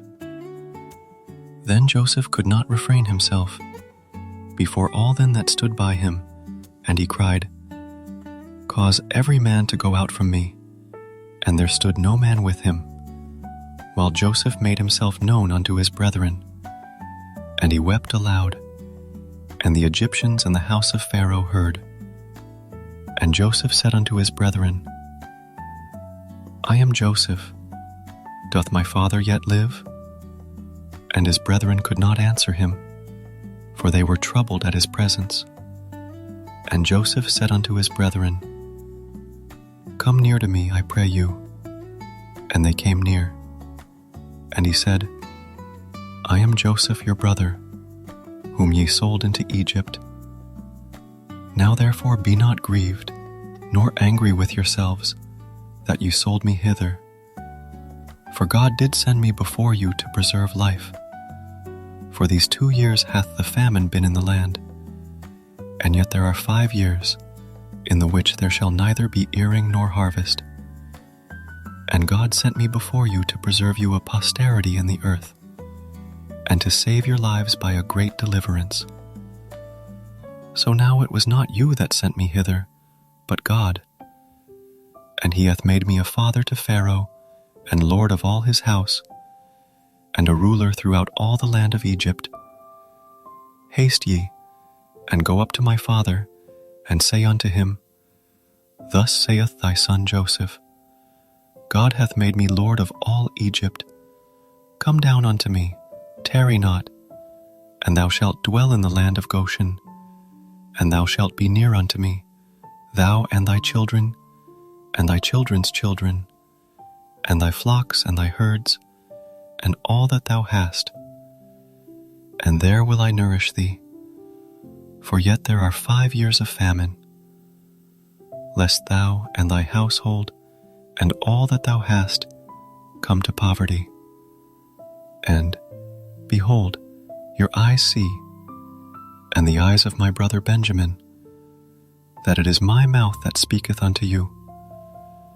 And ye shall tell my father of all my glory in Egypt, and of all that ye have seen. And ye shall haste and bring down my father hither. And he fell upon his brother Benjamin's neck and wept, and Benjamin wept upon his neck. Moreover he kissed all his brethren, and wept upon them. And after that his brethren talked with him. And the fame thereof was heard in Pharaoh's house, saying, Joseph's brethren are come. And it pleased Pharaoh well, and his servants. And Pharaoh said unto Joseph, Say unto thy brethren, This do ye, lade your beasts, and go, get you unto the land of Canaan, and take your father and your households, and come unto me. And I will give you the good of the land of Egypt, and ye shall eat the fat of the land. Now thou art commanded, this do ye. Take you wagons out of the land of Egypt for your little ones, and for your wives, and bring your father, and come. Also, regard not your stuff, for the good of all the land of Egypt is yours. And the children of Israel did so, and Joseph gave them wagons, according to the commandment of Pharaoh, and gave them provision for the way. To all of them he gave each man changes of raiment, but to Benjamin he gave 300 pieces of silver, and 5 changes of raiment. And to his father he sent after this manner 10 asses laden with the good things of Egypt, and 10 she-asses laden with corn and bread and meat for his father by the way. So he sent his brethren away, and they departed. And he said unto them, See that ye fall not out by the way. And they went up out of Egypt, and came into the land of Canaan unto Jacob their father, and told him, saying, Joseph is yet alive, and he is governor over all the land of Egypt. And Jacob's heart fainted, for he believed them not. And they told him all the words of Joseph, which he had said unto them. And when he saw the wagons which Joseph had sent to carry him, the spirit of Jacob their father revived. And Israel said, It is enough. Joseph my son is yet alive. I will go and see him before I die. Chapter 46. And Israel took his journey with all that he had, and came to Beersheba, and offered sacrifices unto the God of his father Isaac. And God spake unto Israel in the visions of the night, and said, Jacob, Jacob. And he said, Here am I. And he said, I am God, the God of thy father. Fear not to go down into Egypt, for I will there make of thee a great nation. I will go down with thee into Egypt, and I will also surely bring thee up again, and Joseph shall put his hand upon thine eyes. And Jacob rose up from Beersheba, and the sons of Israel carried Jacob their father, and their little ones, and their wives, in the wagons which Pharaoh had sent to carry him. And they took their cattle and their goods, which they had gotten in the land of Canaan, and came into Egypt. Jacob and all his seed with him, his sons and his sons' sons with him, his daughters and his sons' daughters, and all his seed brought he with him into Egypt. And these are the names of the children of Israel, which came into Egypt. Jacob and his sons: Reuben, Jacob's firstborn, and the sons of Reuben, Hanok, and Phalu, and Hezron, and Carmi. And the sons of Simeon: Jemuel, and Jamin, and Ohad, and Jachin, and Zohar, and Shaul the son of a Canaanitish woman. And the sons of Levi: Gershon, Kohath, and Merari. And the sons of Judah: and Onan, and Shelah, and Pharez, and Zerah. But and Onan died in the land of Canaan. And the sons of Pharez were Hezron and Hamul. And the sons of Issachar: Tola, and Phuvah, and Job, and Shimon. And the sons of Zebulun: Sered, and Elon, and Jaleel. These be the sons of Leah, which she bare unto Jacob in Paddan Aram, with his daughter Dinah. All the souls of his sons and his daughters were 33. And the sons of Gad: Ziphion, and Haggi, Shuni, and Esbon, Eri, and Arodi, and Areli. And the sons of Asher: Jimnah, and Ishua, and Isui, and Beriah, and Sarah their sister. And the sons of Beriah, Heber and Malchiel. These are the sons of Zilpah, whom Laban gave to Leah his daughter. And these she bare unto Jacob, even 16 souls. The sons of Rachel, Jacob's wife, Joseph and Benjamin. And unto Joseph in the land of Egypt were born Manasseh and Ephraim, which Asenath the daughter of Potipherah, priest of On, bare unto him. And the sons of Benjamin were Bela, and Becher, and Ashbel, Gera, and Naaman, Ehi, and Rosh, Mupim, and Hupim, and Ard.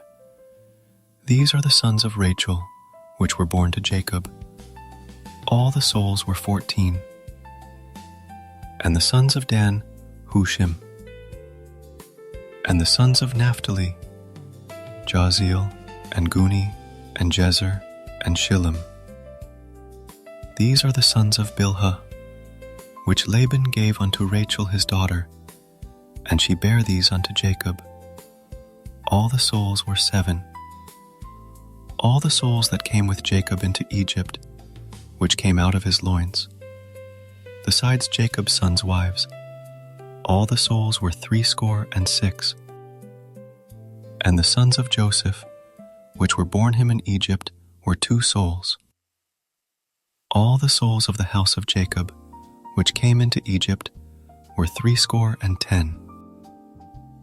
And he sent Judah before him unto Joseph, to direct his face unto Goshen. And they came into the land of Goshen. And Joseph made ready his chariot, and went up to meet Israel his father, to Goshen, and presented himself unto him. And he fell on his neck, and wept on his neck a good while. And Israel said unto Joseph, Now let me die, since I have seen thy face, because thou art yet alive.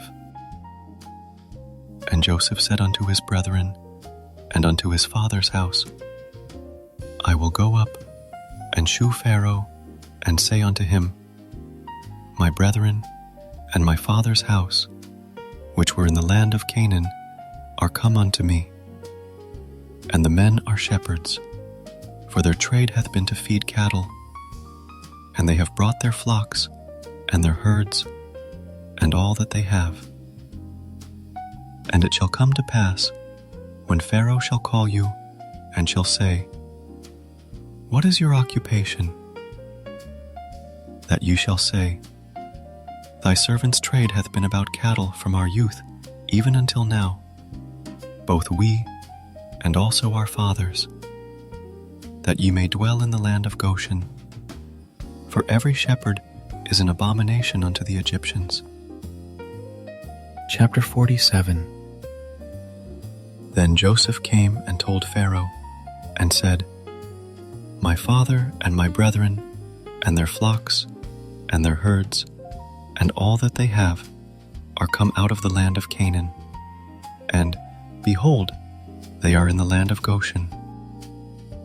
And he took some of his brethren, even 5 men, and presented them unto Pharaoh. And Pharaoh said unto his brethren, What is your occupation? And they said unto Pharaoh, Thy servants are shepherds, both we, and also our fathers. They said moreover unto Pharaoh, For to sojourn in the land are we come, for thy servants have no pasture for their flocks, for the famine is sore in the land of Canaan. Now therefore, we pray thee, let thy servants dwell in the land of Goshen. And Pharaoh spake unto Joseph, saying, Thy father and thy brethren are come unto thee. The land of Egypt is before thee. In the best of the land make thy father and brethren to dwell. In the land of Goshen let them dwell. And if thou knowest any men of activity among them, then make them rulers over my cattle. And Joseph brought in Jacob his father, and set him before Pharaoh. And Jacob blessed Pharaoh. And Pharaoh said unto Jacob, How old art thou? And Jacob said unto Pharaoh, The days of the years of my pilgrimage are 130 years. Few and evil have the days of the years of my life been, and have not attained unto the days of the years of the life of my fathers in the days of their pilgrimage. And Jacob blessed Pharaoh, and went out from before Pharaoh. And Joseph placed his father and his brethren, and gave them a possession in the land of Egypt, in the best of the land, in the land of Ramses, as Pharaoh had commanded. And Joseph nourished his father and his brethren, and all his father's household, with bread according to their families. And there was no bread in all the land, for the famine was very sore, so that the land of Egypt and all the land of Canaan fainted by reason of the famine. And Joseph gathered up all the money that was found in the land of Egypt and in the land of Canaan, for the corn which they bought. And Joseph brought the money into Pharaoh's house. And when money failed in the land of Egypt and in the land of Canaan, all the Egyptians came unto Joseph and said, Give us bread, for why should we die in thy presence? For the money faileth. And Joseph said, Give your cattle, and I will give you for your cattle, if money fail. And they brought their cattle unto Joseph, and Joseph gave them bread in exchange for horses, and for the flocks, and for the cattle of the herds, and for the asses. And he fed them with bread for all their cattle for that year. When that year was ended, they came unto him the second year, and said unto him, We will not hide it from my lord, how that our money is spent. My lord also hath our herds of cattle.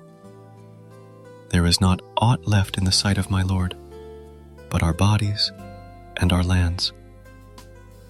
Wherefore shall we die before thine eyes, both we and our land? Buy us and our land for bread, and we and our land will be servants unto Pharaoh. And give us seed, that we may live and not die, that the land be not desolate. And Joseph bought all the land of Egypt for Pharaoh, for the Egyptians sold every man his field, because the famine prevailed over them. So the land became Pharaoh's. And as for the people, he removed them to cities from one end of the borders of Egypt, even to the other end thereof. Only the land of the priests bought he not, for the priests had a portion assigned them of Pharaoh, and did eat their portion which Pharaoh gave them. Wherefore they sold not their lands. Then Joseph said unto the people, Behold, I have bought you this day and your land for Pharaoh. Lo, here is seed for you, and ye shall sow the land.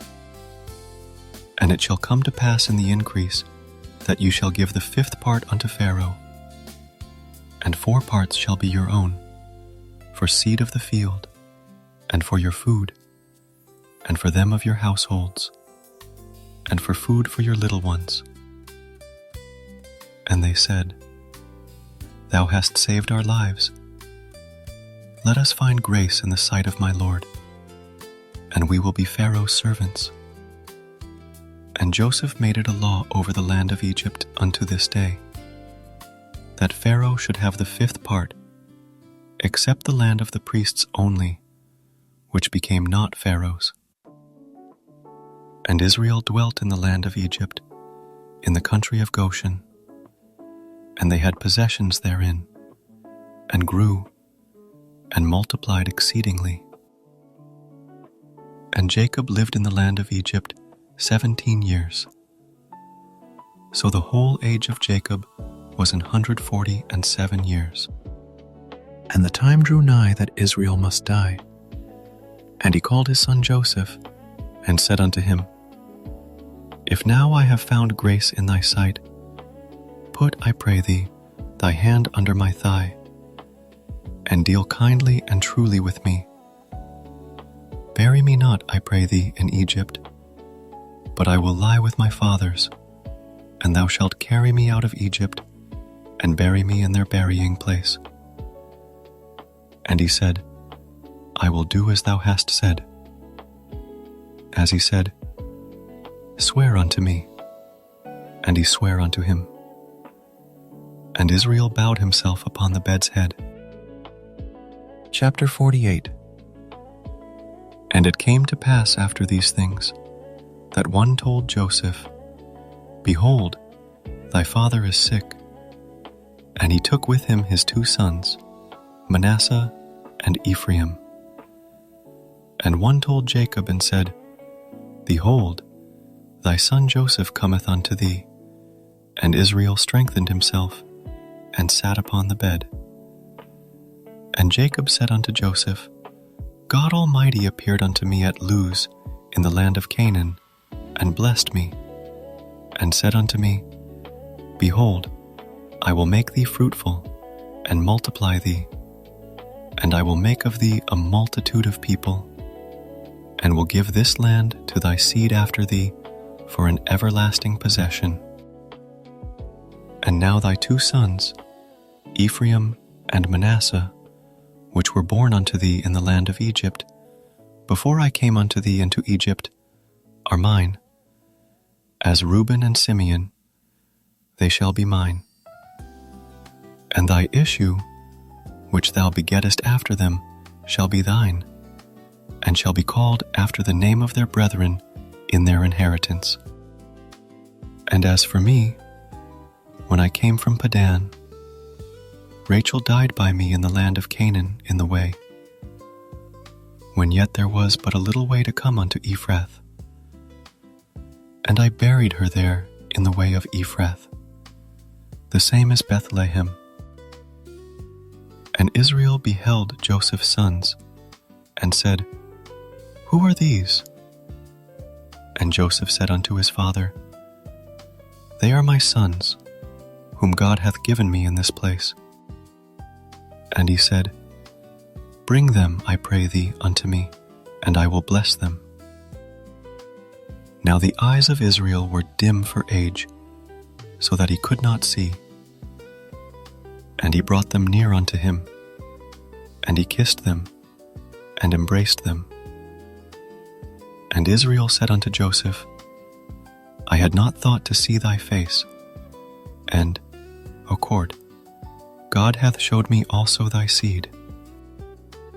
And Joseph brought them out from between his knees, and he bowed himself with his face to the earth. And Joseph took them both, Ephraim in his right hand toward Israel's left hand, and Manasseh in his left hand toward Israel's right hand, and brought them near unto him. And Israel stretched out his right hand, and laid it upon Ephraim's head, who was the younger, and his left hand upon Manasseh's head, guiding his hands wittingly, for Manasseh was the firstborn. And he blessed Joseph, and said, God, before whom my fathers Abraham and Isaac did walk, the God which fed me all my life long unto this day, the angel which redeemed me from all evil, bless the lads, and let my name be named on them, and the name of my fathers Abraham and Isaac, and let them grow into a multitude in the midst of the earth. And when Joseph saw that his father laid his right hand upon the head of Ephraim, it displeased him, and he held up his father's hand, to remove it from Ephraim's head unto Manasseh's head. And Joseph said unto his father, Not so, my father, for this is the firstborn. Put thy right hand upon his head. And his father refused, and said, I know it, my son, I know it. He also shall become a people, and he also shall be great. But truly his younger brother shall be greater than he, and his seed shall become a multitude of nations. And he blessed them that day, saying, In thee shall Israel bless, saying, God make thee as Ephraim and as Manasseh. And he set Ephraim before Manasseh. And Israel said unto Joseph, Behold, I die. But God shall be with you, and bring you again unto the land of your fathers. Moreover, I have given to thee one portion above thy brethren, which I took out of the hand of the Amorite with my sword and with my bow. Chapter 49. And Jacob called unto his sons and said, Gather yourselves together, that I may tell you that which shall befall you in the last days. Gather yourselves together, and hear, ye sons of Jacob, and hearken unto Israel your father. Reuben, thou art my firstborn, my might, and the beginning of my strength, the excellency of dignity, and the excellency of power. Unstable as water, thou shalt not excel. Because thou wentest up to thy father's bed, then defiledst thou it. He went up to my couch. Simeon and Levi are brethren. Instruments of cruelty are in their habitations. O my soul, come not thou into their secret. Unto their assembly, mine honor, be not thou united. For in their anger they slew a man, and in their self-will they digged down a wall. Cursed be their anger, for it was fierce, and their wrath, for it was cruel. I will divide them in Jacob, and scatter them in Israel. Judah, thou art he whom thy brethren shall praise. Thy hand shall be in the neck of thine enemies. Thy father's children shall bow down before thee. Judah is a lion's whelp. From the prey, my son, thou art gone up. He stooped down, he couched as a lion, and as an old lion. Who shall rouse him up? The scepter shall not depart from Judah, nor a lawgiver from between his feet, until Shiloh come. And unto him shall the gathering of the people be, binding his foal unto the vine, and his ass's colt unto the choice vine. He washed his garments in wine, and his clothes in the blood of grapes. His eyes shall be red with wine, and his teeth white with milk. Zebulun shall dwell at the haven of the sea, and he shall be for an haven of ships, and his border shall be unto Zidon. Issachar is a strong ass couching down between two burdens. And he saw that rest was good, and the land that it was pleasant, and bowed his shoulder to bear, and became a servant unto tribute. Dan shall judge his people, as one of the tribes of Israel. Dan shall be a serpent by the way, an adder in the path, that biteth the horse heels, so that his rider shall fall backward. I have waited for thy salvation, O Lord. Gad, a troop shall overcome him, but he shall overcome at the last. Out of Asher his bread shall be fat, and he shall yield royal dainties. Naphtali is a hind let loose. He giveth goodly words. Joseph is a fruitful bough, even a fruitful bough by a well, whose branches run over the wall. The archers have sorely grieved him, and shot at him, and hated him. But his bow abode in strength, and the arms of his hands were made strong by the hands of the mighty God of Jacob. From thence is the shepherd, the stone of Israel, even by the God of thy father, who shall help thee, and by the Almighty, who shall bless thee with blessings of heaven above, blessings of the deep that lieth under, blessings of the breasts and of the womb. The blessings of thy father have prevailed above the blessings of my progenitors, unto the utmost bound of the everlasting hills. They shall be on the head of Joseph, and on the crown of the head of him that was separate from his brethren. Benjamin shall raven as a wolf. In the morning he shall devour the prey, and at night he shall divide the spoil. All these are the 12 tribes of Israel. And this is it that their father spake unto them, and blessed them. Every one according to his blessing he blessed them. And he charged them, and said unto them, I am to be gathered unto my people. Bury me with my fathers in the cave that is in the field of Ephron the Hittite, in the cave that is in the field of Machpelah, which is before Mamre, in the land of Canaan, which Abraham bought with the field of Ephron the Hittite for a possession of a burying place. There they buried Abraham and Sarah his wife. There they buried Isaac and Rebekah his wife. And there I buried Leah. The purchase of the field and of the cave that is therein was from the children of Heth. And when Jacob had made an end of commanding his sons, he gathered up his feet into the bed, and yielded up the ghost, and was gathered unto his people. Chapter 50. And Joseph fell upon his father's face, and wept upon him, and kissed him. And Joseph commanded his servants the physicians to embalm his father, and the physicians embalmed Israel. And 40 days were fulfilled for him, for so are fulfilled the days of those which are embalmed. And the Egyptians mourned for him 60 days.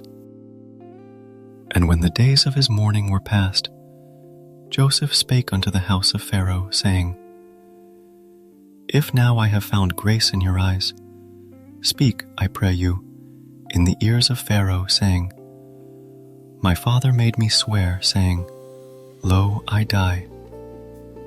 In my grave which I have digged for me in the land of Canaan, there shalt thou bury me. Now therefore let me go up, I pray thee, and bury my father, and I will come again. And Pharaoh said, Go up, and bury thy father, according as he made thee swear. And Joseph went up to bury his father, and with him went up all the servants of Pharaoh, the elders of his house, and all the elders of the land of Egypt, and all the house of Joseph, and his brethren, and his father's house. Only their little ones, and their flocks, and their herds, they left in the land of Goshen. And there went up with him both chariots and horsemen, and it was a very great company. And they came to the threshing floor of Atad, which is beyond Jordan. And there they mourned with a great and very sore lamentation. And he made a mourning for his father 7 days. And when the inhabitants of the land, the Canaanites, saw the mourning in the floor of Atad, they said, This is a grievous mourning to the Egyptians. Wherefore the name of it was called Abel Mizraim, which is beyond Jordan. And his sons did unto him according as he commanded them.